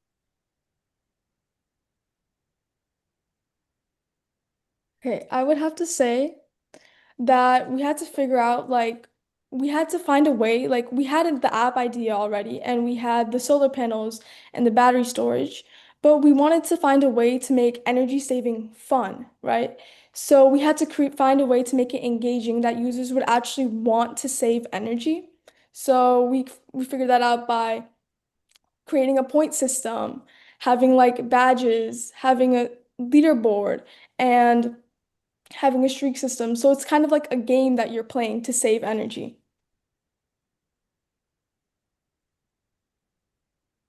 Thank you.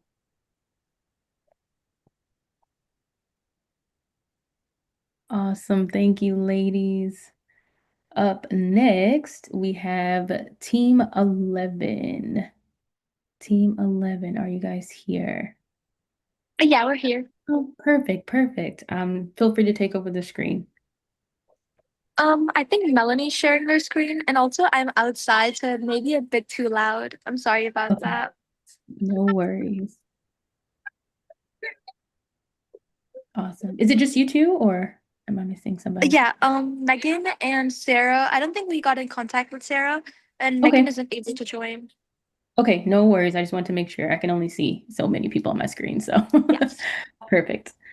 All right. Judges, are you guys good? One more Awesome. minute. Oh, one more minute. Okay.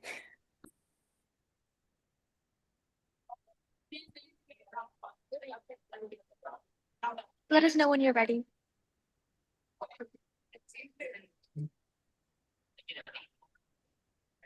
Okay. Okay.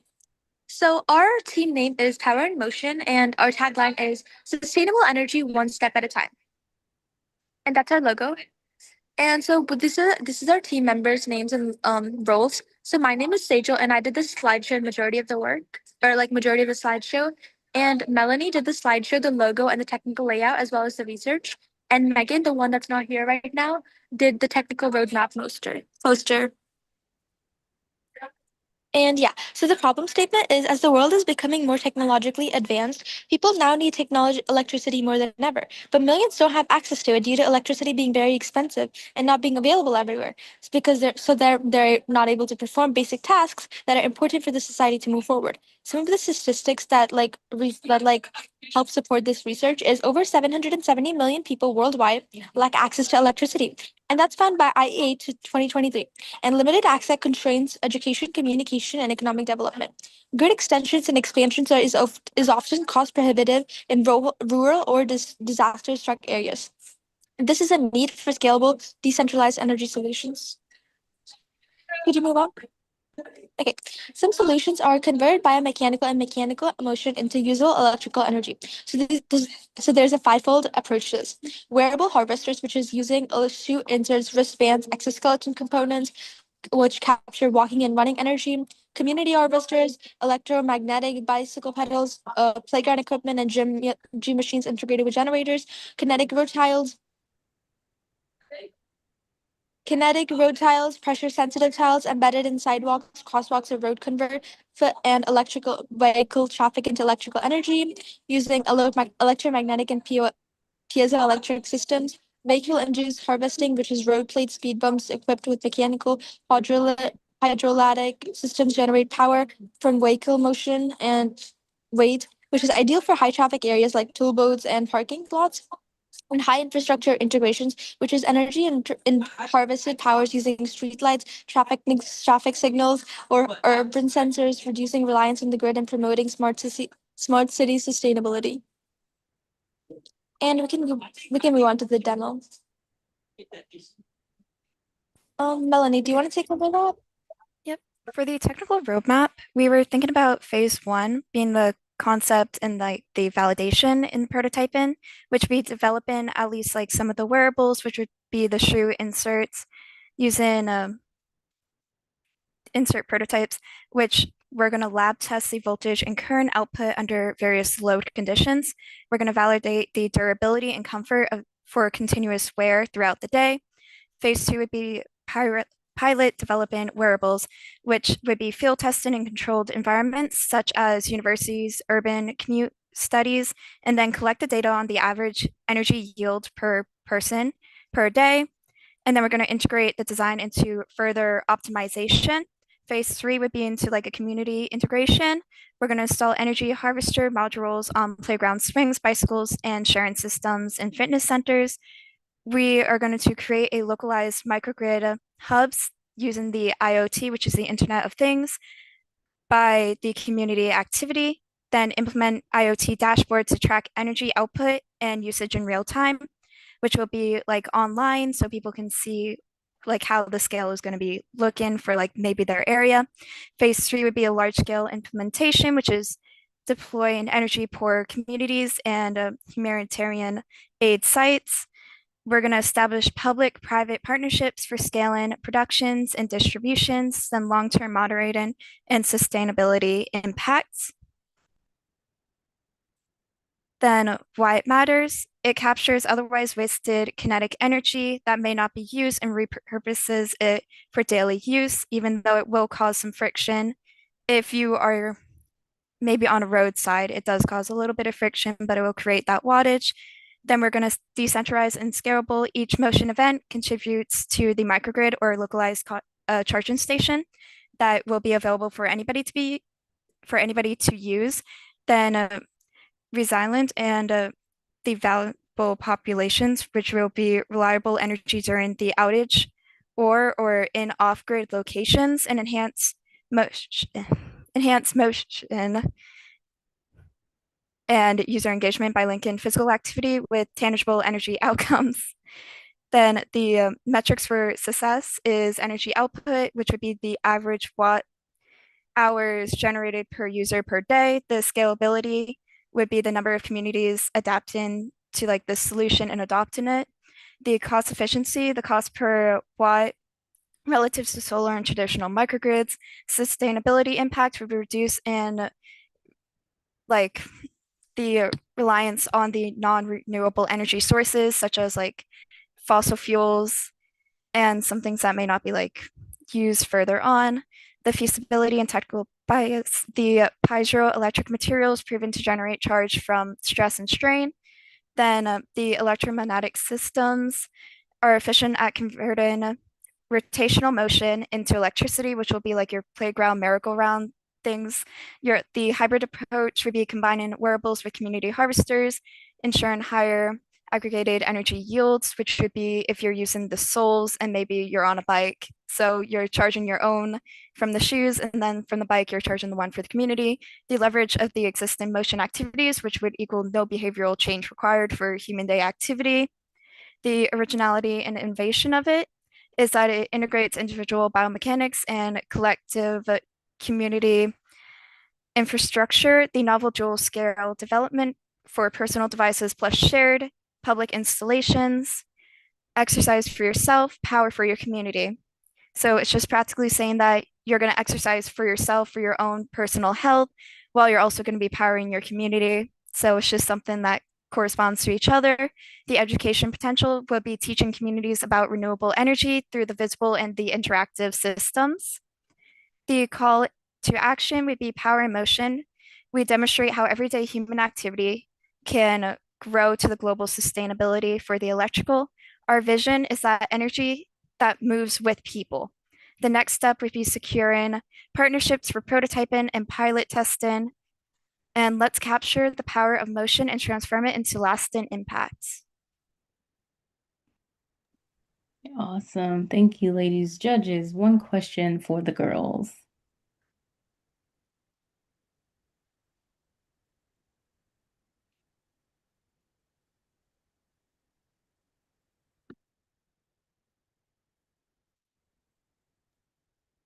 So this is Christy. So when you were working on this,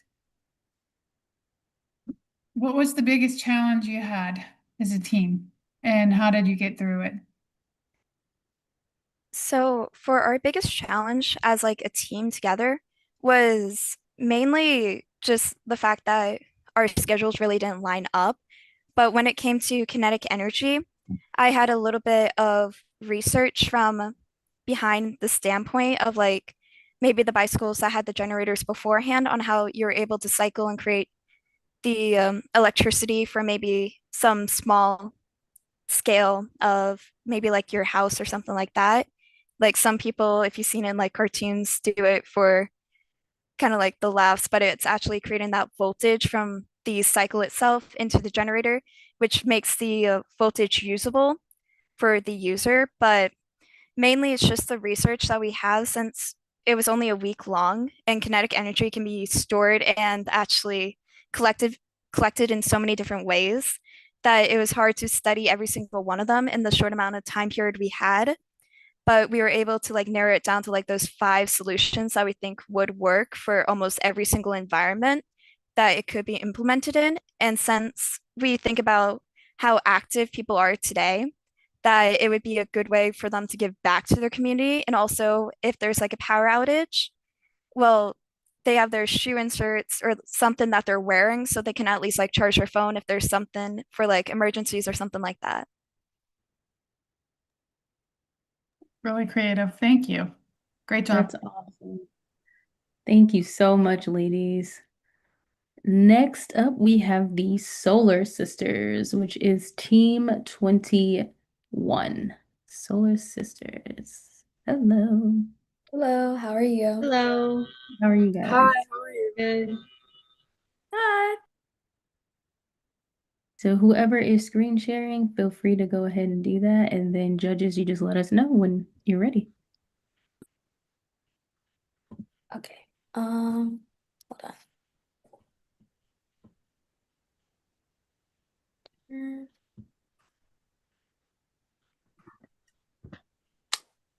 Hold on.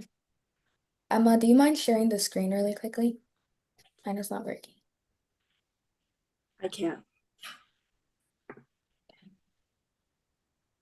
Hold on.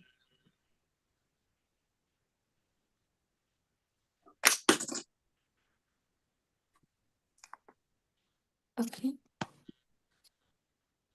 Okay, now I got it. Did you get it? Okay. Yes. Okay. Can you guys see my screen? Yes. Yep. All right.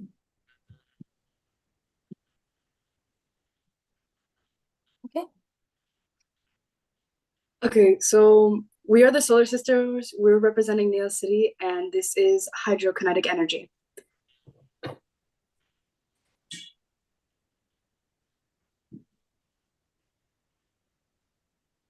And this is our table of contents as well as our team. So my name is Jada Patterson and I'm the creative director.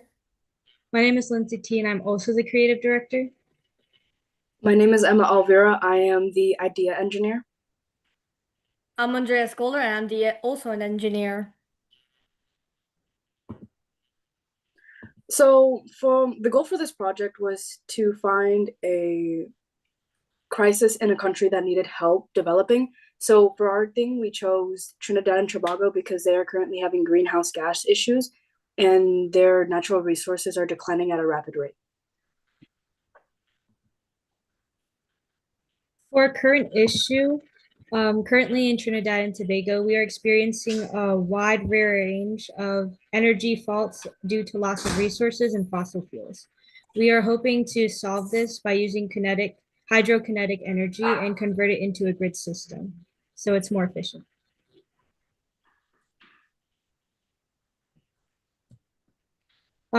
These are the problems that we identified with environmental stability, economic downturn, and deprivation of natural resources. So our vision is an efficient, effective, and environmentally inclusive energy sector which promotes a solution to resolve the past, a solution for the present, and a beneficial society for the generations of the future. With this project, we aim to not only create an impactful solution for the energy sector, but also make a real-world impact in relation to the United Nations Sustainable Development Goals. So this is the full CAD model for the invention itself. Could you go to the next slide? So basically, the model is a simulation of a dam, which we will use and the speed of motion of water to generate the energy. In theory, a water source from a higher level will drop down into the ramp via a like a V-shaped delta and run by a motor at a rapid pace to be converted into energy for the purposes of electricity to sustain the coastal nation. Also, since the water is on the coast, it has all different types of materials, but specifically salt, because salt is considered a good conductor for electricity. So what happens is when salt and water mix, it disassociates into charged ions, which releases energy to power electricity. And this is our physical model.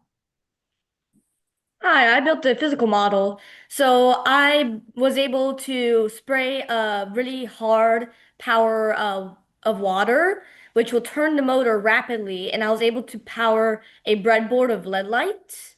So I was able to use the model of the house and put the breadboard of LED lights to light up the house. And this is our logo as well. So as for the technical details, the total energy consumption in the nation is approximately 9 billion kilowatts per year as for 2023, which on an individual basis is around 5,800 or 6,600 kilowatts per capita, depending on the year and the source. So households fall into three main categories. However, roughly 43% fall into the over 1,000 kilowatt bracket, despite being billed bi-monthly. And the residential price in December 2024 was about 0.42 Trinidadian and Tobago dollars per kilowatt, with the possibility of these rates being raised for those in the highest bracket from 15 to 64% depending on consumption. And this is the Excel spreadsheet that we made explaining these examples based on household income and size. And these are also some current cost factors of our project as well, including the current market, the market trends and shifts, the market competitiveness, the recession and economic decline, and the current and developing supply and demand for natural resources. So the real world impact, we plan to follow the UN sustainability goals. So we're trying to do number 7, which is the affordable and clean energy. Number 8, which is the decent work and economic growth. Number 9, industry and innovation and infrastructure. And following number 11 as well, sustainable cities and communities. This is our implementation plan. So as for 2025 to 2029, we want to start further research for the plan, observe the infrastructure at the testing site, which is the Port of Spain, analyze the budget of the future of the project, and make another design matrix and second SWOT analysis post-observation. From 2030 to 2034, we want to implement a marketing strategy to propose to local leaders within government and the energy sector, network with potential investors, and promote job opportunities to local residents. From 2035 to 2039, we want to start the building procedures, develop outreach, and also aid communities in understanding the impact of the project to future generations. And finally, from 2050 to in the future, we want to finalize the implementation of this into the central community, branch out across the nation, and use this to increase the job market and promote a sustainable future in the nation.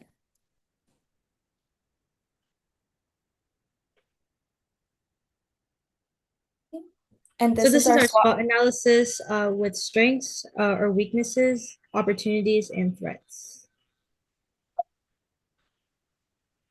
And that is it for our presentation. Thank you so much, and feel free to ask any questions.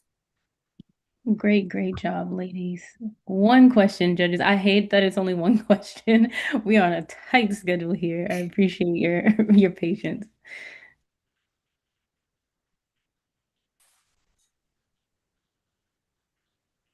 I have a question for you. And I know some of the groups had mentors. Did you use your mentor, and how did the mentor help you, or did you use some others that helped give you some ideas for the project? So for this project, there was no mentors involved. This was strictly just a group effort with all of us. We kind of just sat down one day and we were like, what do we want to do? What's the main goal, and how are we supposed to execute this goal? Right. The engineering teacher also, he also helped me build the model a little bit. He told me a little bit about how the motor works and some advice on how to get the motor spinning quicker. by the time we already met with our mentor for the competition, we just already had like a solid goal. We just sat down, we all go to the same school. We just sat down there and we were like, okay, despite us not having enough time this week, we're gonna figure out something to do. And our time management, I feel like for this project was pretty good considering we had a busy week at school too. Yeah, so like the mentor for like this hackathon event, she told us that we should like set standards and time constraints on how to make this work. And we did, and we took her advice and we did this. Yeah. Good. Yeah, you got it done. Yeah. It was very well executed, ladies. Thank you so much. Thank you. All right. Up next, we have Nova Crew, and that's going to be Team 22, Nova Crew. Hello. Oh, are you guys all together? Yeah, well, no, Nice. there's three of us, and then there's an Reagan, which she should be in the Zoom. Perfect. Okay. Oh, there she is. Okay. Awesome. And then whoever's screen sharing, go ahead. And then just let us know when you're ready. Can you see your screen? It's coming in. There we go. Yep, we can see it. Okay, so this is our presentation for the hackathon. We created Power Pace, and our motto is generating energy from every step. Okay, I'm team leader, Shelby Johnson, and I manage deadlines, assigned roles, and supervise prototype building. This is Luciana. She was our creative designer, and she designed the original idea and created the logo and built the first like prototype sketch. This is Emily, and she was one of our prototype builders, and she helped construct the prototype and assemble it. And then Reagan, our other prototype builder, helped build it, and she provided materials. So our problem statement is rising energy demands and demands on a reliance of fossil fuels contributing to pollution and the climate change. Our current solutions now fail to capture the kinetic energy generated by foot traffic, leaving a potential source of clean energy untapped. So our idea name was PowerPace. PowerPace is a spring-based pressure plate made up of PHA, bioplastic, and aggregate. It converts footsteps into reusable energy, and it's more durable and cost-effective than piezoelectric pads. And we took inspiration from Japan's systems, but reassigned it for durability and long-term use. Our solution to the energy shortage is to create pressure pads that generate energy when they're stepped on. So the energy is then converted into usable forms such as electricity, and we drew inspiration from Japan's use of a similar system with their piezoelectric pads, but our design differs in the structure and materials. So while they use vibrating plates, we will use a spring-based mechanism, so that way it can create like a mechanical movement. The springs are more durable, cost-effective, and they're easier to maintain compared to piezoelectric pads, which are brittle and vulnerable to damage. So in addition to this, our solution will also be suitable for long-term energy generation, whereas piezoelectric pads are impractical for anything over time due to their limited power output and costly replacement.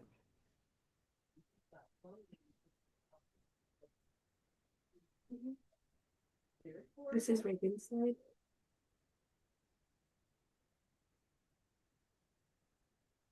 Okay, well, she's not talking, so our wow factors was the simplicity of the design, because it's a spring-based mechanism, it's easy to build and install and maintain. Its minimal design means fewer parts and can break and wear out. And another of our wow factors is versatility. The pads can be installed almost anywhere with high foot traffic, so sidewalks, malls, schools, stadiums, and even public transportation areas. The module design allows easy scaling for different project sizes. And then it's cost effective because we're using PHA bioplastic, which is made from bacteria, and aggregate, which is recycled materials such as like concrete and asphalt. And with that, the costs are lower, so without sacrificing strength to the pad. The design also minimizes maintenance cost over time, making it practical for long-term investment. So we're going to show our demo now. So this is our demo, and basically what we did is we added springs to each side and then a hinge-based mechanism, so that way when we press down on it, the springs will allow it to go in and it will pop back up by itself.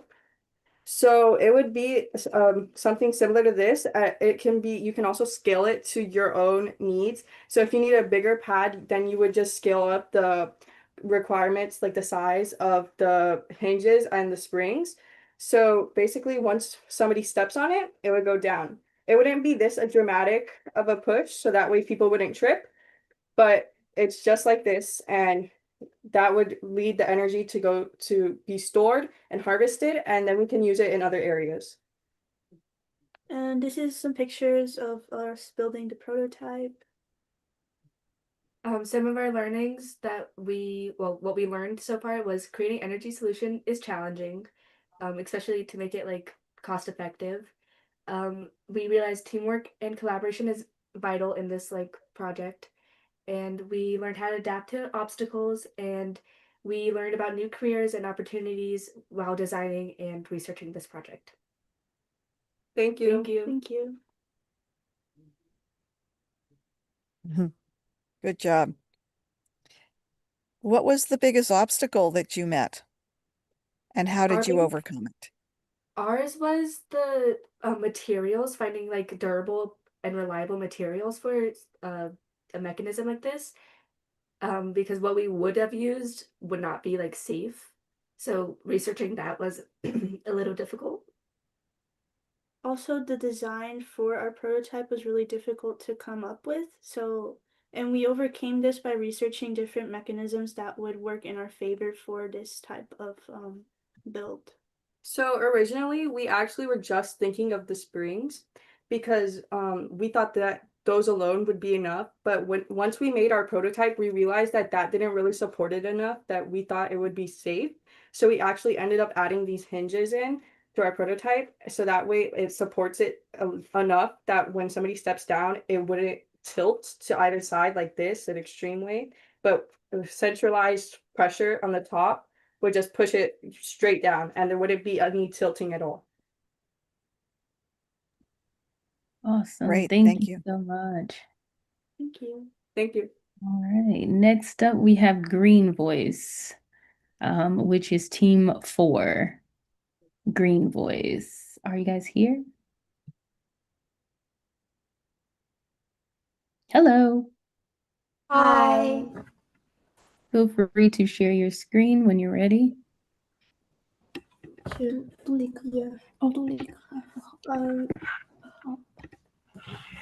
So here is our PowerPoint. No. It's okay. In the US, air quality levels above 150 are classified as unhealthy, yet many cities worldwide consistently exceed that threshold. This is a serious issue we can't ignore, and that's why we created GreenBot, a bot designed to address it. We are Jizen, Ziki, and Zixin, 10th grade students from Montreal with a long-standing passion for computer science. Air pollution is a serious global health crisis. Countries like Chad, Bangladesh, Pakistan, and India face some of the highest pollution levels. Citizens in polluted regions are the most affected, especially children, the elderly, and those with existing heart or lung conditions.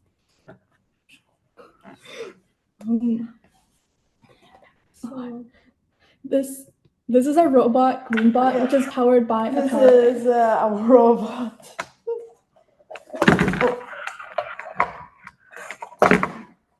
So what does our bot actually do? First, it teaches the user how to take care of any plant, making it simple and accessible even for beginners. It also displays the plant's needs using emojis, so the information is easy to understand at a glance.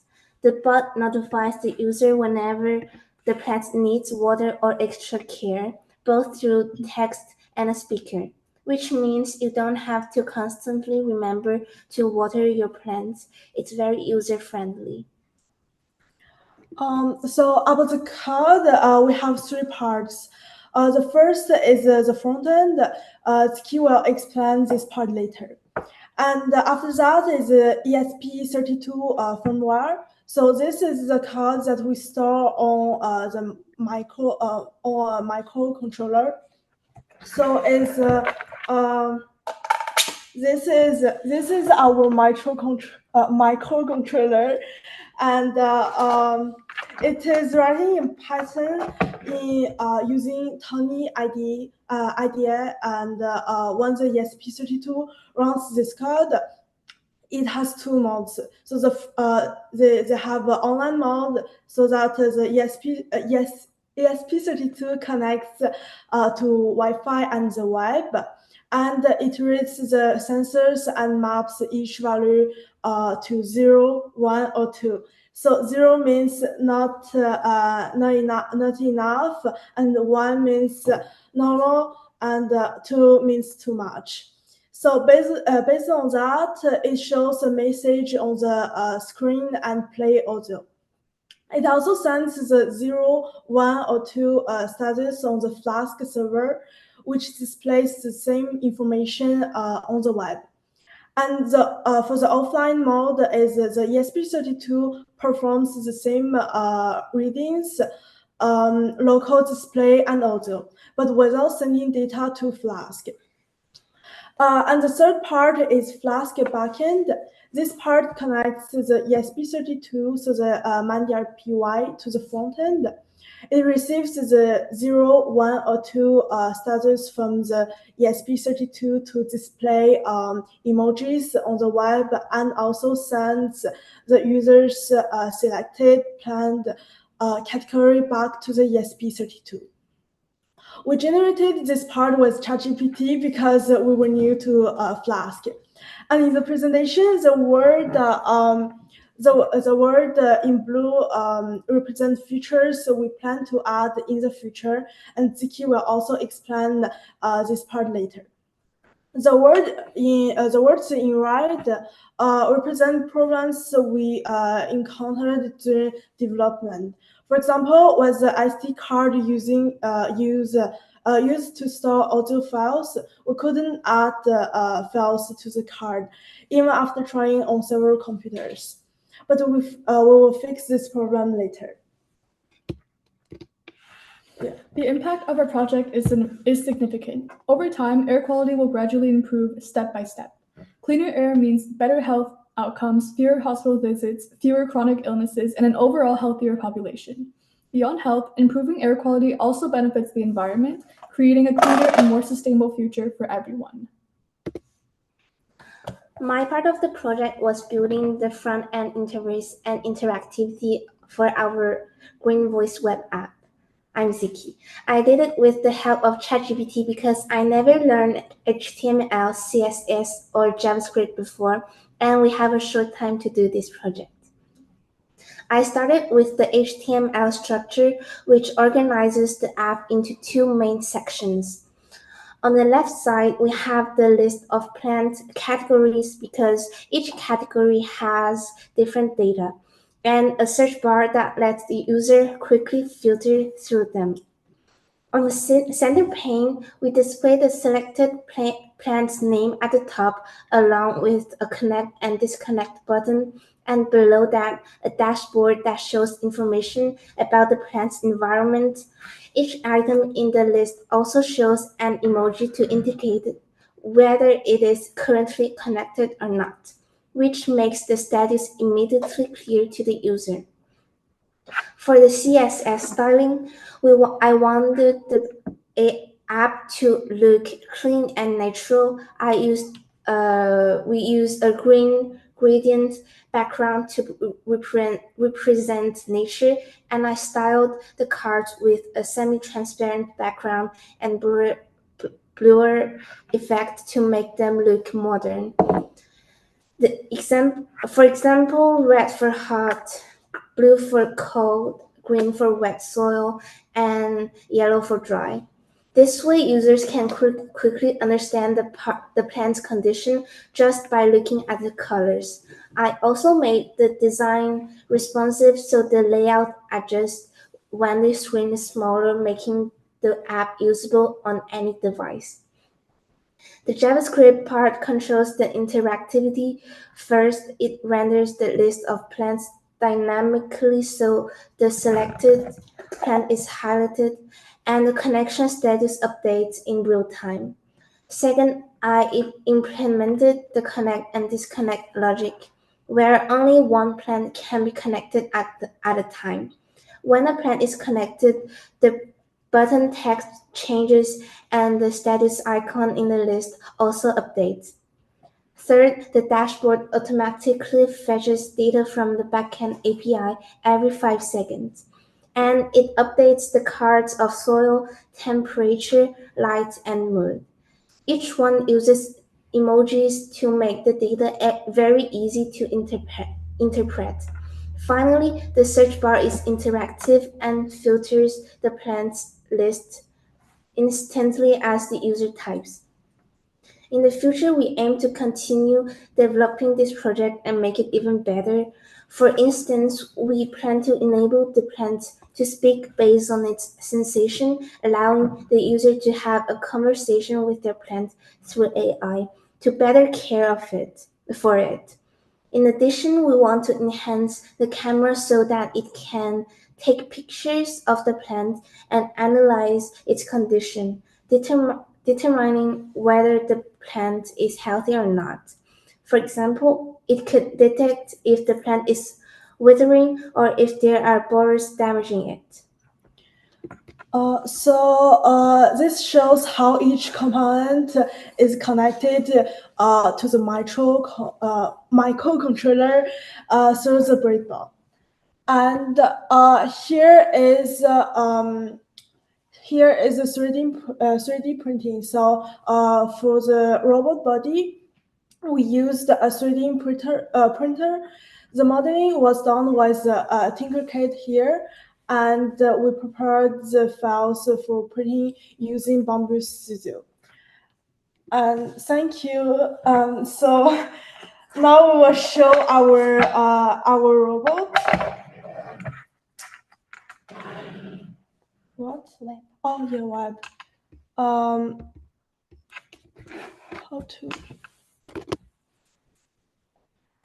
So our web is here. This is our web, and here is the robot. This is a power bank.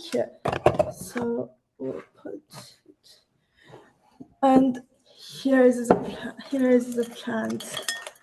So we'll put the sensor in the plant, and it will show an emoji and series of the plant. And if, for example, here is sad because we don't give the plant enough water. And it will also show it on the web. Yeah. And yeah, I think that's. Oh no, I think they can't see the bot. Here is our robot, and this is a screen. You can see the emoji here. Yeah, and this is the power bank. Awesome job, lady.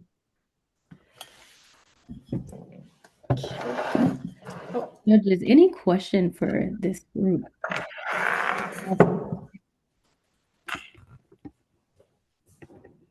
I would love to ask you all a question. And first of all, great job. The design, right? Well thought out. You demonstrated it here. I want to ask a question about you girls, right? What did you learn about yourselves? And what did you learn about your teammates? Personally, what did you learn about each other when you were working on this? So I think we have done a perfect job. I have done a perfect job with my teammates, and everything is okay. Just for the time management, I think we can do it better. We can we can be more organized on our work. And how about the other team members? How would you answer that question? So I think I share the same opinion as my teammates. Me too. Because we have to do our schoolwork, and after we have to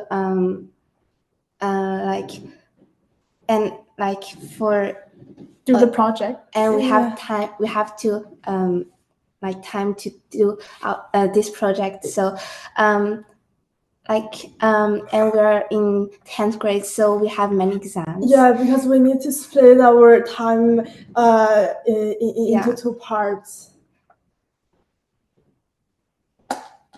Well, great job again, ladies. Thank you so much. Yeah, great job. Thank you. Thank you. All right, next up we have the Power Poof girls, and that's going to be team number 2. So I'm the only one in my team today. My other 2 teammates were not able to show up today. Is that all right? Yeah, All right. and thanks So for showing up. of course. Let me get this shared. Got it. All right. Share. Okay. So this is Powerproof Girls, I guess, and we were thinking of an emergency electricity because our solution was to get in energy to people who really needed it. So we thought of designing a machine that could be transported by a flatbed, rail, or boat to reach areas that don't have electricity. Now, I'm not saying don't have electricity like in an area don't have it. I'm saying by natural disasters because this could really impact places that already have it. Like if you had a hurricane hit somewhere and all your energy is gone, those hospitals now have no energy, and that could be really dangerous in some situations. So we thought that having this as a quick way to get to a place to help save it or get it back up would be an amazing thing to have. This device would provide power to utilities, just to help even if there is damage to help rebuild objects. So if you want to get it to power drills, to get it to other stuff, it'd just be a really simple and easy way just to get it to it really fast.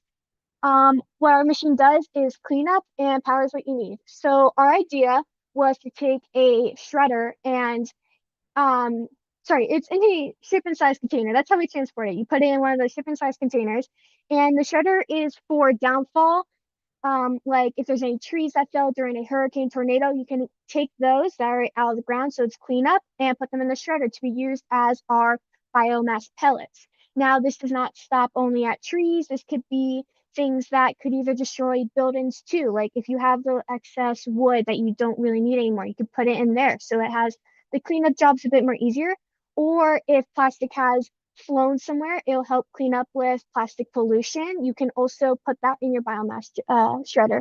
This then turns it into pellets to then be put into the biomass generator, which um, produces energy for whatever you need it to. Excess pellets can also be used for a stockpile for later use. If you finish up the cleanup at one area and you immediately have to go to another one, you have that energy ready to be used. All you gotta do is just pour it into your biomass generator, and you can be set with cleanup or even just get in areas functional again. And the water cooling system can purify water if anything ever happens to the water purification in the area. We're building this utility inside a shipping container, so again, it'll protect it whether it's rainfall, anything like that. This shipping container will keep our machines safe. The shredder will will process any wood or plastic and make it really small so that this plastic isn't harmful to the air. It's small enough that can easily burn with minimum pollution. The Yep. The shipping container can have removable or reusable batteries. So we were thinking that if you took um, excess energy, we don't want having the generator putting too much energy into whatever you have. We were thinking if you had the excess energy go to somewhere else. So a great way would be putting it into like battery packs that can be used for other things. Like if a a few houses were down, you can lend these battery packs out, or for like construction workers to power their stuff that they need to. These are reusable and removable. Um, that can just be used to recover vehicles or mobile charging for people. We also have solar panels. These are for the actual machine to run, so we're not using up the biomass energy to power the machine, but the solar panels will power the machine, so we don't have to waste any of our biomass energy on that. So um, we can also use, if there is any, if we want to collect the plastic uh, uh, chemicals, what we can do is we can put a scrubber to filter any material from the generator, which can be then injected back into a local agriculture community as fertilizer. So it can also help with that community's plants and just anything that it needs to. And again, the using the plastic really helps with plastic cleanup, plastic pollution, just getting it out of the way of everything. Now, we wanted to go into estimated costs, so like you guys have an idea of what you guys would be looking at. So we saw that this would be around 85,000 to 180,000 for a emergency backup. And these are all the different reasons why, just like the biomass shredder has like a price range of 15,000 to 30, and they're all just different. Um, and that's what we came up with.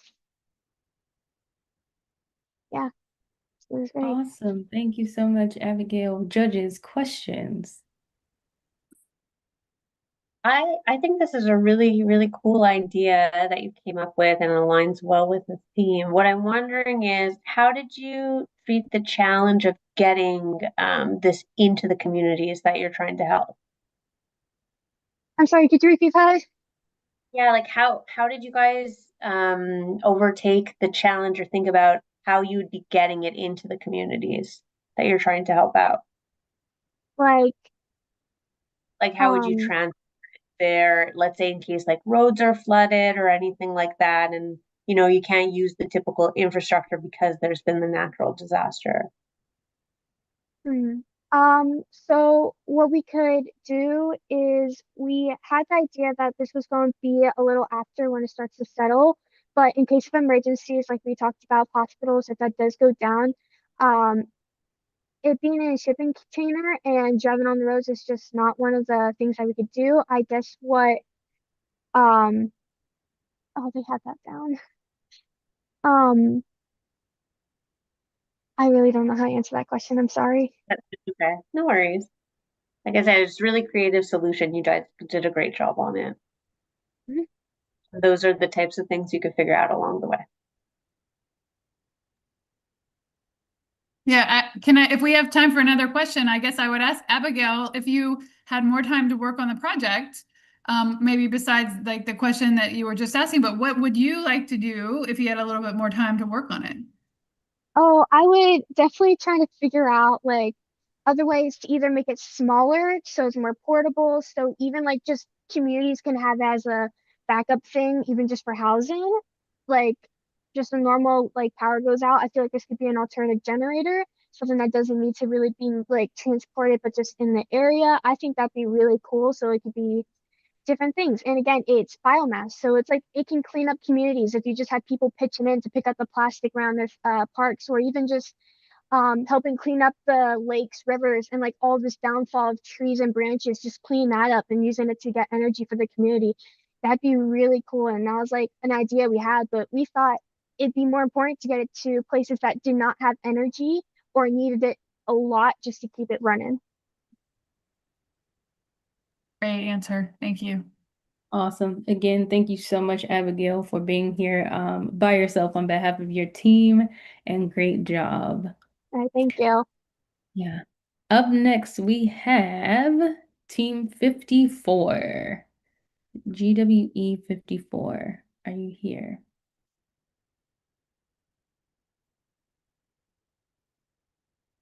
Team 54. Anybody here?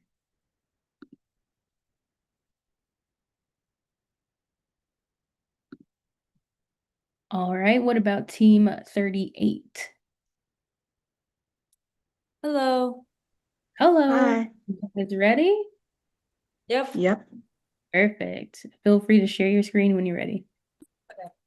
Can you guys hear me? Yes, we can. Okay.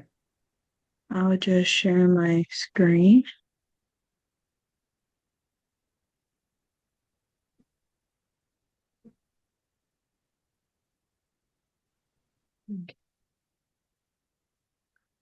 So hello everyone, we're the Tech Girlies and this is our team.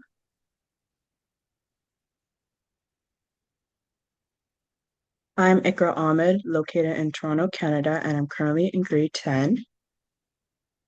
And I'm Paula in grade 9 and located in St. Cloud, Florida. And sadly, other members didn't respond, so it's just us. So let's get straight into it. What is our mission? Our mission is to keep the most important factors of the hospital going during your blackout.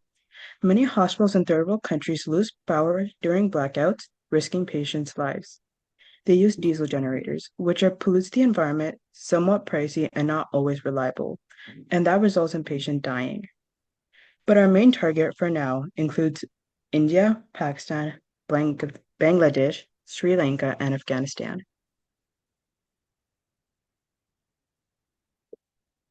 Our solution will be used up with renewable energy microgrids systems to make sure all hospitals operate to keep running even during any situations to ensure our patient safety. Our components will include solar panels with wind turbines as backup generators, which are clean with renewable energy, and with a battery to store the power, which will be recharged with the renewable source.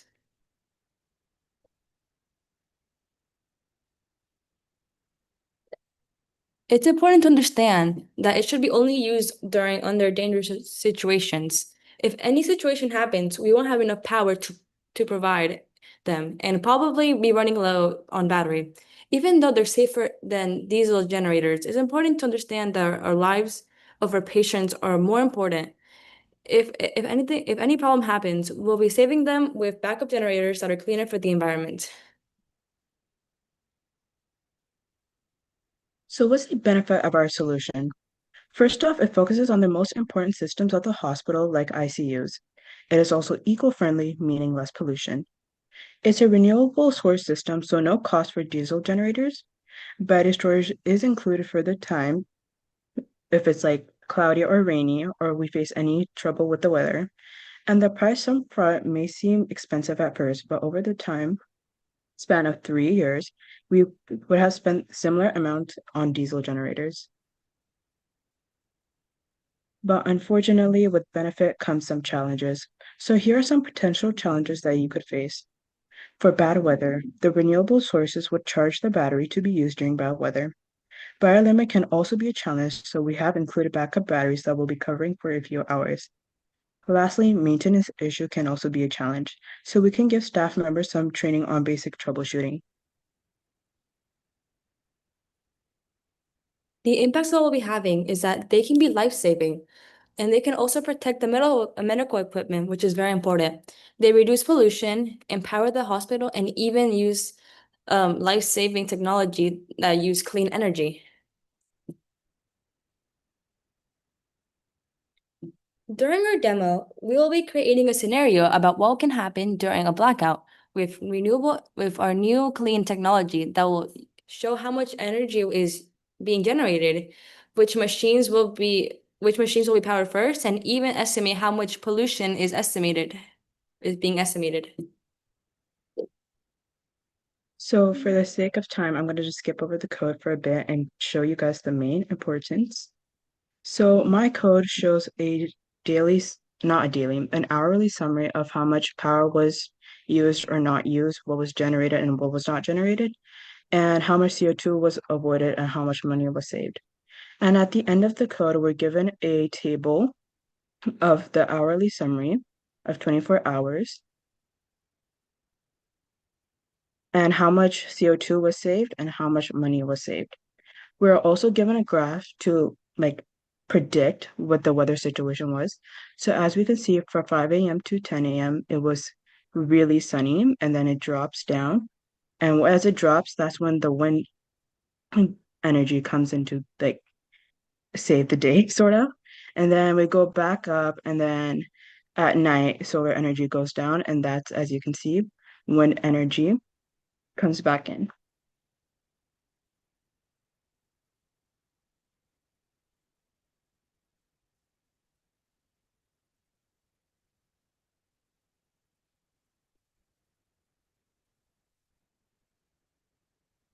So what did we learn from the experience? We learned to check our emails a lot since that was the main source of communication. Anything could happen, so it's good to have a backup, like some team members not responding. Communication is key. Make sure to reach out so no one is unsure of what's happening. And since we lived in different countries, that was more of a challenge since we couldn't physically build a module. Lastly, acknowledge each other's ideas and try to include them because when me and Paula first met, we had different ideas, so we combined them into one. So, what to do next? We'll probably do similar opportunities to get more experience and research more and manage time better. The main important part is having more time to communicate with other members to help us with the PowerPoints. For any tips. These are our sources that we use, and thank you. If you have any questions, you can please answer them now. Wonderful. All right. This time we have time for 2 questions, judges.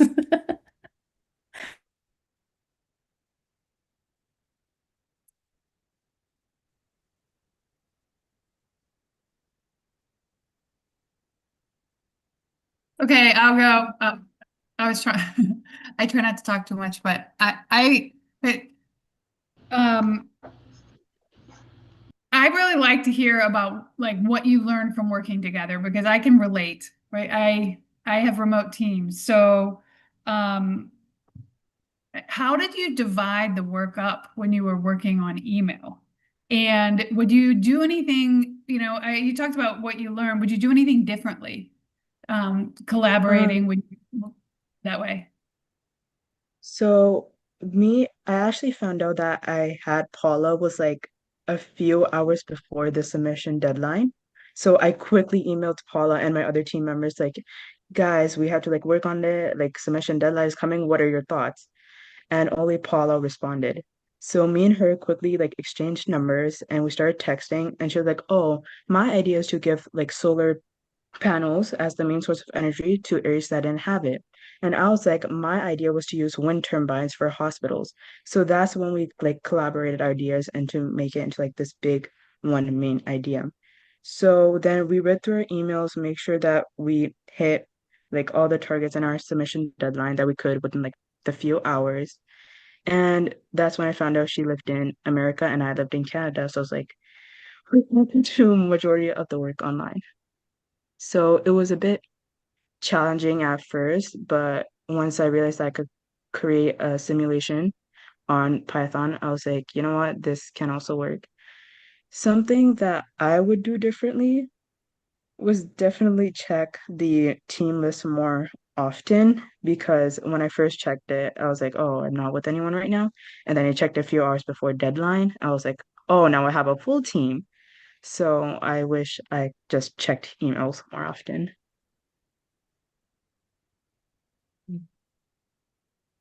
It's still right. It's amazing what you accomplished in the short period of time together, though. I just Thank think you. of what you can accomplish together with more time. Yeah.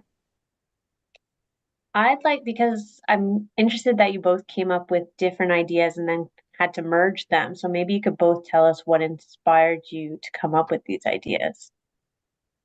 Well, for me personally, From okay, yeah. sorry, I can go first, sorry.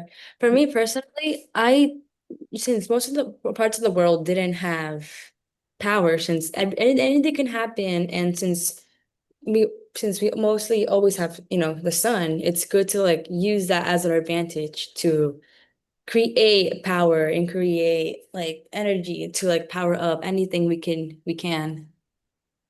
So that's where I thought about. And since most of the world doesn't have the power they need, like electricity to power up like fridges, like food, like, the main stuff in the houses, it's important to like, have to know that. And like I thought it was good to like have a backup plan to like power things up for anything, necessities. For my idea though, I personally lost a family member due to a blackout because of diesel generators. So that was like my main motive, but it's so normalized in my backgrounds to have like blackouts during day for like multiple hours that it kind of got bothering. So it's like, I know someone who lost their life because of this. What can I do? What can I at least show? What can, like, it's not impossible to not have blackouts. Like, we can keep a sustainable, like, we can have a sustainable solution to this. Like, we can fix this. It's not impossible. So that's what's like one of my main motives for this. Wow, thank you for sharing that. Really personal and really like formidable reasonings on both of your ends to do this. And you've explained you didn't have much time to put it together. I think it's pretty impressive what you guys did under the circumstances, and I hope you continue to use your creativities to keep coming up with these solutions as you go forward in your careers. Thank you. Thank you so And then, much. Sean, Thanks. did you have a question for them? I saw you come off mute, that's all. No? All right. Well, thank you so much, ladies. Well, thank you. You guys have a All good right. day. Oh, thank you, you too. All right. Up next, we have Team 20. GWE 20. Um, Good evening. Hello.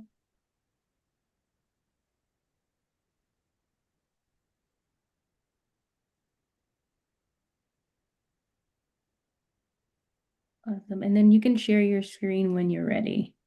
My friend is going to share Okay. screen. Let's see. Sorry, my microphone wasn't working. No worries. Uh,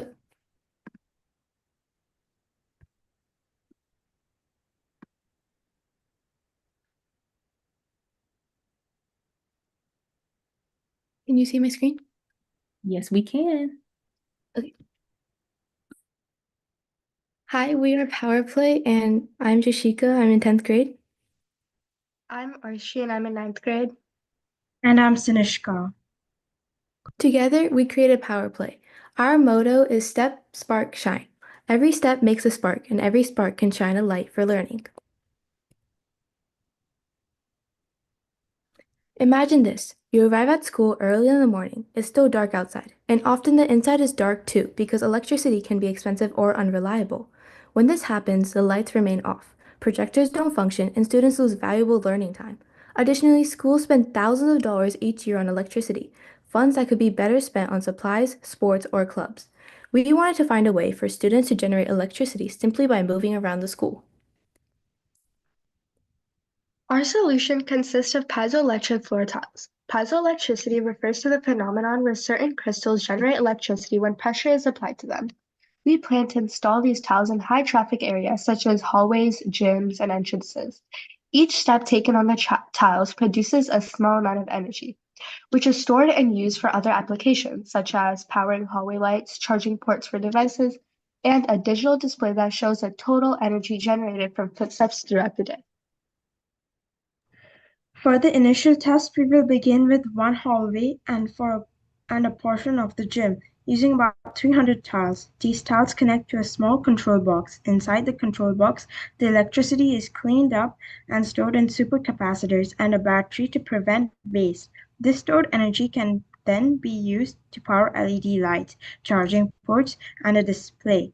The tiles are designed to be safe, featuring non-slip surfaces, low voltage, and they are easy to replace if any of them break. The first test would cost approximately $85,000 to $95,000. However, the school won't be responsible for funding the entire amount. We plan to utilize green energy grants along with an Adopt a Tile program. In this program, families or local businesses can sponsor a tile for $250, and their names will be displayed on the board. If all 300 tiles are sponsored, that would generate about $75,000, leaving the school to cover only $15,000 to $30,000. This amount is comparable to the cost of a single science lab, but this lab would produce energy every day. But what is piezoelectricity? Piezoelectricity is a science that explains how our tiles work. Certain crystals can generate electricity when they are pressed or bent. When a student steps on a tile, the crystals are squeezed and release electricity. Initially, this electricity is in the form of alternating current, which flows back and forth. Then send this alternating current through a rectifier, which converts it into direct current, the type of electricity that can be stored and used. The direct current is then directed into a battery or capacitor, which later powers lights and charging ports. In summary, the process is simple. You step and then it converts to alternating current, to a rectifier, to direct current, to storage, to the lights and charging ports. The exciting part is that students can actually see their footsteps generating energy. Imagine walking down the hall and seeing the lights get brighter because of you. Implementing this system could make schools more enjoyable. Classes could compete to generate the most energy, and teachers could incorporate live data into their science lessons. Families or businesses could sponsor tiles and have their names displayed prominently. This approach combines renewable energy, hands-on learning, and school pride in one initiative. Now we'll show our demo. On the screen, you'll see a 3x3 grid of tiles. Sorry. Clicking on them is like taking a step. When you take a step, blue dots appear, representing the raw piezoelectric alternating current. These dots then move through a rectifier, transforming into yellow dots, which indicate that the electricity has been converted into direct current.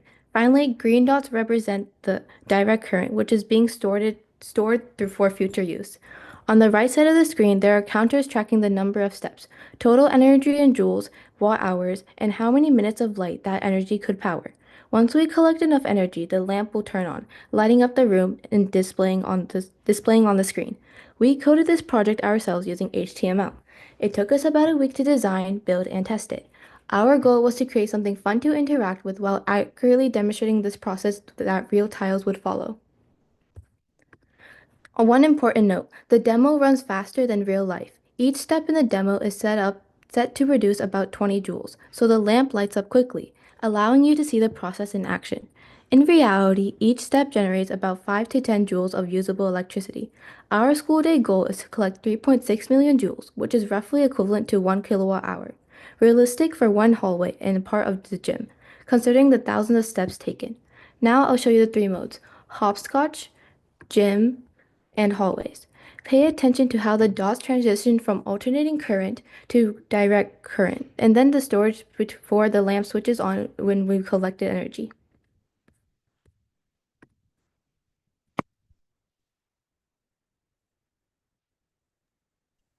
Now let's jump into what we learned.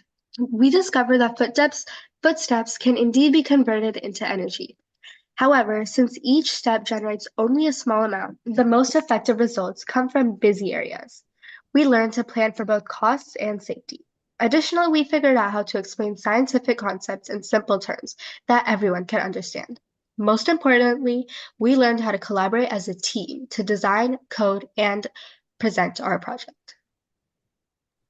Students already take thousands of steps every day. Why not make those steps beneficial for their school? This is Power Play. Step, spark, shine. Thank you. Awesome. Judges, take it away. Thank you all for sharing. Great. The illustrations are out and also the demo. So my question would be, what will you take from this going forward? Like, what was the part that stood out for you as you think about what you do going forward? We would probably start in a more like local area and see if the schools will actually implement this and see if it's a good idea for them and beneficial for them, and then go from there. Thank you. But personally, what kind of stood out that you learned in doing this that also that you might want to take forward? One thing that personally stood out is that we found it like really amazing that like students could like generate electricity just by walking in the hallways. And it's like we realized that it can be super beneficial for a lot of schools that don't have enough money for extracurriculars or other school related activities. Thank you. Any other questions for this team?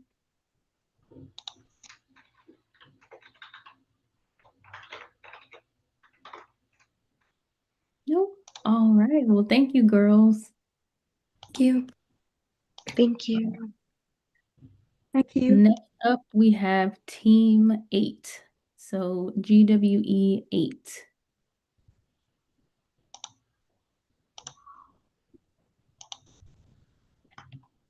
Anybody here from Team 8? Oh yeah.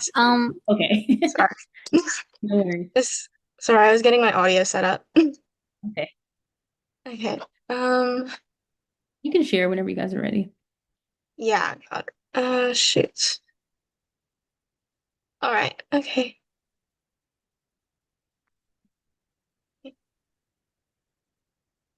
So, oh, sorry. Yeah, you can see your screen. Okay. Perfect. So this is our presentation for our Sustainable Energy Hackathon, and my name is Bella Kwok, My name is Ayumi Lee. And we have a third person, Jessica Wu. She helped us on our hackathon, but she's not available to present with us today.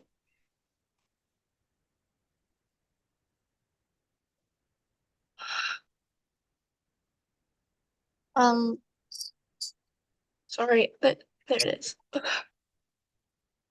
Oh, there you Okay, so our problem statement is energy waste and that excessive amounts of energy is generated through solar panels during the day. That extra amount of energy does not get converted into usable electricity. This is a problem because electricity used during the night cannot be generated through solar energy, leading to the use of fossil fuels to generate power and electricity during the night.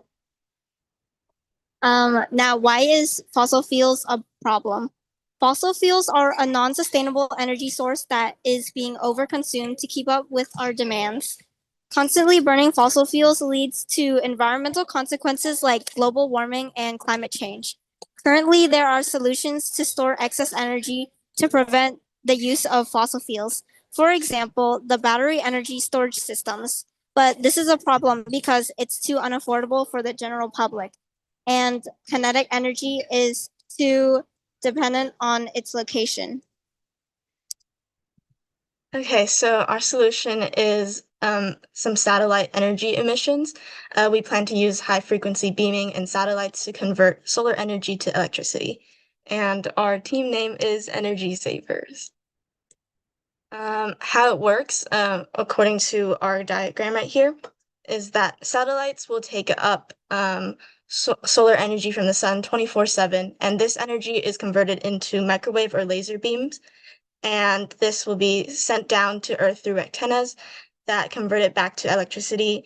And this electricity is sent to local grids, especially in regions currently in nighttime zones. And the benefit of this is it solves the nighttime energy gap without needing excessive amounts of local storage. And our pros, like we mentioned earlier, is that by sending energy across different time zones, we can use excess energy to be used in a different time zone at night. And there won't be a lot of massive infrastructures necessary. And it may help with relations between countries over energy.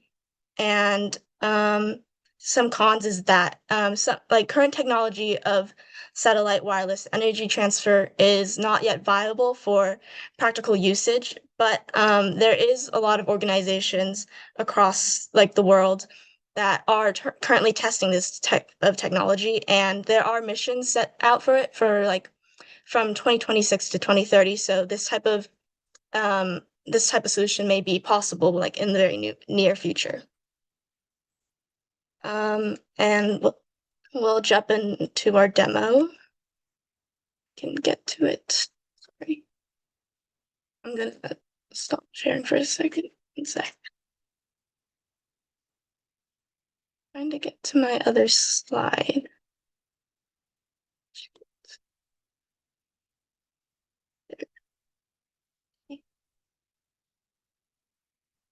We made this simulation of like how our solution may affect people and like how it works, kind of.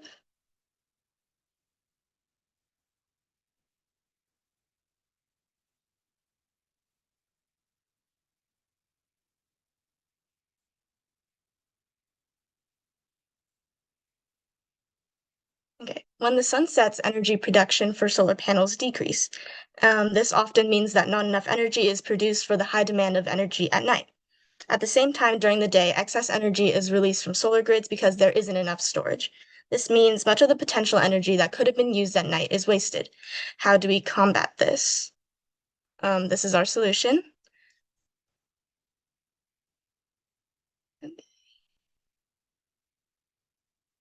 If we click here,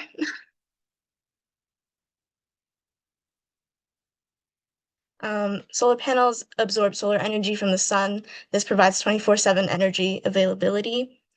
Excess energy sent to satellites to be stored and redirected to other time zones. And if we click here to simulate our solution, we can see how it affects these multiple factors. We can see that pollution goes down, costs goes up, overall land usage and energy availability, we can see that. And if we click here, we can get a little overview about why these things can change. With laser and microwave beam technology, carbon emissions are cut down as the use of fossil fuels decreases. The cost, while our solution is a long-term clean energy solution, the cost to build, organize, use, and maintain a satellite is overall more expensive than large solar grids on Earth.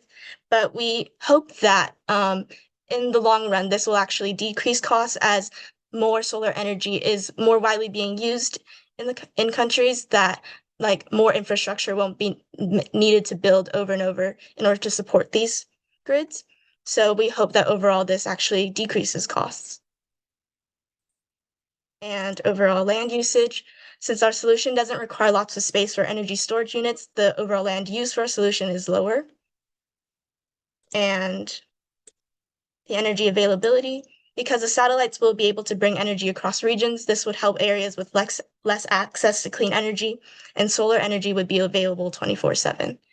And as our solution gets more complex and actually tested in real life, maybe we could have simulations of more factors like how would this affect radiation levels? How would this affect travel across like the sky, like through planes and things like that? And that is the end of our presentation. Any questions? Thank you for listening. Thank you for the presentation. A very innovative solution and kind of big idea that you put forward. Question I would have is, have you thought about how with a technology like this that countries that maybe don't have the amount to invest or that are kind of only in one region, how they would access this power or how would they benefit from it?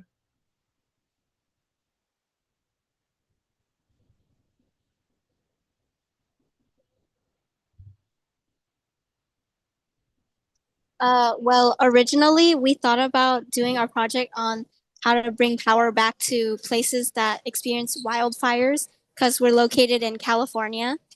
And we kind of like expanded into the idea of just creating a more sustainable like power source for not just people who are affected by the wildfires. Yeah. And we can also commission private funding from places like in California where we have more access to this energy and like money to invest in these types of technology for places that don't have the same amount of opportunity. Thank you. Do we have time for one more question? Yes. Actually, my question is about questions. So if you had more time to work on this, what kind of questions would you ask yourselves about the project? And where would those questions take you?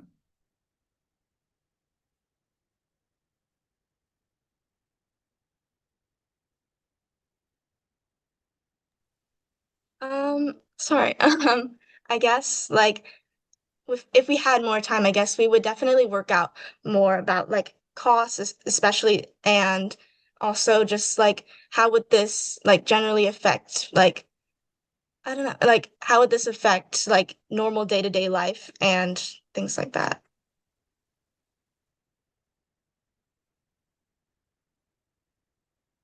Great. Awesome. Thank you, ladies. Job. Really creative. All right, up next we have team number 9, the Cool Cats. Hi. Hello. Hi. Should I click share? Yes. Okay.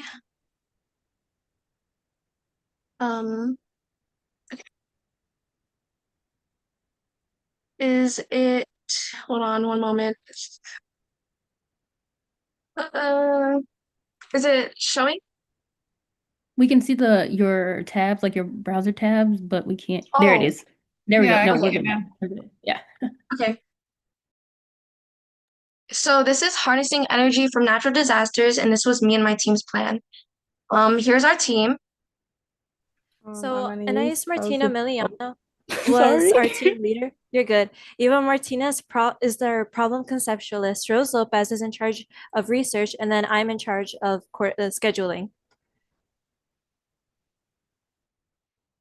So our problem statement was, how can we use natural disasters to generate renewable power?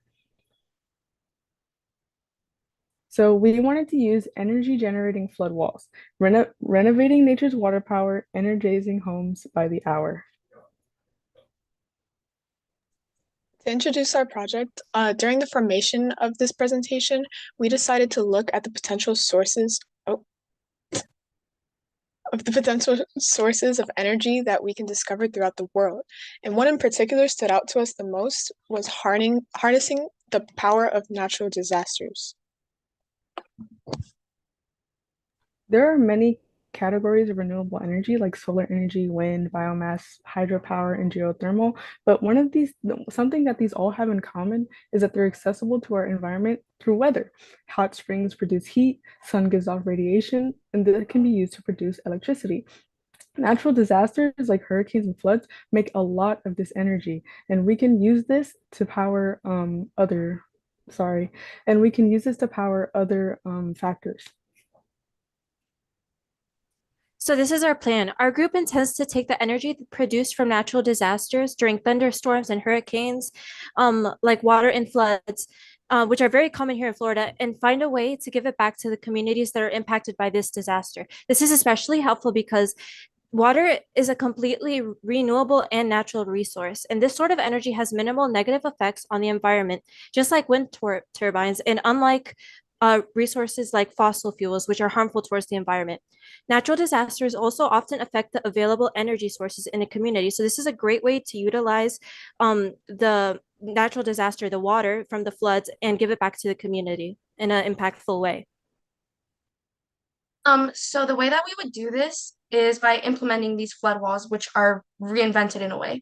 So Eurostar Safe Coast, a project funded by Eureka, developed a turning mechanism that allowed turbines to operate in both flow directions. This was then installed on flood barriers, which were capable of generating electricity from the tidal power. A major conclusion that they found was that it obstructs seawater surges and substantially lowers flood levels. If we took this mechanism and delivered it to urban cities via implementing these flood barriers along roads, housing, and possibly their drainage systems, we could help reduce the negative impacts that these powerful floods have on transportation, infrastructure, housing, the people living there, because we are mitigating the effects of that water and the tidal power and all the pressure coming from that water on that said area during floods. Not only can this help because we are using flood barriers, not only will this help prevent further damage to these communities, but it can also deliver energy back to these communities. Right here, we have Tampa General Hospital, and this was during Hurricane Milton. These are not flood barriers with the technology implemented, but these are just normal flood walls. And as we can see, it is holding back significant amounts of water and preventing any tidal power from damaging this hospital right here or affecting their electricity. If we were to implement this flood barrier technology into these flood walls, not only would we be able to, again, prevent any damage as it is showing in the photo, but we would also be able to take that tidal power and turn it into electricity. So say in case that this hospital did have a power outage, there would be a backup source of electricity for them. Another example is I believe it's called covert walls. And what covert walls do is they protect roads from floods via drainage. They are a drainage system. Now, if we were to implement this drainage barrier technology, which takes the water and turns it into electricity, powering turbines and creating even more electricity, we would, again, not only be mitigating the effects of water and the tidal power because we are relieving it somewhere else, but also produce electricity. When considering this, we need to also consider other forms of technology that are already in place to help with floods. For example, dams. However, dams are not foolproof on their own, and their benefits do not reach every area. Implementing these flood walls around neighborhoods and cities that are not reached by the benefits of dams can help address this issue. This would be like crowded urban cities, for example. Areas that are easily flooded will see a net positive economically and energy-wise in implementing this sort of technology, as according to the study and the research done earlier in the project by Eurostars, the most financially suitable uses for these barriers require a lot of tidal power. Consider our own coastline here in Florida, which is greatly impacted every year during hurricane season. As previously stated, the project found that in order to be financially feasible, there needs to be strong tidal powers. The coastlines here in Florida alone, without considering natural disasters, produce 5.1 gigawatts of energy from tidal power. Flood walls implemented into cities along the coast, as well as possibly in their drainage systems, would be able to harness this energy and use it for communities, as well as sell the energy to boost the economy in these communities. So let's say a natural disaster like hurricane during hurricane season, a lot of hurricanes impacting our coastline, not only would we be able to help the flooding that comes from hurricanes and possibly help with the damage that comes from flooding, we would also be able to take this energy and sell it to make some economy. So these flood walls can make all the difference during natural disasters. So I would just like to highlight this with some current real world issues and the finances that go into them. So Hurricane Milton really impacted Florida's coastline and the housing and the people there. The total cost for damage repair during Hurricane Milton came out to around $34.3 billion. If we were to use this technology and implement flood barriers, not only would we be reducing the amount of damage caused and reducing this cost, because we are reducing the damage, but we would also be able to help pay for any actual damage by selling that electricity generated by the flood barriers. And how this looks on a more national scale, not just from the state perspective, but flooding costs the U.S. between 179.8 and $496 billion each year. So these flood barriers, if we were to set them up in Florida and see how they work, if they really were effective, we could implement this everywhere, and it could be very changing for the US. So overall, during this project, we discovered that the areas that are prone to water-related natural disasters leave untapped opportunities in the field of energy generation. The power stemming from these natural disasters, such as floods and hurricanes, can cause major damage, but it can also be used in turn to aid affected areas by translating the kinetic energy produced into electricity for the affected areas. And that's it. Thank you. Thank you. Awesome. Judges, any questions for these ladies?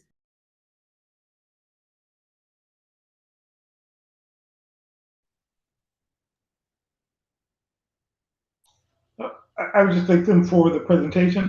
One question I would have is, what was the biggest learning from working together as a group on this?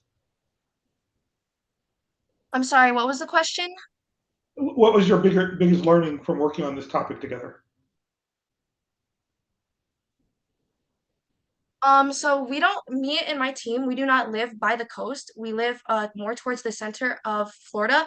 And although like obviously throughout Florida we do experience flooding and damages, we did not realize the severity of the issue because where we live. So seeing this from the coastlines in just Florida, by the way, this wasn't even considering Georgia, it really opened up a new perspective for us as a group. Well, thank you for sharing. How would you see the solution being implemented across the different states? Like, what did you guys plan out to put it together and use? So as I mentioned earlier, in Florida specifically, like this would be very beneficial to our coastlines. Other states that experience a lot of damage from hurricanes due to flooding would consist of states like Georgia as well. So it would be very interesting to see how this would also benefit them and urban cities and the people living in those cities as well. Thank you.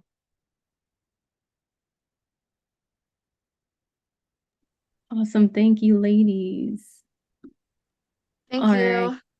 Thank you. Up next, we have Team 44. So Girls with Energy, Team 44.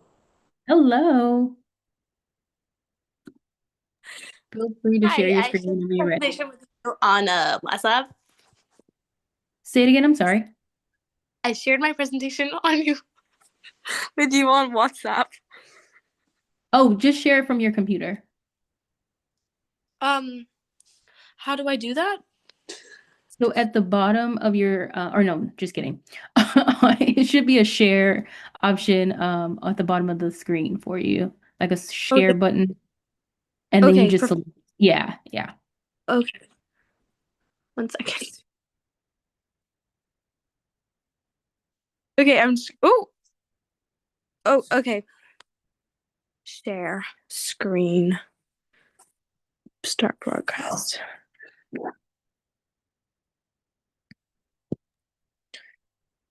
Okay. Okay, right, can everyone see? Yes. Perfect. Okay, so my idea was that we would focus on helping energy, well, putting energy in countries that have no accessibility to energy. For example, well, the continent of Africa has a less easy accessibility to energy and, for example, electricity. So, what I was thinking is that Siemens Energy, we could make a charity, and this charity would contribute to solar panels because Siemens Energy is all about helping our world. Let's make it worldwide, the Siemens World Energy. Now, this charity not only would help increase accessibility in these places that are poorer, but also it would help multiple people all over the world with so many things. So, what we could do is we could make this charity that would help make these solar panels that would make this world a lot better. Now, what I was thinking is that we would also maybe want to make a little bit of profit on this. So, what it could be, we could have a system, and this system could we could take a small part of the proportions that go to this charity, because that would be super duper bus. Following that, we will learn a lot from doing this because currently Siemens Energy is in a few countries, but we can make this super, super monumental. Now, as you can see in my really cool Canva, you can see all the happy people with the solar panels, and they're really happy because solar panels are not only really durable. I don't know how to say that in English. Durable. They last a very long time, but they're also super ecological, which means that we'd be helping the world and helping the planet. Exactly. Not only would we be helping these people have a better life, better environment, but also we could like help trees grow because there'd be less pollution in the atmosphere. And um also, some of these poor countries, take for example again Africa, has it's a very hot country because the sun is there a lot. Continent, sorry. Because the sun is very present in this continent, which means that there'd be extra sun, which means extra energy. And also, we could also take a part of the energy, a part of the profit, and make it so that not only are we helping the world, but we're also helping Siemens Energy. So that was my idea. Unfortunately, I didn't have a team, but that's okay because this idea is great. And I learned a lot throughout this, and I learned that we can help the world while being ecological and not creating pollution, and that also not this idea, although it doesn't maybe bring us a lot of fortune, but it really shows what Siemens Energy is all about, which is helping people. And yeah, so that's my amazing pitch. Does anyone have anything to say?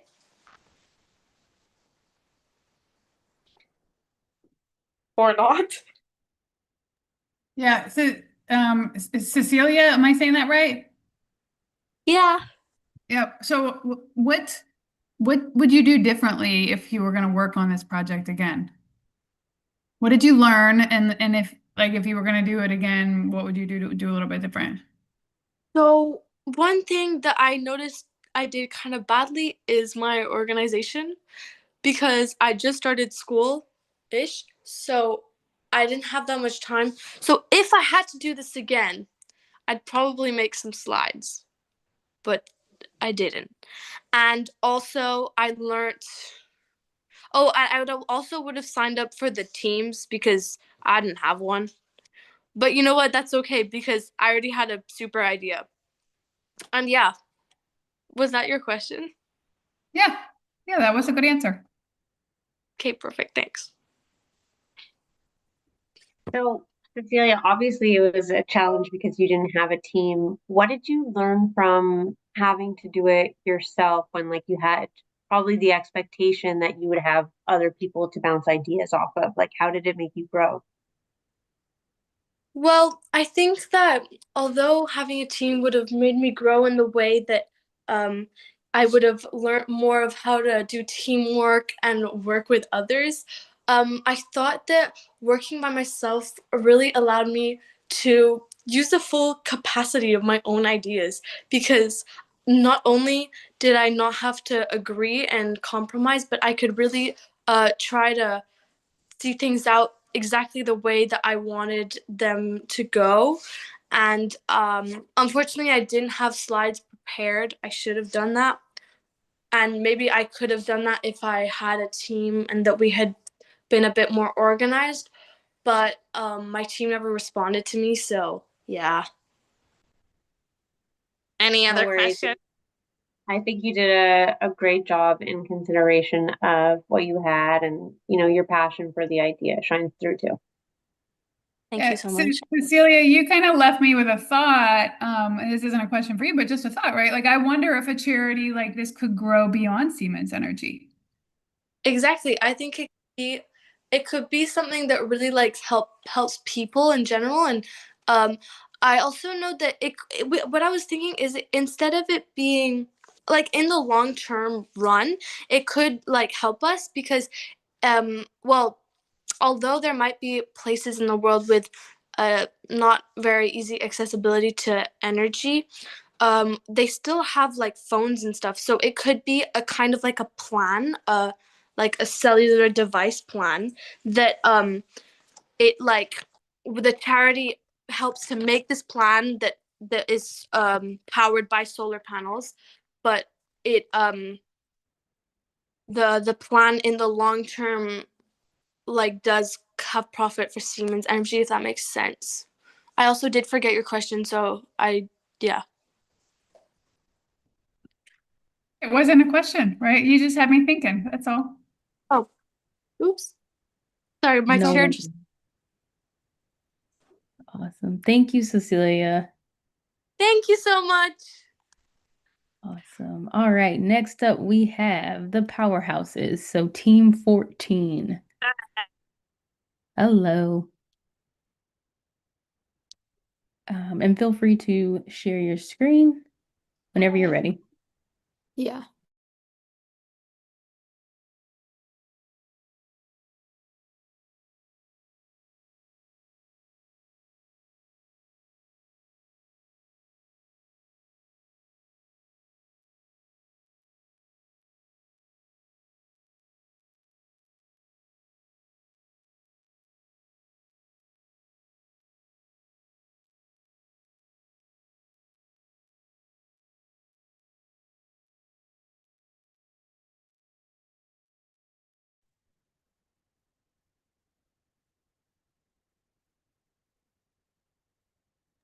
Can you see my screen? Yes. I'm just waiting for my other team members. Okay. Would you put it in presentation mode, please? I think it is in presentation mode, is it not? No, you have to No, click click slideshow in slide. the upper corner. Oh, Yeah. there it is. I think everyone's here. Yeah. It, All right. yeah, we can still see it in the other view, which is okay if you can't get it in the presentation mode. Anushi, would you please click the slideshow button? It is in the slideshow button. Click the little Okay. arrow and then It's this one, right? yeah, click that little arrow and then it'll let Oh, you. presentation. There you go. Uh-huh. Oh, no. Perfect. Okay, go to the There you first go. slide. The first slide. Oops. If you Oh, click here. on Oh, start Okay. from begin. Okay, there it is.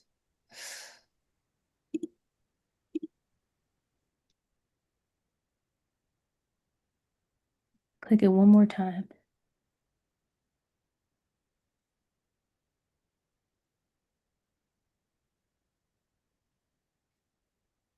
And then just hit your click on the left side and it'll go back to your yeah, there you go.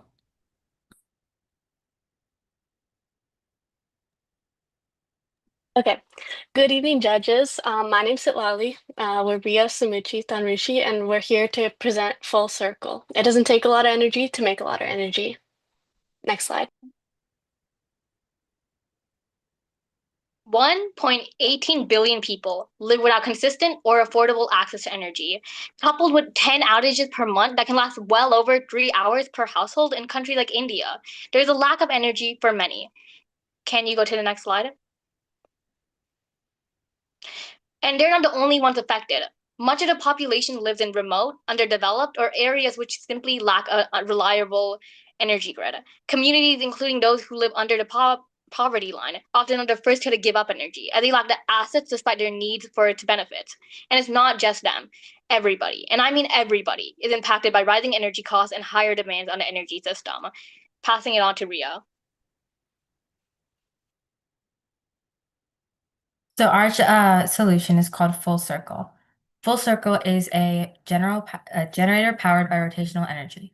This generator will have multiple attachments to harness different energy that would otherwise go to waste every single day. One of the attachments would be for wind power. It works a lot like a windmill in the sense that the wind will push the attachment around, and we will use that energy that we collect from that to store in a battery that people can use for multiple different things when there's outages to reduce the disruption to their daily lives. So we have a wind attachment that's a lot like a windmill. We have like a water attachment that is like a really old school like water mill that just is powered by like maybe a moving body of water like a river or like a stream or even possibly on the coast, the ocean. And our first idea was a bicycle generator. So there's a small wheel that attaches to our generator attachment that runs next to the larger back wheel of the bicycle. And when the bicycle wheel spins once, it spins the smaller wheel multiple times, generating a lot of rotational energy that can be used for whatever the owner of the device wants to use it for during outages. Next slide, please.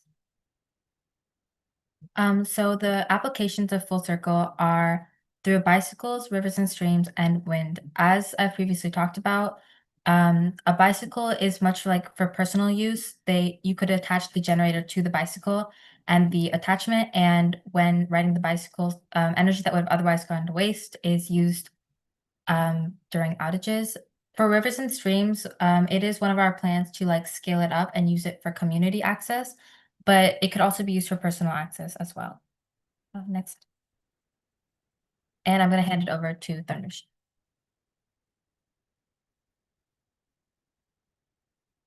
Sick.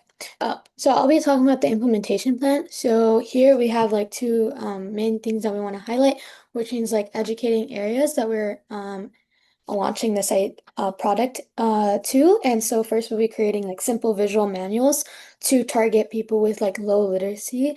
So then they're easily able to use it, the product that we launch. And we want to host local workshops to train families and partner with NGOs to spread awareness about clean energy to use our product. And then our strategy is to launch in remote villages in India and Africa to measure our outage reduction, and then use also recycled plastics to make our attachments. And we would also like to further expand to low-income areas. Next, I'll be handing it over to Ria. She'll be talking about the powerhouse parts cost. So for the powerhouse parts cost, there's three main parts, the generator, the wiring of the connectors, and then the 12-volt battery.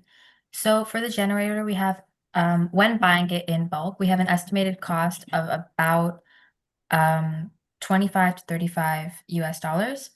For the wiring and connectors, we're thinking about 5 to 10 US dollars just when buying in bulk.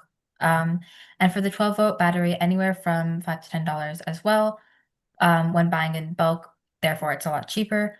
When it comes to the attachments, those will most likely be plastic because plastic is very cheap and we're trying to keep the cost low so that it's more accessible to a lot of people. But we understand that plastic is not very eco-friendly, so we're going to be trying to use recycled or biodegradable plastic. And this will cost us around under $5 for every single unit due to plastic being very cheap.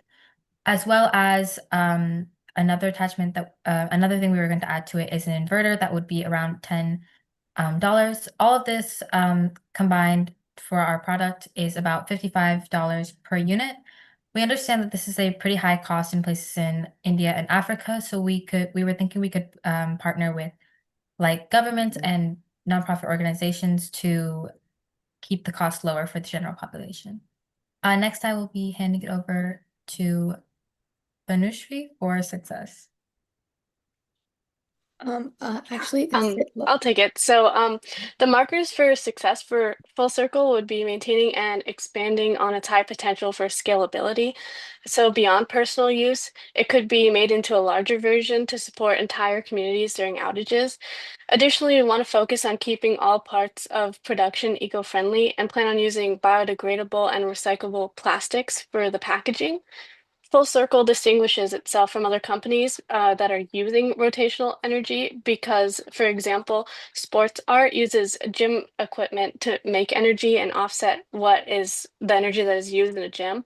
But this is inaccessible for a lot of communities that lack already the access to electricity. So Full Circle is taking advantage of the energy in everyday life and repurposing it.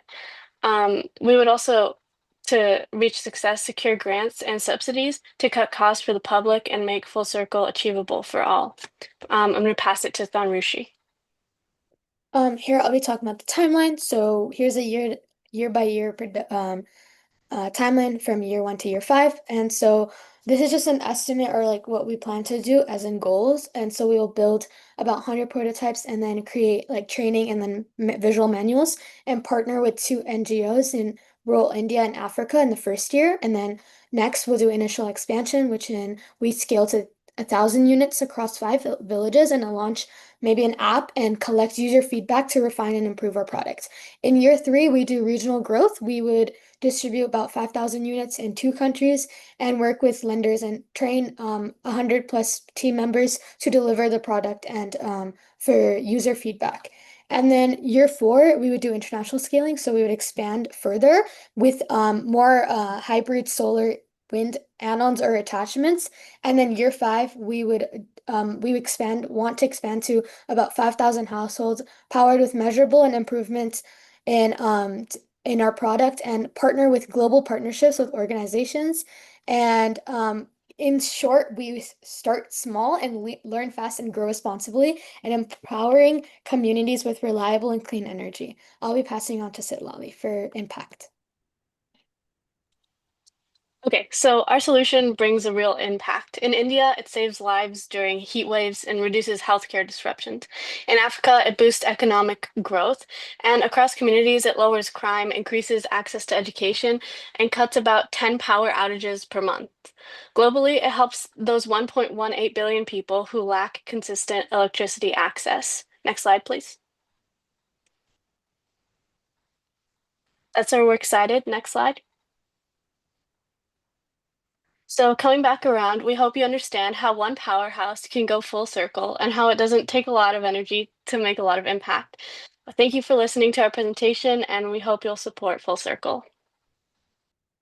Thank you. Awesome. Thank you, ladies judges. Any questions here?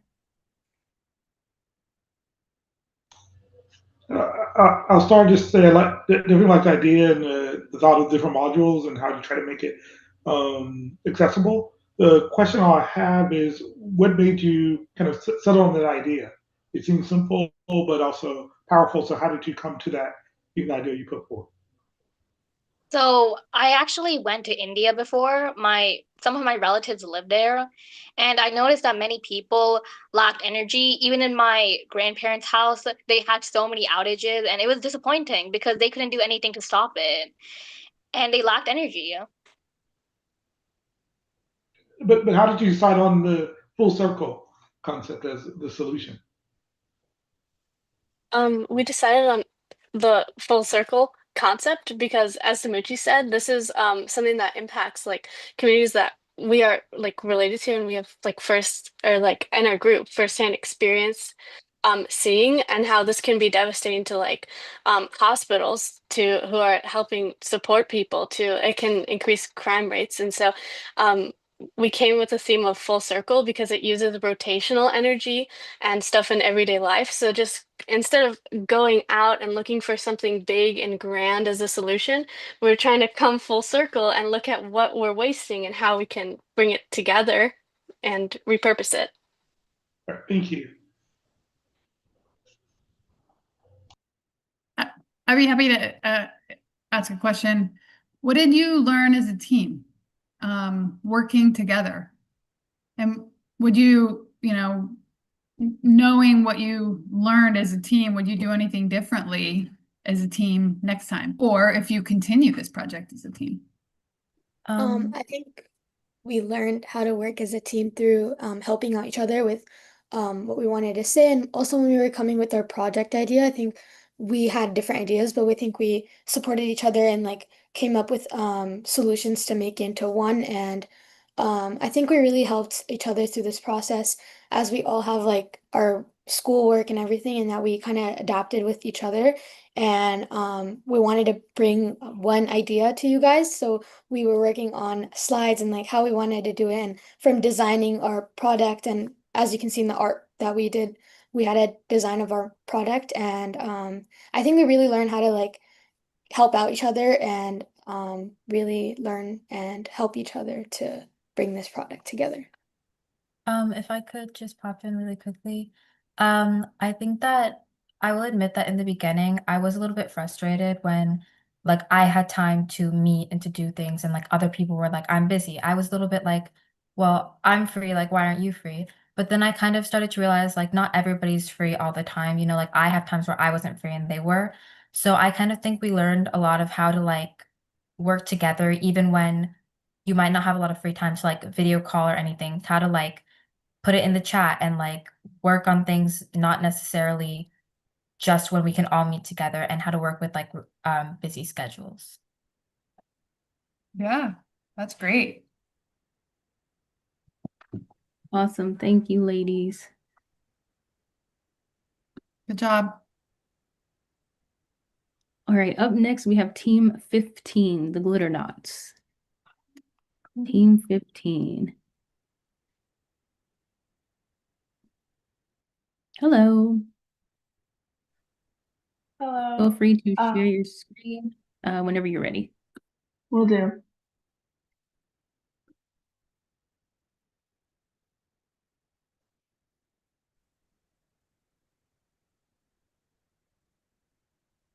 So, okay, I'm gonna let Nikita take the stage. Is there not a way to make it horizontal, bro? Yeah, I am. Okay. I am. It's just loading a bit. There we go. Wait, we're on the wrong slide again.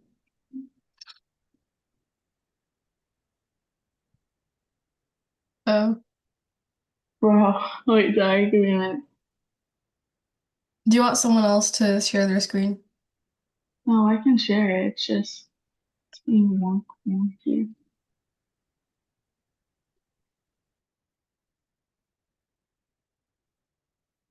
Yeah, could you share it maybe? You want me to share it? Oh, yeah, Oh, wait, actually, I got it. Okay. We're going back. Okay, this should be it. I think 2 more slides back. Yeah. It's not. Go back. Okay, yeah, he's. Wait, Oh, Alia, okay, Alia, can you please share your screen? Yeah, okay. Bruce, stop sharing. Oh, yeah, you Okay, I want will to stop. stop?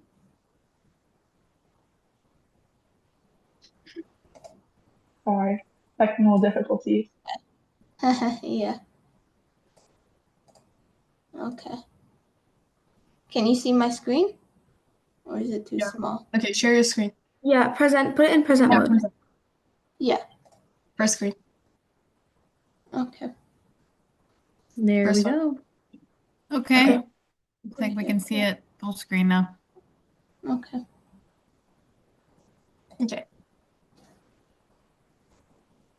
Girls with Energy Hackathon, presented by the Glitter Knots.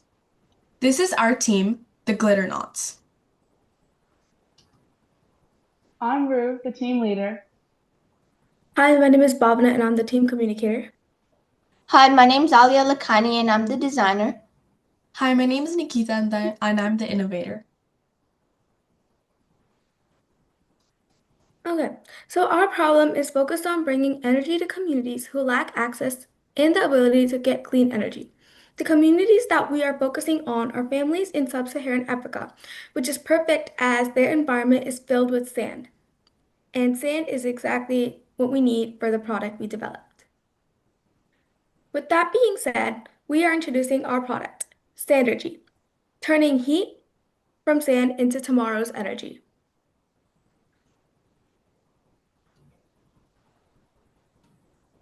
So our solution is to create so usually we use sand to build like really cool sand castles, but our idea is to use sand and combine it with thermal and mechanical energy and create a product called Sandergy, and it's basically where we um use sand and mechanical energy, and we take the heat from the sand and we make that into thermal energy, and then from there we take that energy and then we create it into electricity and energy.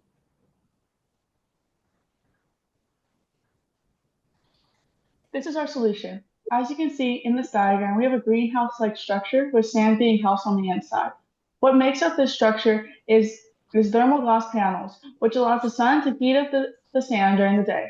There are also aluminum sheets that cover the sand to keep it hot during the night's cold temperatures. The sides of the structure are made of steel and silicone, keeping the heat from the sand trapped. There are two metal plates on the on the bottom of the sand, which conduct heat and gather the heat from the sand. Now, for the part that generates the energy, there is a ventilation system that goes around the structure. And this system has turbines and pistons on the inside. And every time the gas inside expands, it pushes the pistons back, allowing for the gases inside to travel through the ventilation system where there are turbines. The gas will travel through, spinning the turbines.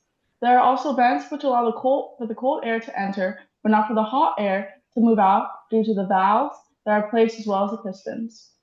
On the back side of the structure is an air chamber. The air chamber is connected to one of the metal panels that are conducting the sand's heat into this chamber. Where it heats up and expands, it is connected to the ventilation system through a vent with a one-way valve, only allowing the air to enter once expanded. This allows for more air to travel through the ventilation system, to help move the turbines and pistons and create more energy. Now for the other side of the building that stores the T-egg-like system for when nights hit and the cold temperature drops. As you can see, it is connected to the second metal panel under the sand, which is connected to the outside panel that creates a temperature difference, effectively powering the T-egg system. All of this energy is put into one thermal-electrical generator that is then powers communities. Passing it on to Bhavana. Okay.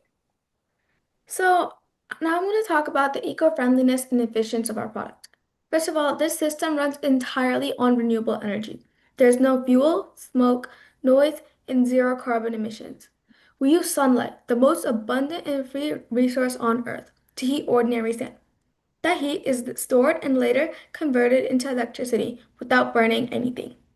Unlike batteries, which require mining and rare minerals and generate toxic waste, sand is non-toxic and is natural. Sand is non-toxic and natural. There is no chemicals involved, no pollution, meaning there's no harm done to the environment. But eco-friendliness is only one part of the story. What makes our system truly powerful is its sustainability. The materials are abundant and local. The design is durable and low maintenance, with no fragile electronics. Once built, it can run for years, even decades, with minimal upkeep. And because it stores heat, it even works when the sun goes down. That's energy security without batteries. Next, let's go over to the cost efficiency of our proposed product. We've broken down the expenses by major materials and components used in our design.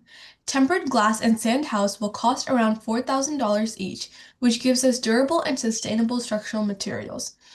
Polyaluminum sheets will be around $3,000, which are lightweight yet strong, helping reduce the overall structural load. For steel and copper, which are essential for structural support and electrical wiring, we estimated $2,000 for copper and $9,000 for steel. The turbines in the piston system, which power a significant part of our design, are projected at $1 million. We are also using Silgreen, a biodegradable silicone, at a cost of $950 to make our design more eco-friendly. For energy storage, we've included batteries estimated between $2 to $5 million and TEGs or thermoelectric generators at $1,500. Lastly, our ventilation system is expected to cost $500,000. Adding all these together, our total estimated cost is approximately $2,531,817.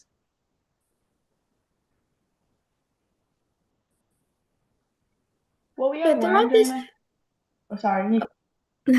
Throughout this hackathon, we learned many things. First of all, we learned how to communicate, even though we're in different regions. We learned to compromise and agree with others' ideas, even if they were different from ours. And time commitment. Being in different time zones, we were not really free at all times, and we learned how to manage that. And we also learned about the thermal energy and other concepts. We also learned that we can have fun while working.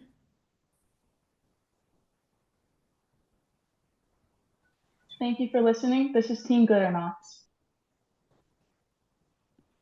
Awesome. Great job, ladies. Judges, questions?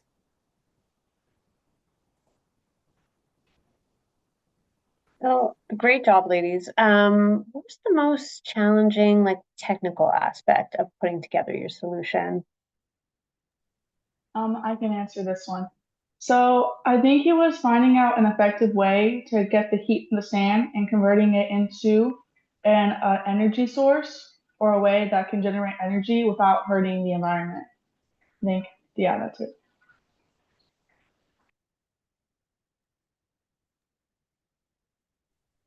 If you were going to be coaching or talking to a group of girls that would be doing this next year, what kind of advice would you give them based on what you learned here?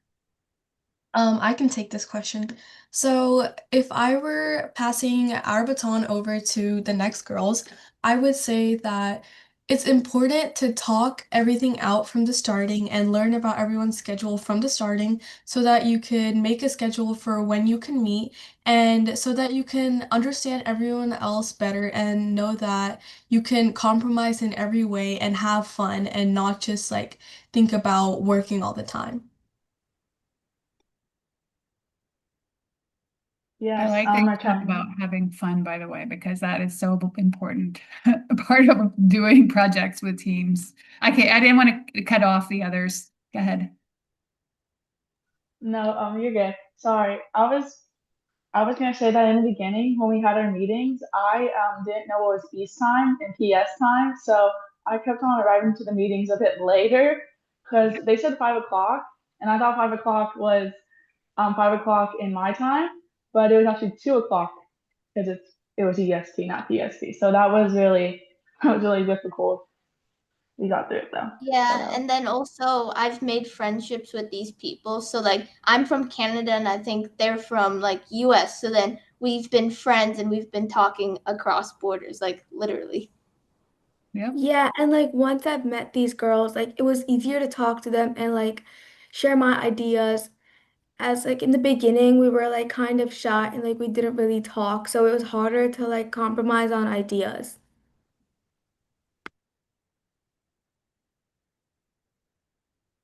Great answer. Thank you. Yeah, love that, ladies. Thank you Yeah, so much. really good job.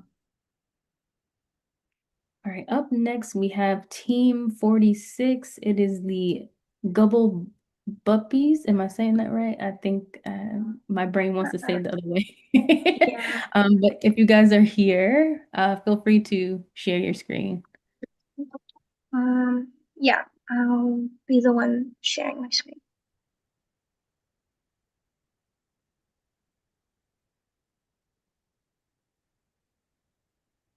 One of our teammates couldn't make it today. Yeah, Charlie couldn't make it today. So feel free to start whenever you're ready. Hi, our team's name is the Gulpa Puppies, and we're Team 46. I'm Bansuri, the presenter, and the team members here with us right now are Arya, which is the designer, Ananya, which is the researcher, and Yuti, which is the builder.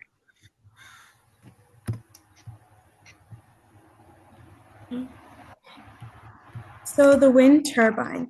So the wind turbine is the gist of our project, which is our project is based off of wind turbines. And so the problem for that we wanted to fix was that wind turbines are a great source of clean energy, but their blades are made of like non-recyclable materials like fiberglass and resin.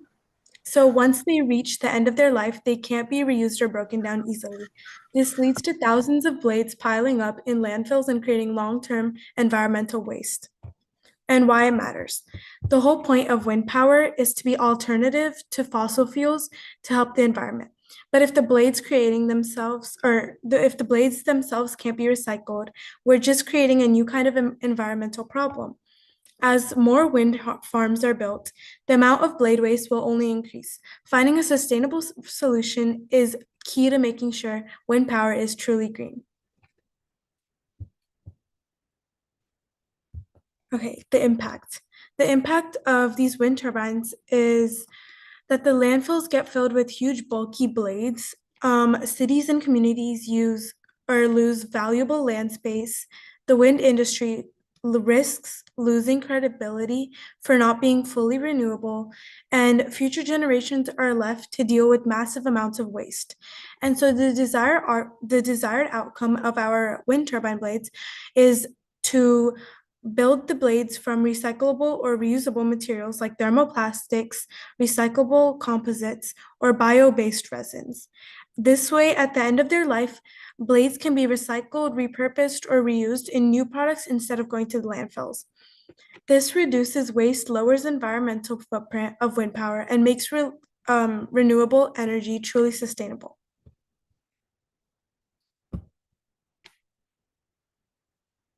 So our product is called Recycle Wind, and our motto is like to harness the power of wind, build from the waste of yesterday for the energy of tomorrow. And this is our logo.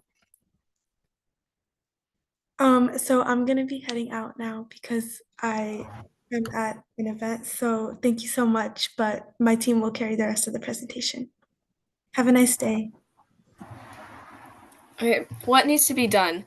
The main solution is to create turbine blades from recyclable and reusable materials instead of the traditional thermoset composites.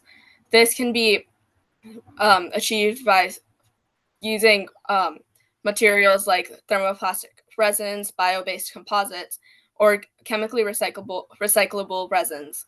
These allow blades to be reshaped, repaired, or broken down into raw materials at the end of their lifespan. Sustainable but strong materials that we can use are bamboo because it's strong, lightweight, and it grows quickly, making it a renewable source. And it can be used for the frame or blades of the wind turbine. Recycled aluminum. Aluminum is durable, rust resistant, and can be recycled repeatedly without losing strength. And it works well for parts that need to handle stress, like the rotor or support frame. Bioplastics, which are made from plants like corn or sugarcane. They are eco-friendly alternatives to petroleum plastics, and they can be molded into small parts like blade castings or housings. Using leftover recycled wood helps keep landfill waste out of landfills, and it's strong and can be carved into the tower or supports. Recycled steel is one of the most recycled materials on Earth, and it provides high strength, so it's useful for the shaft and other parts that need to handle heavy rotation forces. And then natural fiber composites. Fibers like hemp, flax, or jute can be combined with bioresins to make durable, lightweight panels or blades. The materials are, they balance strength, sustainability, and durability, making them practical for building a smaller scale wind turbine that works effectively while staying eco-friendly. Why did we choose these materials and why do they work? They're good for wind turbines because they're strong, eco-friendly, and long-lasting. Bamboo is light but strong and grows quickly, which makes it a renewable source. And recycled aluminum is durable, it's rust resistant, and it can be reused many times. Bioplastics from plants are safer for the environment and can be shaped into small pieces. Reclaimed wood helps keep waste out of landfills, providing sturdy supports. Recycled steel is strong and is perfect for heavy parts. And natural fiber composites like hemp or flax, which can be mixed with resins, are light, tough, and renewable.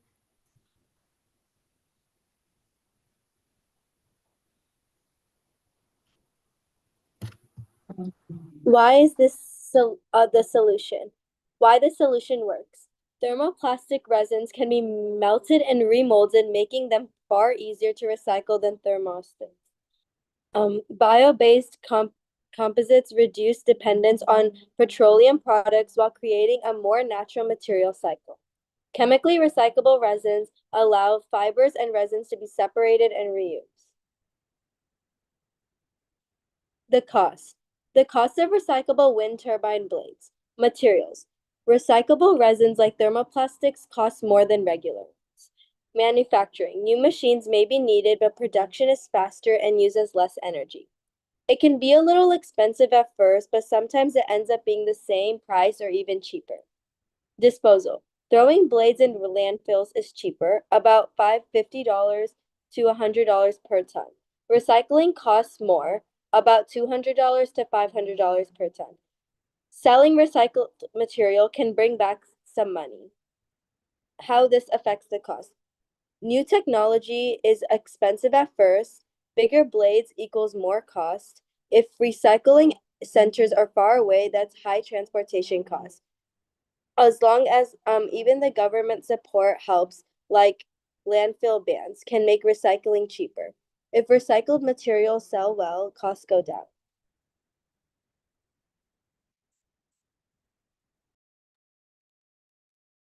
So why is making wind turbines beneficial and how is it's cost effective? It's beneficial because of the environmental impact it makes on the environment around it. It avoids giant landfill waste in the cities that it's in, and it lowers emissions. It also supports its sustainability, and it helps the future generations, as we said in the past, how they might have to deal with growing landfills and trash. Even though recycling costs more upfront, we could sell this recycled material after its lifespan is done, and we can help offset this. And since landfill disposal is cheaper now, even though it's cheaper now to $50 to $100 per ton, it could still get way more expensive with future bans, as we've seen right now. It also comes with efficient manufacturing. Like new machines may cost more, but it makes production faster, uses less energy, saves money over time, and it helps lower emissions um, into our atmosphere. And why it's cost effective is it might not be cost effective in the short term, but over a long period of time, it helps. The upfront costs are higher, but if you go long term selling the recycled materials after their lifespan has passed, it it would help offset this, like I've said before, in the cost recovery. Um, and as I said before, faster production. The bottom line is, even though it may cost more at first, the recyclable blades and recyclable wind turbines save money and resources more than making them and then just throwing them in a landfill, which is raising emissions, and it's not as cost effective as this. And this is making a very smart and long-term investment for the plan. So some of the wow factors that this plan has is how it uses eco-friendly materials, like using recycled plastic for blades, and how it turns everyday trash into visible sustainability in action, and how it dramatically lowers manufacturing emissions. Like I've said before, it reduces the pollution made during manufacturing. And some companies today are even creating fully recyclable composites, which removes harmful substances from the process altogether. It reduces carbon emissions during production, like up there. While traditional wind turbines are made by using energy-intensive materials like virgin steel, concrete, and fiberglass, recyclable materials require less energy to produce and process. This means fewer CO2 emissions during manufacturing.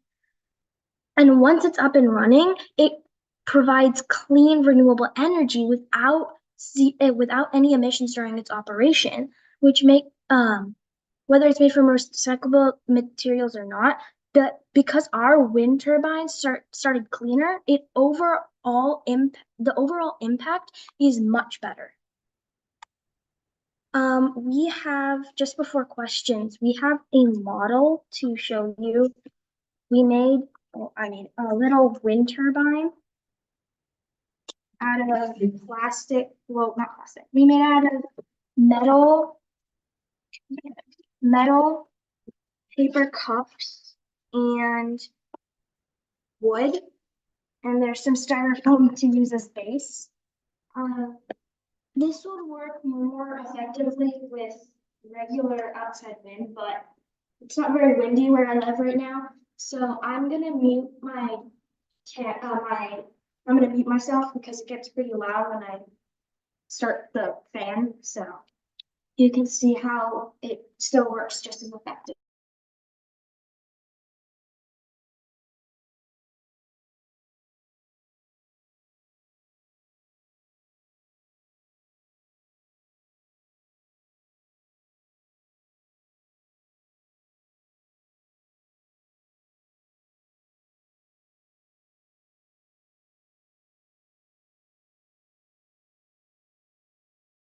Yeah. Now we can take any questions that you guys might have. Thank you. All right, we have time for one question for this group.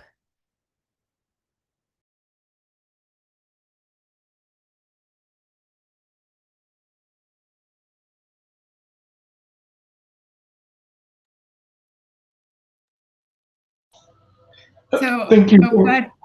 Go, No, Travis. go ahead. You're No, up. go ahead. No, you're up. Well, I've been talking too much. no. Thank you. Thank you for the presentation and the novel concept. So, the question I have for you is, what was your biggest learning from working together on this? I can answer this question. I think the biggest learning opportunity was how we could work together, even though we might not all like live close to each other. I feel like that was like a big struggle for us, and we overcame that hurdle. We made that slideshow, even though some of our teammates couldn't be here today. But yeah, that was a good one of the main learning opportunities. One of my learning opportunities was being able to overcome the challenge of having different time zones, having different schedules, and like managing schoolwork, sports, and then still being able to work together and create our slideshow and like be here to present it.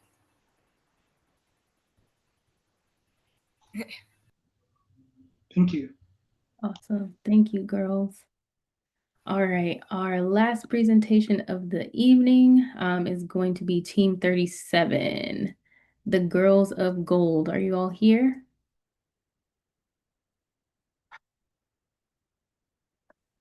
Yes, we're here. All right, so whoever's going to screen share, feel free to take over when you're ready.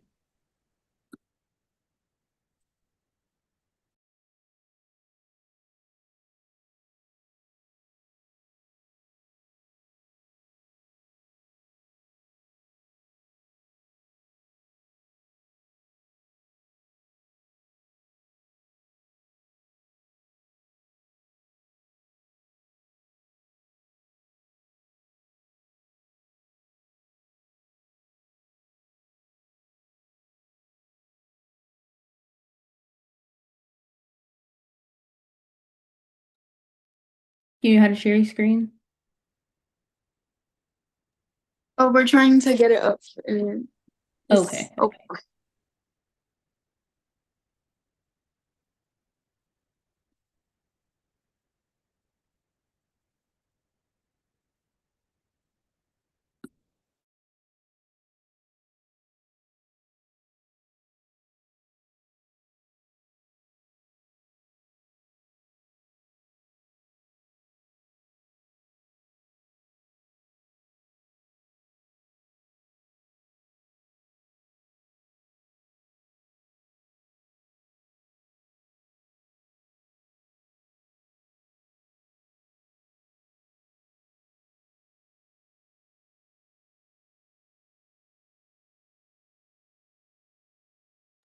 Perfect, we can see it.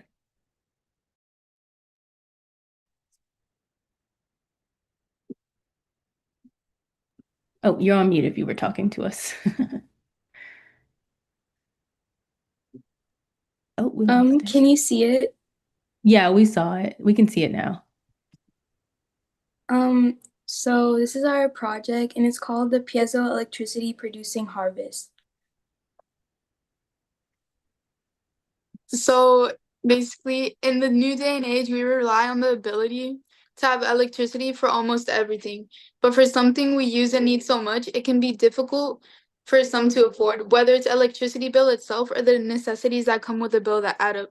That's why we have taken a turn into harvesting electricity to lower power prices in a way that's better for the earth. But why just save energy? Why not save the earth as well? Towels for trees.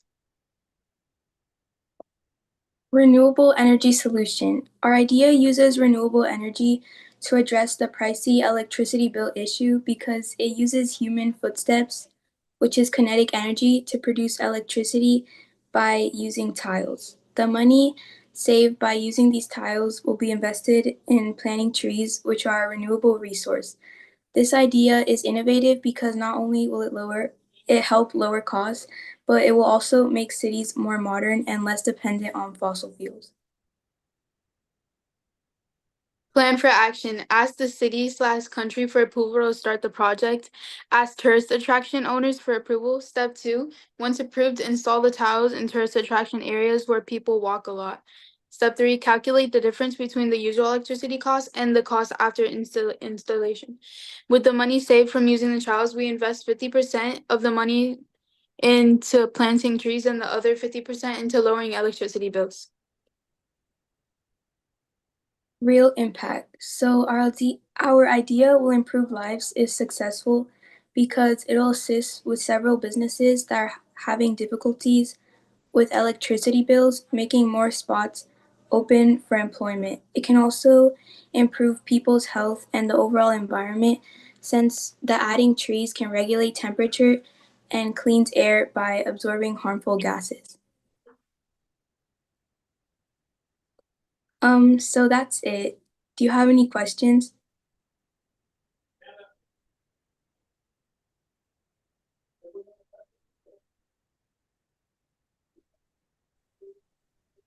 Yeah, I have a question for you. What was the biggest challenge you had in the project? And how did you work through it as a team? So basically, we did not know what our idea was gonna be, and it was really hard trying to find an idea to do. So we all got in a group chat and just started naming ideas to try to pick something. And how did you pick them out of all those ideas that you threw out in the group chat? How'd you ultimately choose? It was which ones we thought a lot of people would have already done, trying to do a bit different, and then combining a few of the ideas. Okay.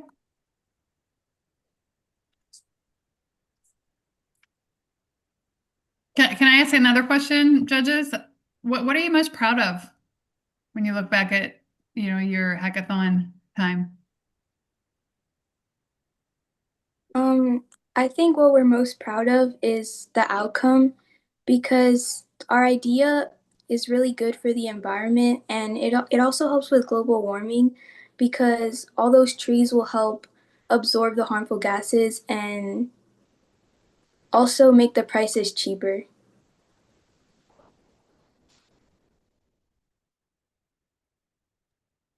Thanks.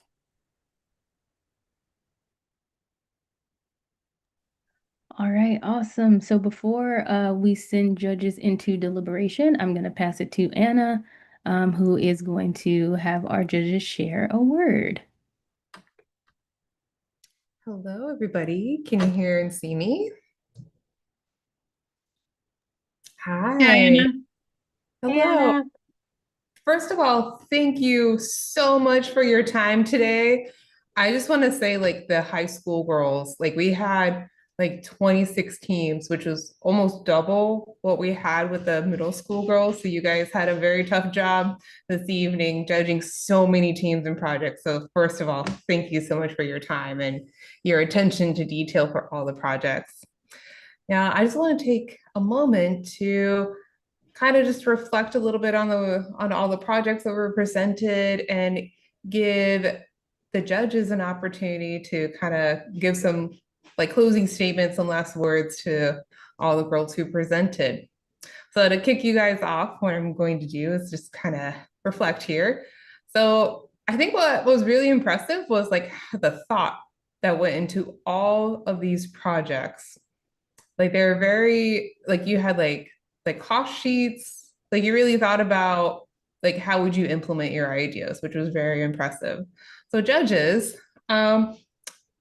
what do you think would be like the next steps for what would advice would you give to these girls as next steps? Like maybe certain technologies to look into, like what do you think all these girls can do next in their STEM careers? So I would love to talk for a second because I'm in sales. So I work for Siemens Energy for Siemens Gamesa. So we build the wind turbines and I'm in sales and I lead a team of salespeople. And so many of you girls struck me as potential salespeople. And because you can have a career in STEM in a technology company, but also be in sales. And like when you sell something, when I look for people to pitch ideas and work with customers, I need our salespeople to have like passion and they really believe in what they're doing and that, you know, that energy and just pride. And it helps in sales. And so many of you girls just exuded all of that. And I thought, wow, like these girls are not just like potential like STEM careers, but potential salesmen. So I just want to share that thought because like sometimes you think about technology and be an engineer and I'm an engineer myself, but you could take this STEM career and your, you know, STEM background in so many different ways. And yeah, future salesmen, so or saleswomen, salespeople, so many of you. So stick with what you're doing. Oh, great. Yes. And I think that's one thing that I think is not discussed enough with STEM careers is like, for instance, like I have a degree in molecular cellular developmental biology, but I do process improvement. Like, but guess what? Because I learned about protein pathways, that's how I translate it into into like the business side of things. So I think that's not talked about enough is just because you get a degree in STEM, like you can apply that STEM knowledge to other career paths. Yeah. And Jennifer, what's something that surprised you today? I have to say, like, I'm so taken aback by, in a positive way, by the creativity that everyone brought to it.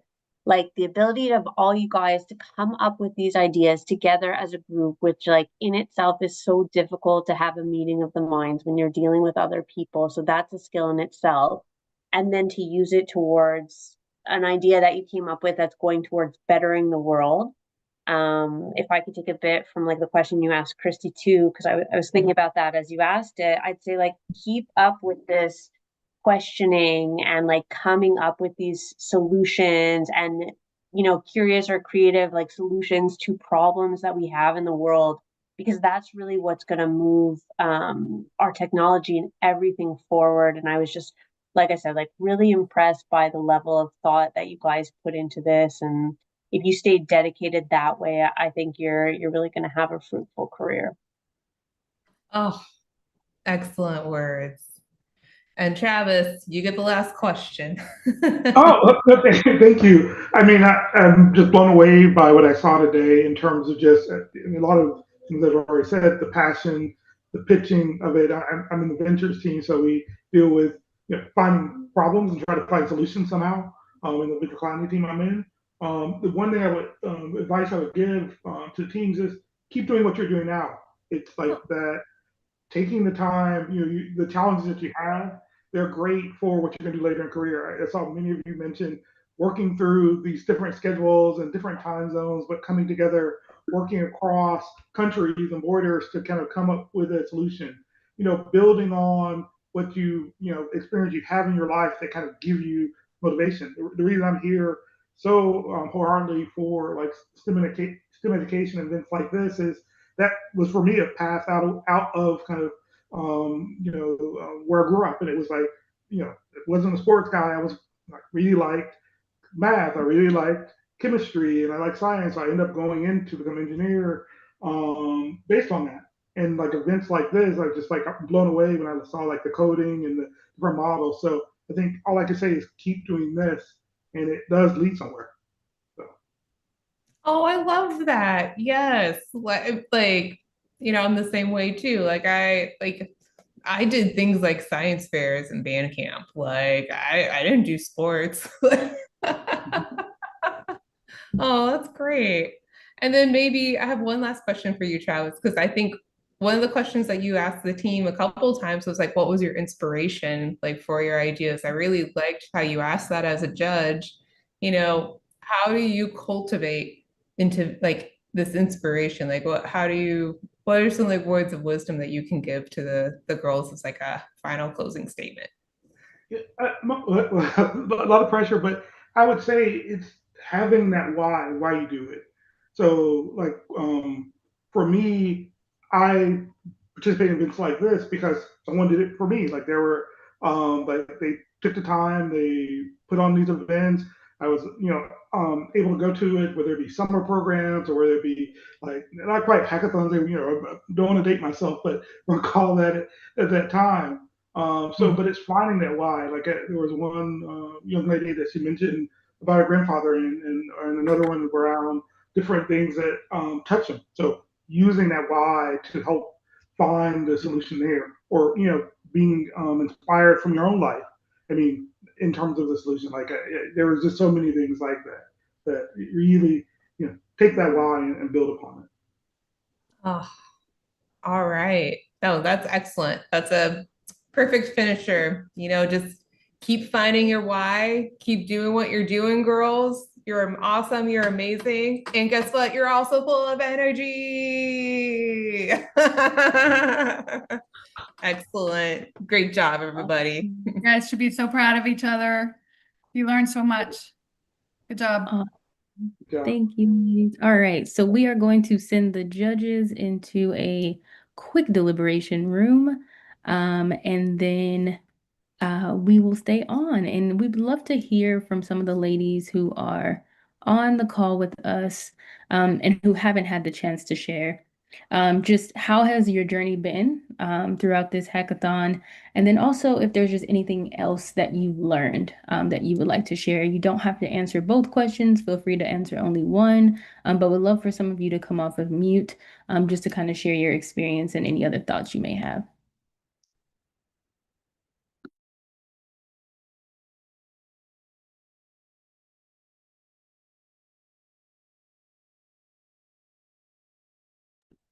Don't be shy. You guys have been presenting all day. Or maybe that's why. Too much talking. I think it was a really good opportunity. When I first found about this, when I was searching like opportunities like for in this area and whatever, and Google like gave me one of this as an opportunity, and I just like randomly registered without any like expectation or anything. But I think it was a really nice experience, just like working with a team and some people that I didn't know it. And I think it was a nice team that I worked with. We did have some ups and downs. Like we had some challenges, but amidst that we did work together. We came up with our idea and we presented to you guys earlier. So I think just what we learned was just working as a team, having different like challenges like time zone wise or anything. Just we tried to get along and adapt to that and just learn that everyone else has their own schedule and just adapt to it and still got to present something today. And we were really happy and proud of it as a team to put in hard work and present something that was satisfying for us and hopefully for you guys. Thank you. Yeah, I love that. Thank you. Was that Dan Rushi, I think, who was talking? Thank you Yes. for sharing. Yes, thank you. Anybody else? Feel free to come off mute and just share either your journey, your experience, or anything that you've learned, either about yourself, about your team, any changes or thoughts around taking on a STEM career or a STEM major, anything you'd like to share with the group. And we'd love to just hear more about your experience. Yeah, I'm happy to give like any career advice because like I've worked in like 5 different other industries as well. And yeah, like I'm also happy to answer any like career questions too while we're waiting.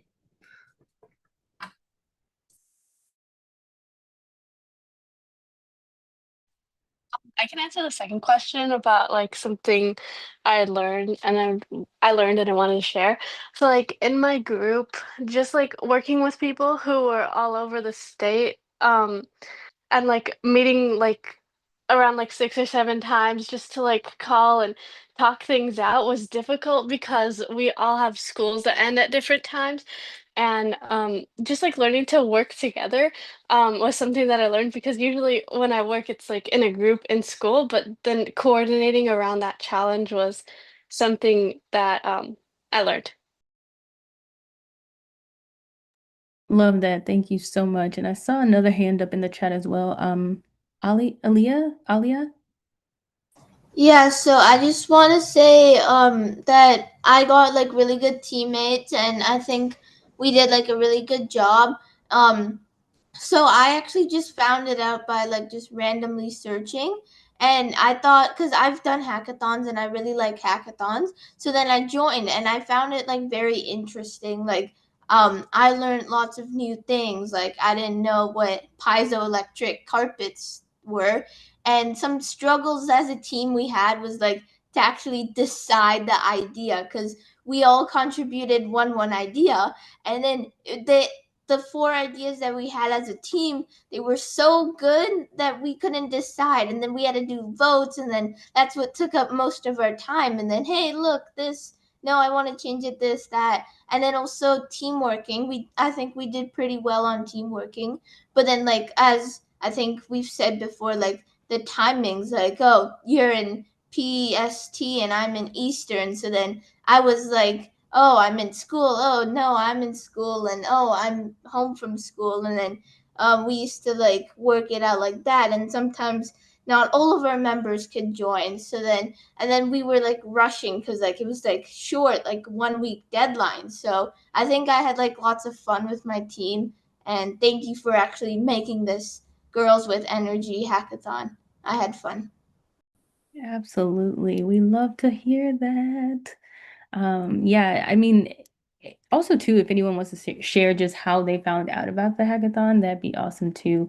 We love for you to continue to spread the word about your experience. This is a hackathon that Siemens Energy puts on every year, and so would love to continue to keep you guys, connected, but continue to share with your friends as well. So you can also share that if you don't want to necessarily speak to your journey, but if you want to talk about how you found out about this hackathon.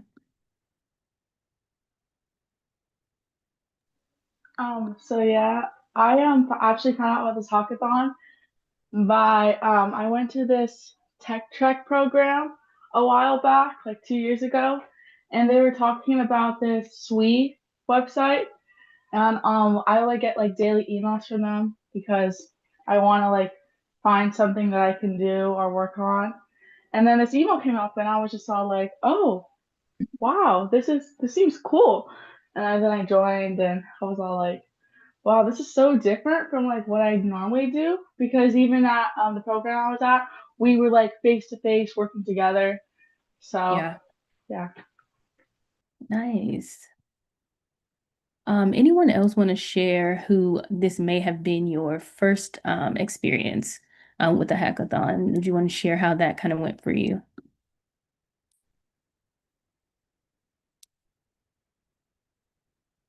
Any first timers? Yeah, this was my first time at a hackathon. I think I really liked the experience for the first time. I think it was a nice like beginner hackathon that like I was guided through everything and I don't think it was like confusing at all, which I really liked. Nice. Any experienced hackers want to share their experience with this particular hackathon?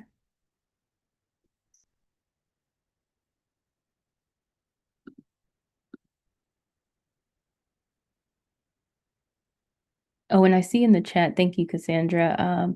Just being more coding based, but surprised, and still have fun. So that's awesome. Yes, like again, as we mentioned, like you can absolutely, add coding, especially if it's something that you have experience with, and that you're interested in. But we also want to make sure that we keep it open, for those who are beginners, right? And who are new to this and just want to test it out and experience it without kind of feeling the pressure of, oh, I have to be a coder already.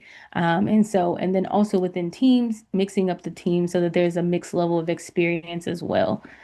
So hopefully, some of your teams were mixed up enough that some people had experience and some didn't. So you guys were able to utilize that in your presentations and projects. Thank you for sharing that, Cassandra. Anybody else? Any previous like coding or hackathon experience that they want to share about or lack thereof, and that this was a pleasantly surprising experience?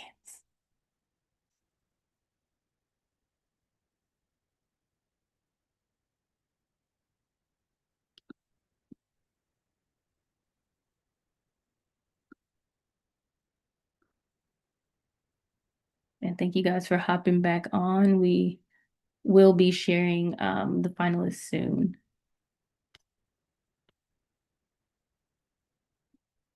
I know it's been a long day. So we appreciate you guys for being here. Yeah, do you think And you guys would do this hackathon again next year?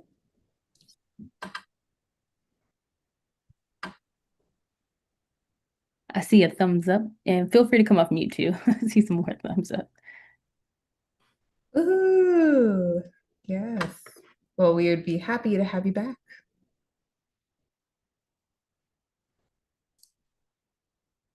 Love that, especially now that you have a feel for it and kind of know what to expect, even though the prompt will change and things will be a little different, you kind of have the flow of it. So glad that you all had a great experience.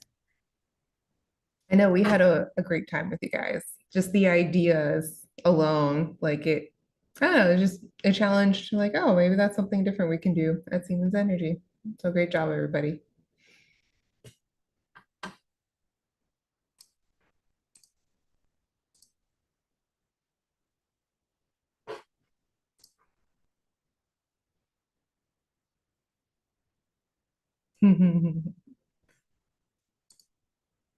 Excellent pun in the chat.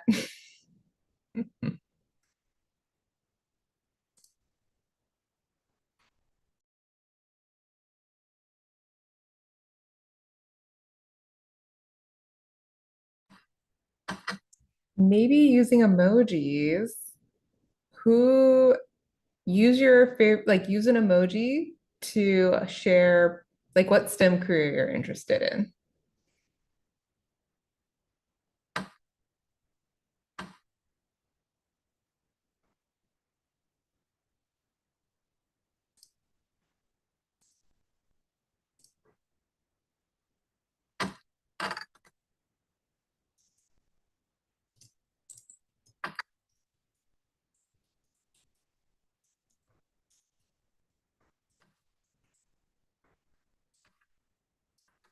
What do we got? Oh, robots. Ooh, robots in hospital. Ooh, a chemist. So I'm curious. So the ones who put robot, what kind of, ooh, prosthetics maybe, or robotics? Doctor.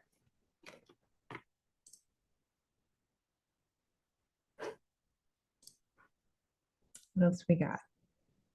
Ooh, magnifying glass and blood. Is that like a clinical lab scientist? Ooh, I see a petri dish. Microbiology, perhaps.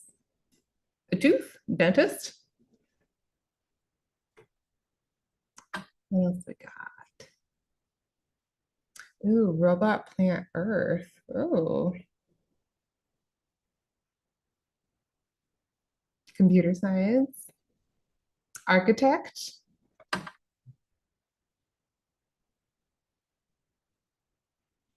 Another dentist. Great. Oh, structural engineer. Ooh, I like that specificity. Very cool, very interesting.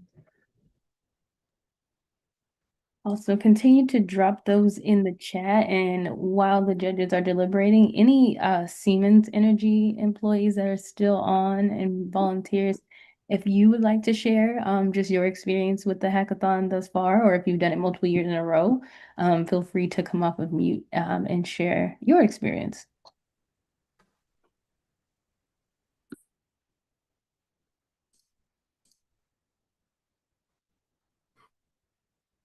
I can go. So I was actually I was a mentor last year, and this year I was actually like a project manager for North America. So I've been working really closely with Lucy from Canada, and it's been great working with her, and then Emily on the hackathon event itself too, and Vivian Florencia. It's been great being involved in the planning this year, and just it's so great having like, oh, the day is finally here and I get to see all the wonderful ideas that you guys came up with. So yeah, and maybe Vivi, do you have some words for us? I was impressed about everything that I saw today. I mean, we've been from very early in the morning watching all of these fantastic groups, the projects. I was impressed. I was impressed, but I was also so proud also that the girls have fun. I mean, doing this, doing the project, being here, connecting with other girls from other cities, from other places. I mean, at the end, and ultimately, that's the purpose of this. I mean, we're here for you. We have many fantastic women in energy, like Anna, like Emily, like Carolina, like all of the supporting team behind the scenes. And yeah, we're a fantastic group. Learning together, learning about the energy, and you ladies presented fantastic things that I didn't even know about that. So that was amazing. That was a fantastic spend of my time on a Saturday watching all of these projects from the girls. I mean, it was fantastic. I have a lot of fun. I learned a lot from these little girls. And yeah, I just can say that we all are girls with energy. That's also the purpose of this, and we're here for you. We're here for helping you to be mentors, to be here anytime you wanted to have a mentor, access to energy or something related. That's the purpose of all of this project, to for you to have role models, to have people doing things in technology. So yeah, best time ever. Afternoon, wherever you are. We have come to the exciting part. My name is Emily Richard. You might have seen me in the chat, seen me behind the scenes, but now you see my face here ready to order. But these teams are the ones that are moving on to tomorrow. Have Girls with Energy 30. So you have been selected to move on. Drive is our third middle school team. Fourth, Glenridge Girls. So lots of claps. Boba Squad is our final middle school team moving on. Let's give final claps to the middle school group. Really great job this morning, girls. I sat on some presentations. Very impressive. Moving into high school. First team is Powerhouse. You'll be moving on to tomorrow. Next team is Power Play. And Power Poof Girls, you are also moving on till tomorrow. In Cuties in STEM, and our final high school team moving on is Cool Cats. Amazing, amazing job, girls. And I love to see everyone's claps and cheers in the live stream and on Zoom. We appreciate you all sticking around this evening. I'm going to pass it over back to Shooting Stars here. Awesome. All right, ladies. Again, thank you all very much. It has been a day, but very, very exciting. And really appreciate you guys' energy and your enthusiasm throughout these projects and presentations today. So what's next? So now you know the top 10 teams will advance to round 2, and they will present their projects live tomorrow. So definitely tune in to the live stream so that you can see those. Each of the top 10 teams will have 10 minutes this go around to present, with 5 minutes for judge feedback. And then from there, we'll select the top 3 winners in each category. I will be sending an email out to everyone, just so we know like the presentation times, the Zoom links, the live links, all of the things. So following this call, you'll get an email, all of you will get an email. And again, like we said, if you were not a finalist, it does not matter. You all did amazing. And so you will receive a certificate of participation upon completion of our post-event survey. You can find that survey on your dashboard in Hack2 Skills. And like I said, we encourage you to join us tomorrow for final presentations, just to cheer on your fellow participants and see who our top 3 teams for each category will be. You'll have until the 21st, so next Sunday, to complete that survey. And so please, please, please, we'd love to hear your feedback. That helps us prepare for next year, and just also to see how we did and what your experience was. 2 more things. For Florida residents, you will be receiving contact information or contact from our Orlando team, our Florida team, to possibly join a tour at the Siemens Energy Innovation Center. So those 2 dates are going to be November 7th and the 14th. So you'll receive a separate email in the following days around that. And then also for our Montreal girls, you will also be receiving additional information from Siemens Energy, more than likely from Ms. Lucy, around a tour of the Montreal gas turbine and power turbine repair. And so that will also be a November date to be determined.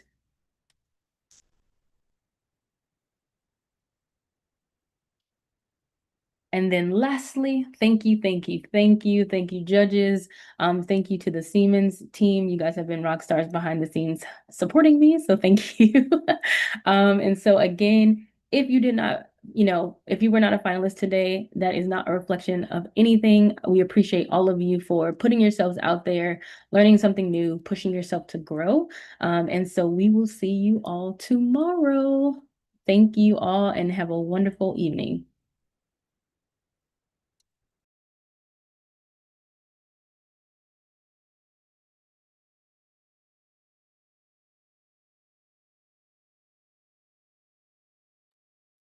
Bye, guys.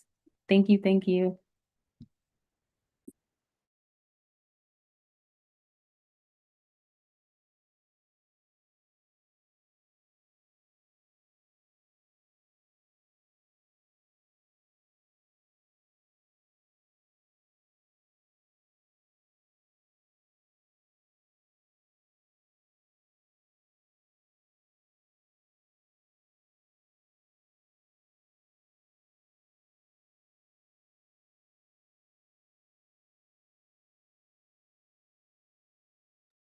Awesome. Thank you, guys.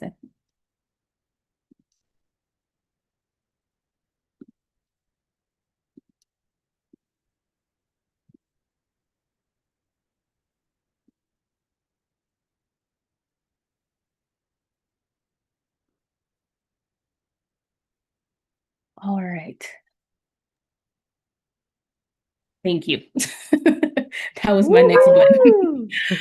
I need to hit stop all the way. I just paused it. I'll stop it officially. Okay, yeah, we can stop it. Stop it. Yeah. Yes. Would you like AI companions still active? Would you like to turn them off? Yeah. That's okay. YouTube as well. But yes, the live stream? The live stream's still going, right? Yes. Yeah, there's like